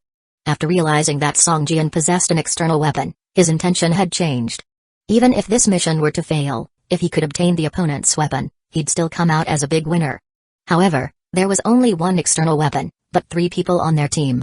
Initially, Chu Ping planned to let Mahjong, Qian, and his opponent exchange blows till all were weakened. He could then swoop in at the end to pick up the spoils. But to his surprise, his opponent turned out to be so formidable. They were all locked in battle, evenly matched, and he even seemed to be gaining the upper hand. This made Chu Ping feel perilously uneasy. Mahjong's outburst was a byproduct of his despair. He had no idea this was what Chu Ping was actually thinking. But after witnessing Song Jian's formidable strength, he felt certain Song Jian could kill both Mahjong and Qian without losing much life. This made Chu Ping anxious. If Song Jian were indeed able to kill both Mahjong and Qian, Chu Ping would also be unable to escape, and besides the external weapon, he might even lose his life here. After a moment's hesitation, Chu Ping gritted his teeth and finally emerged from the alley, rushing toward the back of Song Jian.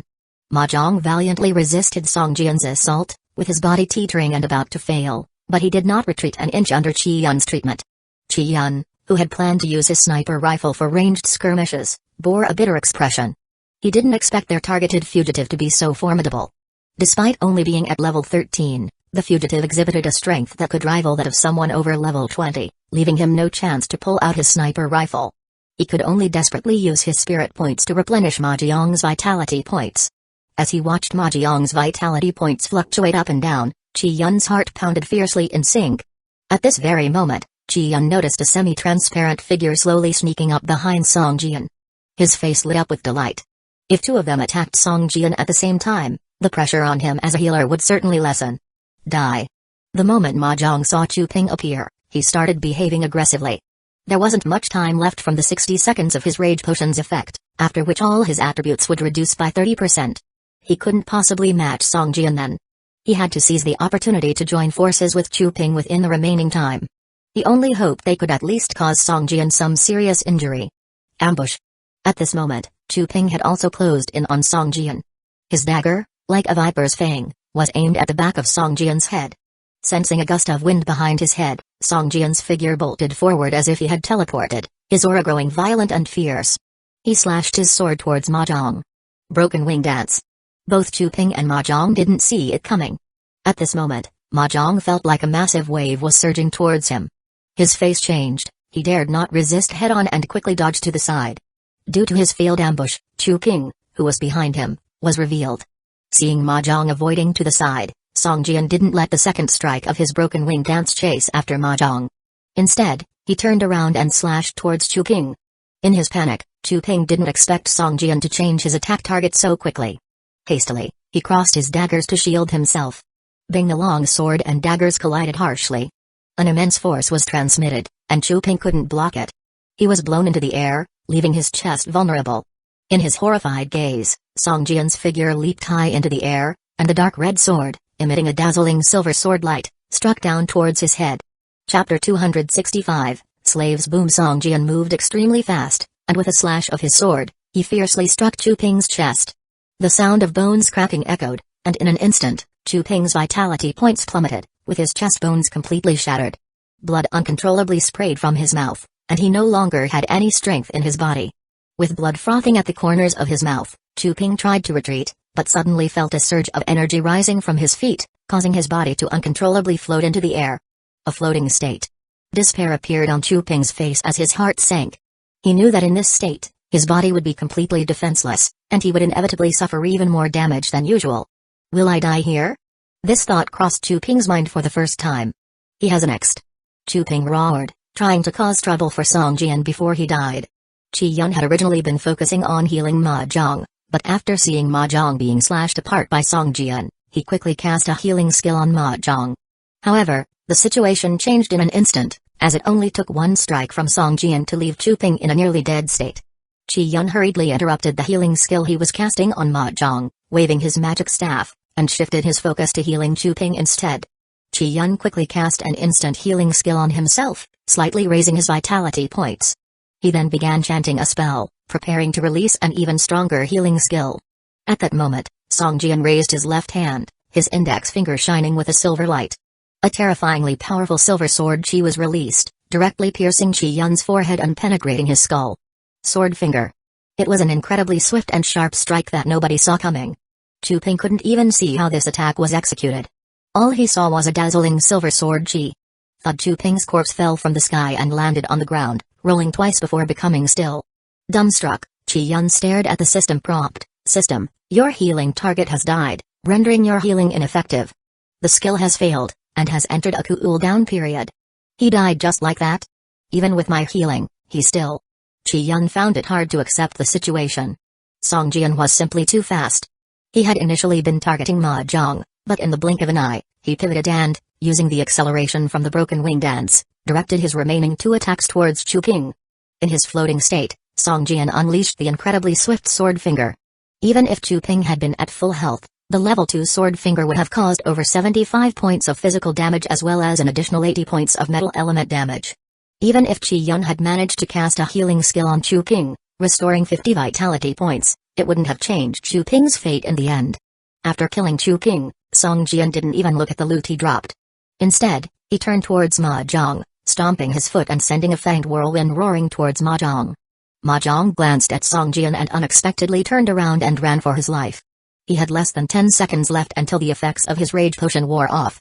Even with Qi Yun constantly healing him within this short period of time, it was impossible to kill Song Jian. Once the potion's effect wore off and he entered a weakened state, with a 30% reduction in his overall attributes, there would only be one path left, death. At this moment, while the potion had not yet lost its effect, preserving his life was the most crucial thing to do. Boom. Earth Teeth Assault struck Ma Zhang from behind, causing a 50-point damage floating above his head. Ma Zhang stumbled, almost falling to the ground but ultimately managing to run towards the distance without looking back. Seeing Ma Zhang run away, Qi Yun was dumbfounded. He was the slowest member of their team. Watching his captain's rapidly retreating figure and seeing the wanted criminal walk towards him step by step. Captain, you're just going to run away and leave me behind? Qi Yun didn't know whether he should curse out loud or not. I never thought our captain was this terrible before. If I had known, I wouldn't have healed him and just ran away. I'm a ranged attacker, and he's a melee fighter. Qi Yun felt like crying but had no tears to shed. I surrender, don't kill me. Qi Yun immediately raised his hands, looking at Song Jian with a frightened expression and shouting loudly. System, gathering Area 101 Hunt Team member, Qi Yun, is forced by your prowess to surrender to you. Please choose one of the following 3 options. Option 1, accept surrender, claim ransom. Option 2, accept surrender, make him your slave. Option 3, decline surrender, kill him. Please make a choice within 10 seconds. Song Jian looked at Qi Yun closely as Qi Yun tried to give him a flattering but ugly smile. Do you have money? Song Jian suddenly asked. Qi Yun startled then pulled out all the money he had, saying, I only have 32 doomsday coins. The habit of the hunting team was to spend all of their money on strengthening their equipment or other items to enhance their personal strength or deposit it at the bank.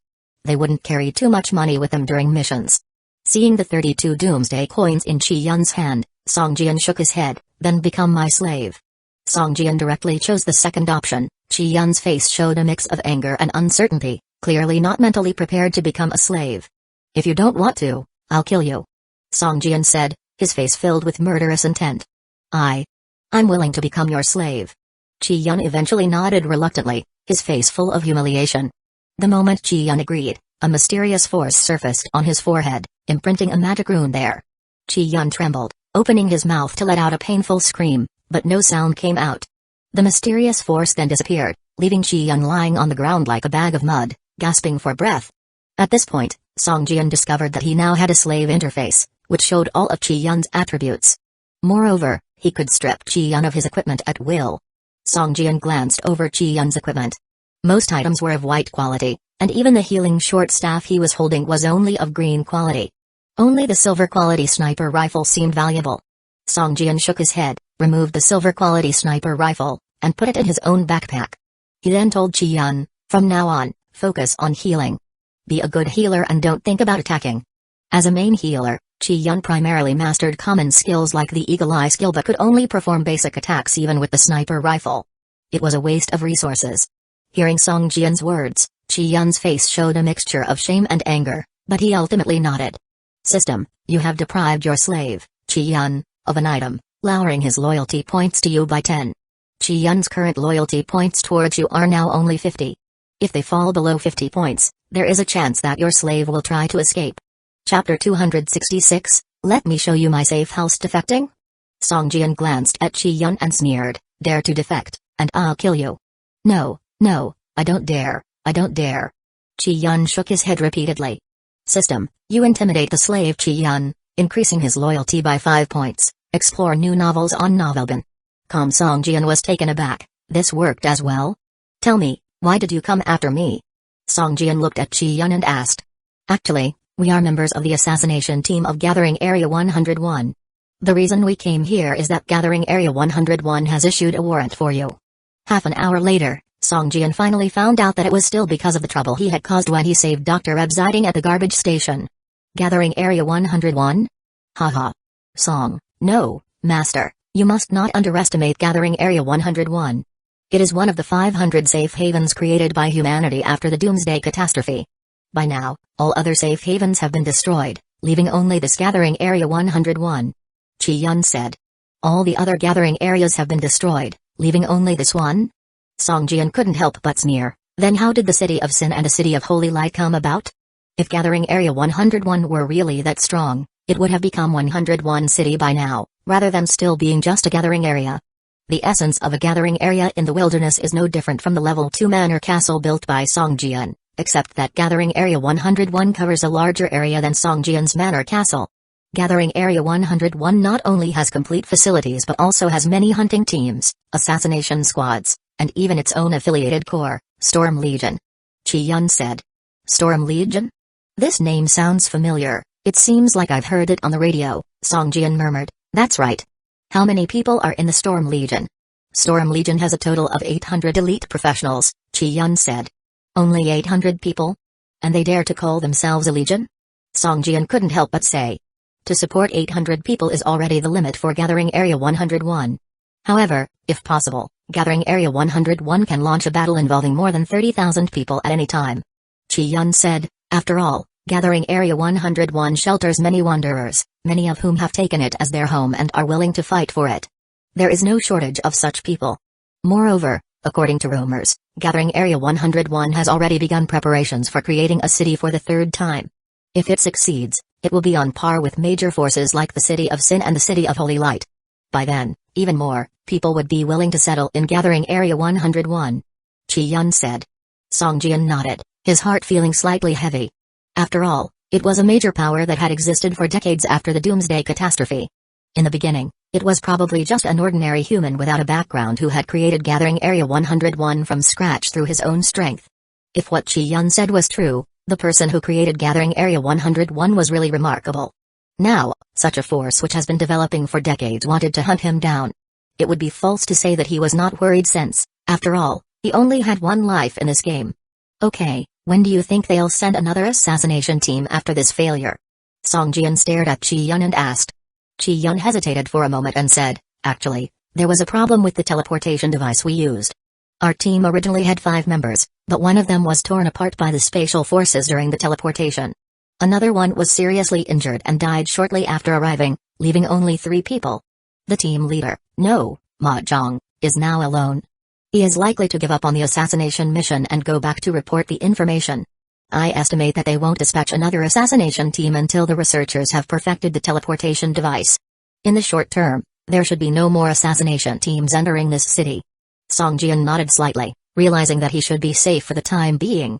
Before gathering Area 101 completed perfecting their teleportation device, he needed to improve his level and strength as much as possible. Let's go, continue hunting monsters. Keep an eye on my vitality points. Song Jian said as he summoned the wounded black dragon hatchling.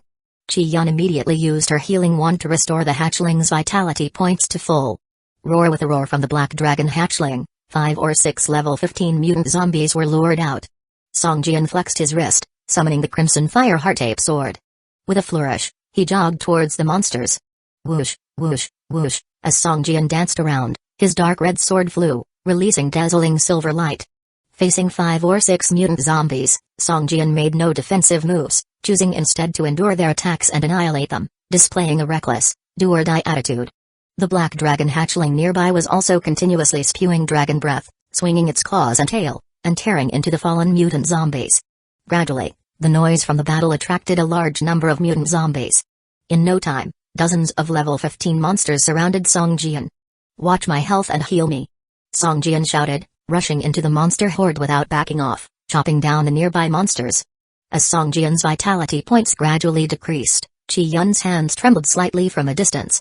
After a while, she sighed helplessly, waved her short wand, and released healing skill to restore Song Jian's vitality points. Song Jian, who was in the midst of the monsters, could feel the healing effect and the corner of his mouth curled into a smile.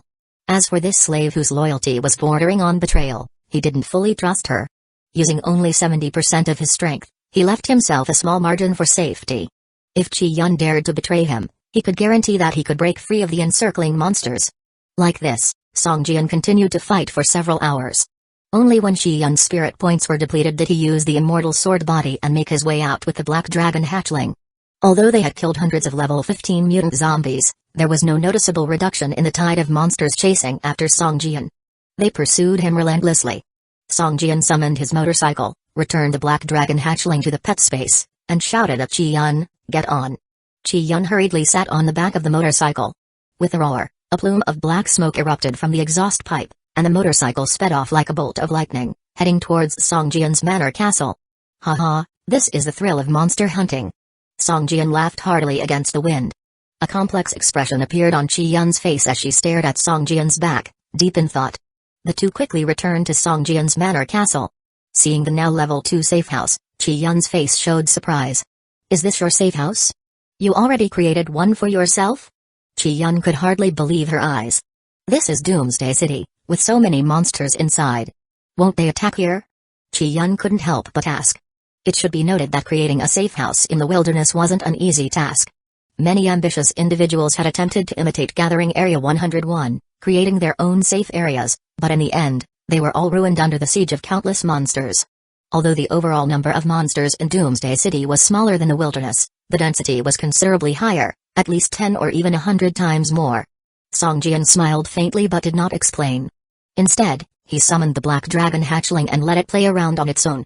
After all, if a pet was kept in pet space for too long, its intimacy level would decrease. "Come in and take a look. How many people do you think Gathering Area 101 will need to send to take down my manor castle?" Song Jian turned around and stared at Chi Yun while asking. Chapter 267, Your warning came too late. Chi Yun stared at manor castle, somewhat entranced. This was a level 2 manor, and he had never heard of anyone being able to upgrade a safety house to a manor in the wild, except of course for the 101 Gathering Area. The latter was created by a huge group of people after decades of hard work and was the only one of its kind even after so many years. A safety house can be upgraded to a manor once it reaches the 3rd level, and once a manor reaches the 6th level, it can be upgraded to a gathering area. When a gathering area reaches the 9th level, it can become a city. Chi Yun surveyed Song Jian's manor and quietly said, "Lu Jiang long spent decades upgrading the 101 gathering area from a level 1 safety house to a level 9 gathering area.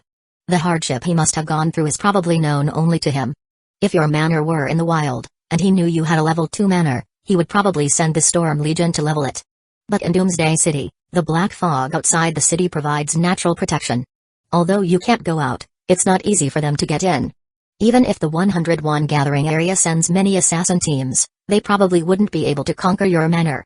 After giving Song Jian a glance, Chi Yun said, but they don't need to conquer this place to kill you. You cannot possibly stay in your manor 24 hours a day. If they send an assassin team when you are out, there's a high chance they'd succeed in killing you. You're right, the manor, the army, they are all external forces. The most important thing is self-strength. Song Jian laughed. By the way, is this Lu Jianglong you mentioned the one in charge of the 101 gathering area? Chi Yun nodded and replied, yes, the 101 gathering area was personally established by Lu Jianglong. However, he is old now and rarely shows his face. The person who actually controls the 101 gathering area now is his son, Lu Mao. The one who issued the arrest warrant for you is also Lu Mao. I heard it was because you disrupted one of his search missions and killed a scout team from the 101 gathering area. Haha, Lu Mao. Song Jian etched this name into his memory, asking, what's Lu Mao's profession? What level is he? Ria are the latest stories on Novelbin. Chi Yun shook his head and replied, I've only seen Lu Mao a few times from a distance and never seen him in action. I'm not sure what his profession is, but he is at least level 30. Level 30. Song Jian pondered, calculating that it would take him several months of game time to rise to level 30 from his current level 13. He wondered if the 101 gathering area could afford him so much development time. I'll play it by ear. The most important task for me now is to collect 10 sword manuals. Song Jian thought to himself. Just then, a familiar figure appeared within the boundary of Song Jian's manor. As soon as the figure approached the manor, he was stopped by 2 soldiers. These were non-player characters, NPCs, hired by housekeeper George. They were a team of 10 vagrant NPCs, all of whom were low level, around level 6 or 7. They wore simple leather armor and carried long spears, responsible for the day-to-day defense of the manor. Huh, isn't that Dr. Ebsiding? What is he doing here? Song Jian stared at the detained figure, wondering. At this moment, Dr. Ebsiding was in a terrible state, covered in dust and with disheveled hair, strewn with dry leaves and branches. When the 2 NPC soldiers stopped him, he was very angry and shouted, want to see Song Jian. He is in danger, damn it. You fools, your lord is in danger. What's wrong with him? Why say I'm in danger? Could it be that he knows you're here to kill me? Song Jian asked, his face showing curiosity as he turned to look at Chi Yun. Chi Yun looked awkward, saying, we initially went after him, but he ran away. The small zone where he was hiding turned out to be a boss nest, full of elite bosses level 10 or higher. After we lost him, we came after you. He's a scientist without any combat capabilities and you failed to kill him? Song Jian asked, surprised. He is not on the 101 gathering area's wanted list, so we couldn't pin down his exact location. But your location will be revealed by the system every half hour. Chi Yun explained. Haha, fine, hurry and bring the doctor here. After all, he's a familiar face, it's not good to keep him waiting. Song Jian laughed, instructing housekeeper George sitting next to him. Yes, Lord, they didn't realize he was your friend. After a slight bow, George went down the castle and ordered his men to bring Dr. Ebsiding inside. As soon as he saw him, Dr. Ebsiding rushed towards Song Jian, shouting, Song Jian, you are in great danger. Someone is trying to kill you. I think it's an assassin sent by the 101 gathering area. Be careful, they are formidable. Doctor, calm down. You're safe here. Rest assured, no one can harm you in my manor. Song Jian comforted Dr. Ebsiding, holding his shoulder. Phew, there are 3 of them, well-equipped and all professionals. You need to be careful. Dr. Ebsiding panted. Well-equipped? Song Jian glanced at Chi Yun standing next to him with a puzzled look. Apart from his silver-grade sniper rifle, Chi Yun didn't have much equipment worthy of being called well-equipped. At that moment, Dr. Ebsiding seemed to sense something. Following Song Jian's line of sight, he glanced at Chi Yun next to him. After a close look, his face changed drastically. He pointed at Chi Yun, his face full of terror. He is. You're right, he is one of the 3 who chased after you. Song Jian shrugged, but he is now my slave. Speaking of which, isn't your warning a bit late? Slave? Dr. Ebsiding looked puzzled, looking at the magic rune on Chi Yun's forehead that signified servitude. Phew, having such a manner, the people of the 101 gathering area have certainly underestimated you. Failure was inevitable. Dr. Absiding sighed in relief. But you can't be careless. The 101 gathering area has set its sights on you. They will keep sending assassination teams. Dr. Absiding said seriously, assuming that Song Jian was able to repel the three only by relying on his safety house. As far as he knew, Song Jian didn't have the power to kill three professionals directly. Chapter 268 Follower Song Jian looked at the embarrassed state of Dr. Absiding and suddenly had an idea. He said to him, Doctor, I am already on the wanted list for the 101 gathering area, and now they think you and I are in the same band. What do you plan to do next? Return to Fifth Avenue, where level 10 elite bosses are all over the place. I can't go back there, it's too risky. I've been exposed, Dr. Absiding answered, looking lost.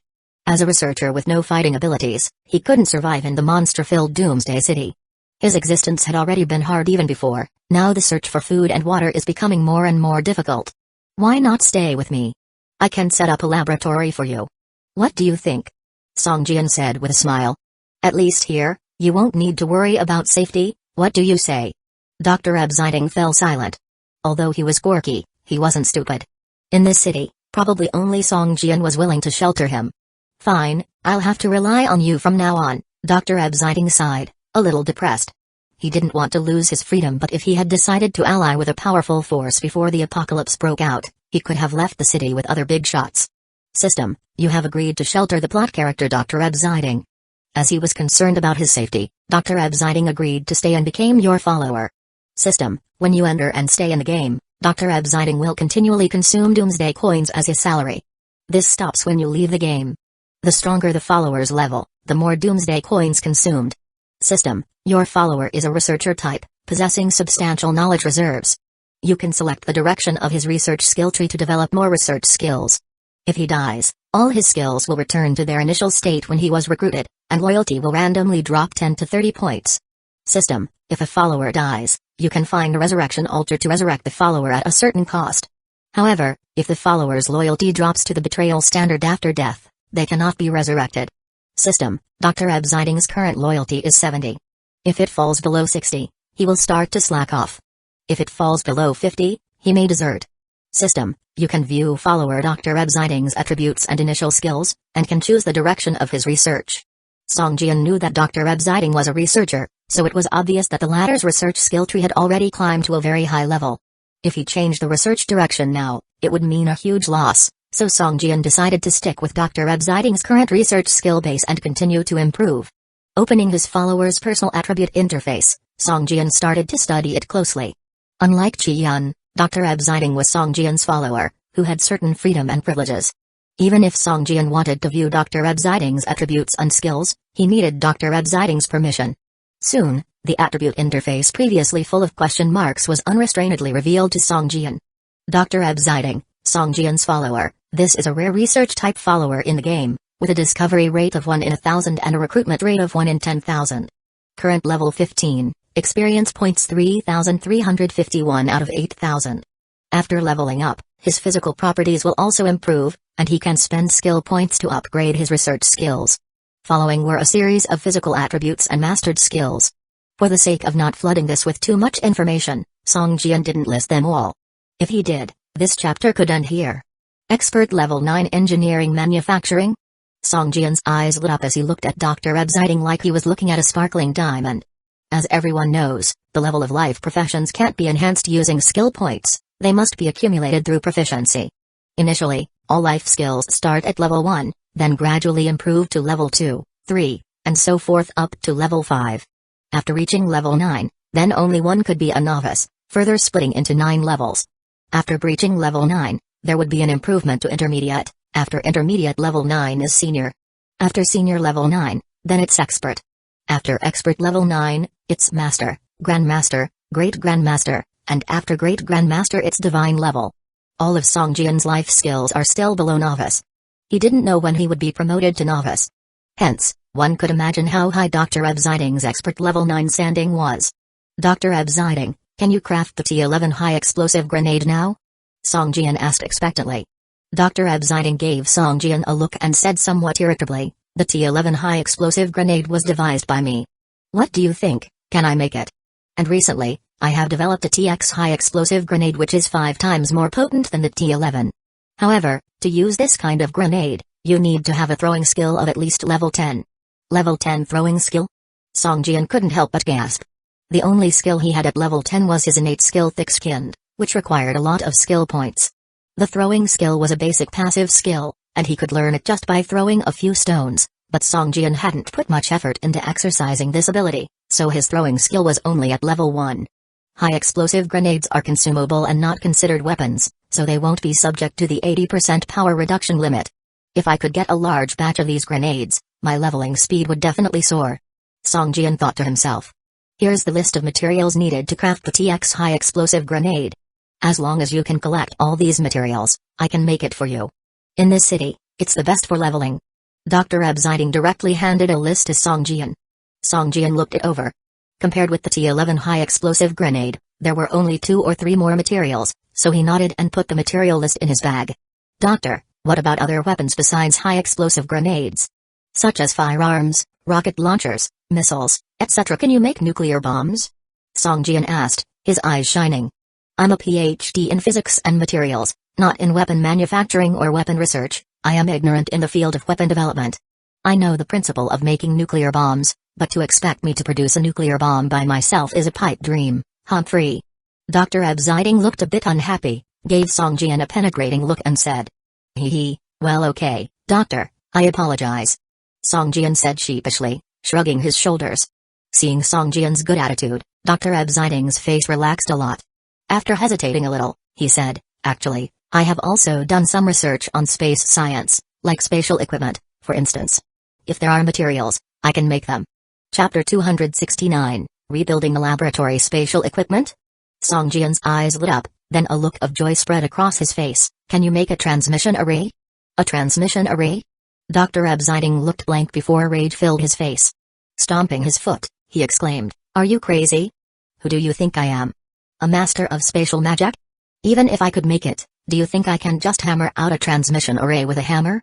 Cool down, if you can't make a transmission array then forget it, anything else will do, Song Jian hurriedly consoled him. He knew from Chi Yun that a transmission array was standard fare for prominent powers. Even Gathering Area 101 had spent over a decade studying it, and they had only achieved minimal results. Research on a transmission array requires continuous investment, and during this period, there may not even be any results. If you can't bear with it and give up, then all your previous investments would be for naught. Even Gathering Area 101 had first established a stable foundation over decades before they dared to venture into this research. As for Song Jian, he was barely scraping by. He never had more than 10,000 Doomsday coins. How could he research this high-end technology? Besides, Dr. Absiding only had a basic understanding of spatial equipment. He was not yet at a level where he could research the construction of a transmission array. At most, I can make storage equipment, like 12 pocket storage packs. If you need it, collect the materials for me. I'll give you a 20% discount on the work fee. After saying this, Absiding handed Song Jian another list. A discount? What the hell? Aren't you my follower? Why is there such a suffocating arrangement? Song Jian subconsciously received the list, murmuring to himself. Additionally, I need to create a laboratory. This was a promise you made to me. Here's a list of materials required for establishing the lab. Please collect them for me as soon as possible. I don't want to delay my research for too long. Just like that, a third list landed in Song Jian's hands. System, your follower, Dr. Absiding, has issued a task for you, rebuild the laboratory. Task description, as a researcher, without a dedicated laboratory, it is impossible to manufacture any items or upgrade one's research skills. You must create a fully equipped laboratory for your follower, Dr. Absiding. Task requirements, microscopes, 0 out of 1, petri dishes, 0 out of 1, physical experiment station, 0 out of 1, NMR machine, 0 out of 1, time limit, 3 days, task failure penalty, Dr. Absiding's loyalty to you will drop significantly. Task tips, after accepting the task, directions will guide you to the corresponding areas to search for items. Task warnings, some of the required items are guarded by powerful monsters, you must kill the guardian to retrieve the item. Task warnings, some of the required items only have one piece available in the city, if not obtained or destroyed, the task will directly fail. Task warnings, establishing a laboratory is a highly secretive task, please do not share this task with others, and do not seek help from the auction house or similar places. Revealing your intention to build a laboratory may attract unwanted scrutiny. Song Jian carefully scrutinized the task requirements, which included over a dozen different items. However, after seeing the task hints, Song Jian sighed in relief. Having instructions was ultimately the best thing, otherwise, it would likely take him more than 30 days to complete the task on his own, let alone 3 days. Having finished reading, Song Jian immediately chose accept. In that case, I'm going to rest now. I'll start work when you've completed the task. Dr. Abziding's face relaxed slightly after seeing Song Jian accept the task. He nodded and said, try to collect the materials on those other woe lists as soon as possible. There's no specific demand, I'll start working on the product as soon as you have everything. Song Jian nodded. Actually, those 2 lists were the most important to him. He would strive to collect the items even if Dr. Abziding hadn't issued a task. Dr. Abziding directly occupied a sub-castle on the right side of the manor castle. Initially, there was a sub-castle on each side of the main castle. Song Jian lived in the main castle, and the 2 sub-castles had always been idle until now. After occupying the sub-castle, Dr. Abziding started getting busy. Song Jian didn't know what he was so busy with and was slightly worried about the task. Underneath the list given by Dr. Abziding was a simple map marker indicating where each item could be found. Song Jian discovered that simple items, like petri dishes, could be found in at least 4 locations. But high-end items like polymer analyzer could only be found in a single location, and it was situated inside a level 20 monster zone. Given Song Jian's current power, entering the level 20 monster zone would be a bit of a stretch. After hesitating for a while, Song Jian sighed, never mind, let's search for the other items first. The items in the level 20 monster area can wait till the end. A quiet night passed. Although Song Jian didn't need to rest, for game natives like Chi-Yun and Dr. Abziding, their life rhythm was no different from people in the real world, they needed sleep to replenish their energy. The next day was sunny with the dense clouds gradually dispersing. The sunlight occasionally shone through. Song Jian, along with Chi-Yun, set out towards an abandoned school located in the level 10 monster zone. The school was located in the level 10 monster zone, surrounded by a fence made of iron bars. As soon as they entered the main gate, the first thing that caught their eye was a spacious playground. In front of the playground was a towering flagpole. The school had been abandoned for decades. The surface of the flagpole was rusty, but the red flag flying at the top was flapping in the wind, as if it had just been hung up. That's a bit odd, eh? Song Jian walked forward, craned his neck and carefully observed the red flag on the pole. The surface of the flag is glowing slightly. It looks like a piece of equipment. Song Jian's heart stirred. He immediately stepped forward and grabbed the rope on the flagpole, intending to lower the red flag.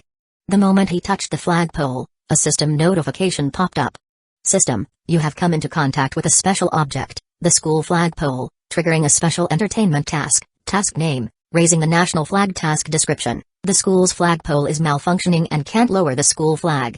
You have to climb the flagpole and retrieve the school flag within 180 seconds. Task requirement, climb to the top of the flagpole, 0 out of 18 meters. Task limit, 3 minutes. Task reward, school flag. Task failure penalty, non-task tips, to climb the flagpole, you need agility. If it were me, I would choose to train a lightweight skill to complete this task, preferably leveling cloud climbing skill to level 3 or above. Task warning, the higher you climb, the harder you fall. Make sure there is medical staff on site before you complete the task. Task warning, this task cannot rely on any tools such as ropes. Otherwise, the task will immediately fail. Chapter 270 Climbing the Pole, a special entertainment task. This was Song Jian's first time encountering this type of task. With the flagpole reaching a height of 18 meters, climbing it wouldn't be easy. If he were careless and fell, the risk would not be worth the reward. The level 10 monster zone was where most players leveled up. Seeing someone entering the school and preparing to climb the flagpole, some spectators quickly gathered around. Bro, this task isn't easy at all. Even though it's classified as entertainment, so far, nobody has accomplished it. Warned a player who was holding a submachine gun and wearing a military green combat suit. Yeah, 18 meters may not seem high, but it gets harder as you go up. What's the current record again? Another player added. I think it's 13 meters. That's already the limit. As far as I know, no one has managed to climb above 13 meters yet. I could only climb up to 8 meters, then fell and almost broke a bone. That's because you're clumsy. Don't you know to wrap a safety rope around yourself? If you fall, you'll only suffer internal injuries at most. Are you stupid? Which is harder to treat, a bone fracture, or internal injuries? Song Jian frowned slightly. An 18-meter height wasn't impossible for regular people to climb. Even if players could only gain 1 skill point each level up, it seemed odd that among all these players, none had acquired a skill in agility. So why had no player climbed the 18-meter flagpole yet? Something was fishy here. With that thought, Song Jian leaped and jumped over 3 meters high, grabbing onto the flagpole. There doesn't seem to be anything unusual, said Song Jian, knitting his eyebrows. After a brief pause, he started climbing enthusiastically. Chi Yun stood at the base of the flagpole. After some hesitation, he waved his magic staff towards Song Jian, casting the light body skill. The light body skill improved his movement speed by 15% for 5 seconds. Even though Chi Yun had only leveled up once, the skill still provided significant help to Song Jian at this moment. Chi Yun was positioned as an aide in their hunting team, but he didn't want to depend on his teammates for his survival. Therefore, he also mastered some other attack skills. All of these skills, however, revolved around his silver quality sniper rifle. Now that his sniper rifle was disassembled by Song Jian, those attack skills were useless. Localized in Chi Yun's skill set were 5 types of healing skills, and 3 other auxiliary skills, with the light body skill as only one of them. With the aid of the light body skill, Song Jian climbed faster. In a short while, he reached 7 or 8 meters high. There's no difficulty at all, I should reach the top without any effort, thought Song Jian. Just then, Song Jian suddenly felt his body become heavier, as though he was tied to a large piece of stone falling downward. If he hadn't instinctively held onto the flagpole, the sudden increase in gravity might have caused him to fall off the flagpole. As expected, there's something unusual. Song Jian quickly checked his status bar, and sure enough, there was a level 1 gravity negative effect. His talent skill Thick Skin could only resist mental negative effects and was useless against physical negative effects. Could it be that the higher I climb, the greater the level of this negative effect and the more obvious it becomes? Wondered Song Jian. As expected, when he climbed to a height of 10 meters, the level 1 gravity effect suddenly jumped to level 2. Song Jian frowned slightly. This level of gravity was as if his body weight had increased by about 30 kilograms. It didn't impact him much, but as the negative effects continued to pile on, the difficulty of the task was undoubtedly rising. He continued to climb. Every meter he climbed, the negative effect would increase by 1 level. By the time Song Jian reached 13 meters, the negative effect had already risen to level 5. By then, he was essentially carrying over 100 kilograms while climbing. After losing the 3-point strength addition from the Guardian Sword, Song Jian's strength attribute had decreased to 14 points. The burden of 100 kilograms was clearly taking its toll. As he climbed higher, his stamina was rapidly draining. Song Jian's hands were beginning to tremble lightly. Immortal Sword Body, activate, thought Song Jian. A golden light emerged around Song Jian. The boost of 5 points to all attributes gave him the needed stamina to continue climbing. 13 meters, 14 meters, 15 meters. With just 5 meters left, Song Jian's hands were shaking more violently, and his forehead was covered in sweat. Maintaining his current position was becoming torture, let alone climbing further. Just then, Chi Yun cast another auxiliary spell on Song Jian to restore his stamina and another light body skill. Still, climbing further up had become difficult. Song Jian shook his head slowly. He had already climbed up to 15 meters. Even if he used up all his strength, he could only climb 1 additional meter before he couldn't hold on any longer. After taking some considerations, Song Jian sighed and was ready to give up the task. He's at 15 meters. This guy is amazing, he's breaking records, exclaimed the onlooking players. In reality, climbing 1 meter and 17 meters yielded the same result, no reward. But that didn't prevent the players from using the task as a benchmark for measuring strength, and they enjoyed it thoroughly. Some players even applauded for Song Jian, who had already climbed to 15 meters. Just 3 meters short. Song Jian sighed as he looked at the nearby school flag. However, the last 3 meters were tougher to climb than the previous 15. Just as Song Jian was about to slide down, a light bulb went off in his head. I wonder if this will work. Boom! Song Jian's body disappeared, replaced by a large dark cloud floating in midair. This dark cloud transformation skill allowed him to levitate and fly at heights of dozens of meters. For the 18-meter flagpole, reaching the top would only take a few seconds. Oh? My body is lighter, noted Song Jian, who had transformed into the dark cloud. He realized the level 7 gravity negative effect in his status bar had disappeared. It appeared his physical immunity in the dark cloud status could resist even this physical negative effect. The task hasn't failed. It seems like I can still complete the task in this state. Seeing that the task in the taskbar didn't display failure, Song Jian was relieved and started heading towards the top of the flagpole. Chapter 271 School flag. With the flagpole wrapped in black fog, it slowly drifted upward. At the top of the flagpole, Song Jian cancelled the black fog state. In an instant, a massive pressure acted on Song Jian's body, adding at least 300 kilograms of weight on him. Such terrible gravity could instantly crush Song Jian, but luckily he was prepared. The moment he cancelled the black fog state, he grabbed the school flag and slid down the flagpole. Boom! In the end, Song Jian fell from the flagpole, his back slammed hard on the ground, causing intense pain and a damage value of over 200 points floating above his head. Damn, he actually got it. What just happened? How did he turn into a mass of black fog? Wasn't it said that he cannot leave the flagpole? What's going on? Yeah, last time, someone turned into a crow and flew to the top, and the task failed. Why is it fine this time? Maybe it's because he didn't leave the flagpole even if he turned into black fog? Is that still counted as climbing? Nobody cared when Song Jian fell from the flagpole, but as soon as he grabbed the school flag, it caused an uproar among the onlookers. It was known that as early as half a month ago, someone had discovered this task, but none could complete it. Having lost its flag, the school square was left with only a bare flagpole standing there, looking somewhat desolate. 5th middle school flag, white, two-handed weapon, evolvable, equipment effect, agility +1, movement speed increased by 15%, defense increased by 10%, special effect 1, alumni team up, active, designate 5 people as alumni, team up, all attributes increased by 20% after teaming up, special effect 2, brilliant aura, passive, the flag holder and his teammates will receive the brilliant aura effect, brilliant aura, attack speed increased by 5%, damage +5, requirement, level 1, can be taken out of the game, no another evolvable item. Song Jian's eyes shone brightly. In this game, there were only a few evolvable items. He didn't expect to get one accidentally. A two-handed weapon, perfect, my main weapon slot has been empty. It's perfect to be equipped. Song Jian happily placed the school flag in his main weapon slot. In fact, Song Jian's most commonly used weapon was the one-handed sword in his right hand. He hadn't found any equipment with exceptionally good attributes for the two-handed weapon slot, so it remained empty. Now, although this school flag had no damage, the attributes it increased were excellent, and for Song Jian, it was even better than a two-handed weapon.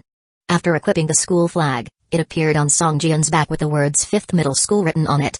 It looked somewhat funny, but the increased attributes were impressive. Especially now, there was a faint white halo under Song Jian's feet that kept spreading out like ripples, disappearing slowly after 3 feet. Looking at the 3D model in his personal attribute column, Song Jian frowned. Having a flag stuck to his back was too conspicuous.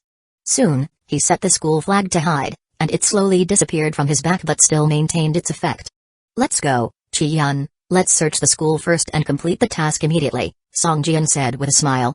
Under the watchful eyes of several players, Song Jian and Chi-yun headed straight for the school laboratory. As Song Jian's figure disappeared, the players discussed the event, and the news of the 5th middle school flag being taken began to spread in the area. Song Jian didn't pay attention to those players and went straight into the school according to the task instructions. A few players wanted to follow them, hoping to take advantage of the situation.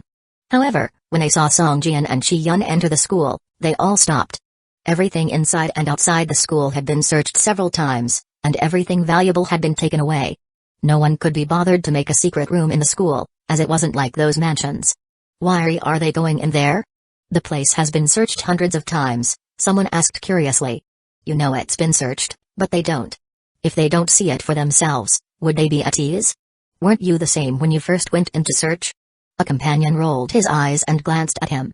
That wasn't because I didn't trust you, I was. The man's face reddened, and he hurriedly explained. Alright, don't explain.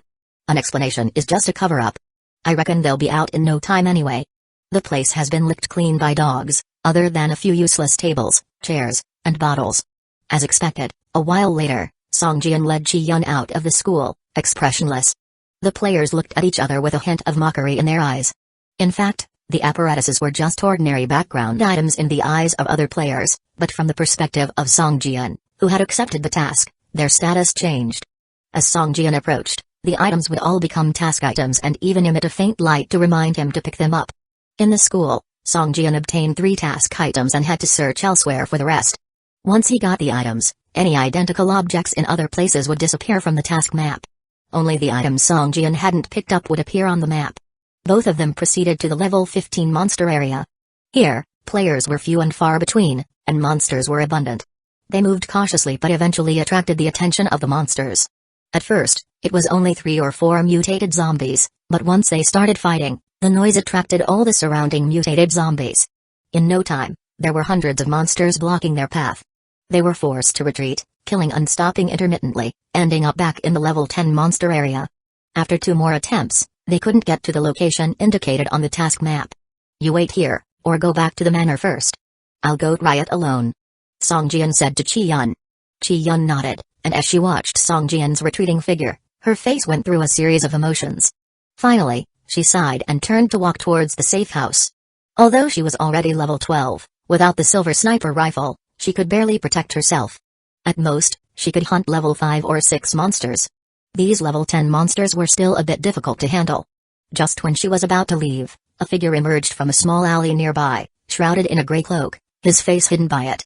Are you really content with being his slave? The man's voice was hoarse, but Chi-yun recognized him immediately. She turned abruptly and said in a low voice, Captain. Chapter 272, Landmine. Song Jian moved alone towards the level 15 monster zone. Without Chi-yun, his movements were much freer.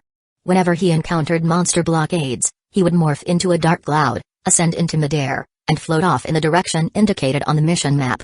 The flying speed of his shadow cloud form wasn't particularly fast, comparable to a lazy jog, but without being hindered by mutant zombies, it proved to be much faster than traveling on foot. Shortly, Song Jian arrived at the central region of the level 15 monsters. This place was also an abandoned school, but unlike the high school from before, this was a university named Abyss Ocean University. Standing on the main street, Song Jian looked ahead. In front of the university gate stood a gigantic stone relief, its surface covered in cracks.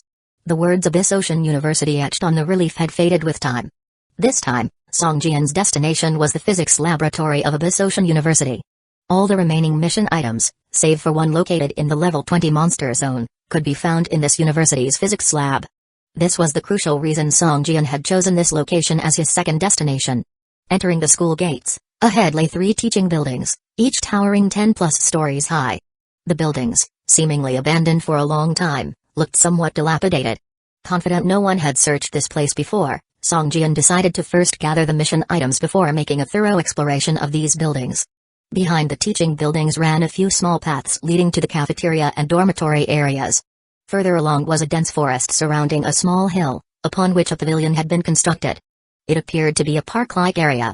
Following the directions provided by his mission map, Song Jian walked towards the university's physics building. It's strangely quiet here. Not a single monster. How is that possible? Song Jian frowned slightly as it seemed his earlier judgment was off the mark. Other players must have already ventured into this area before him and cleared the monsters. Otherwise, it wouldn't be this quiet. Upon reaching the physics building, Song Jian noticed a thin layer of black dust covering the ground in front of it. It was obviously the residue left behind after monsters had been burned to ashes by transparent flames. Song Jian's brow furrowed. 2 of the mission items here were unique. If destroyed, Abziding's mission would fail. By the time, even if Abziding couldn't leave by himself, he probably wouldn't agree to become a follower or assist with anything again.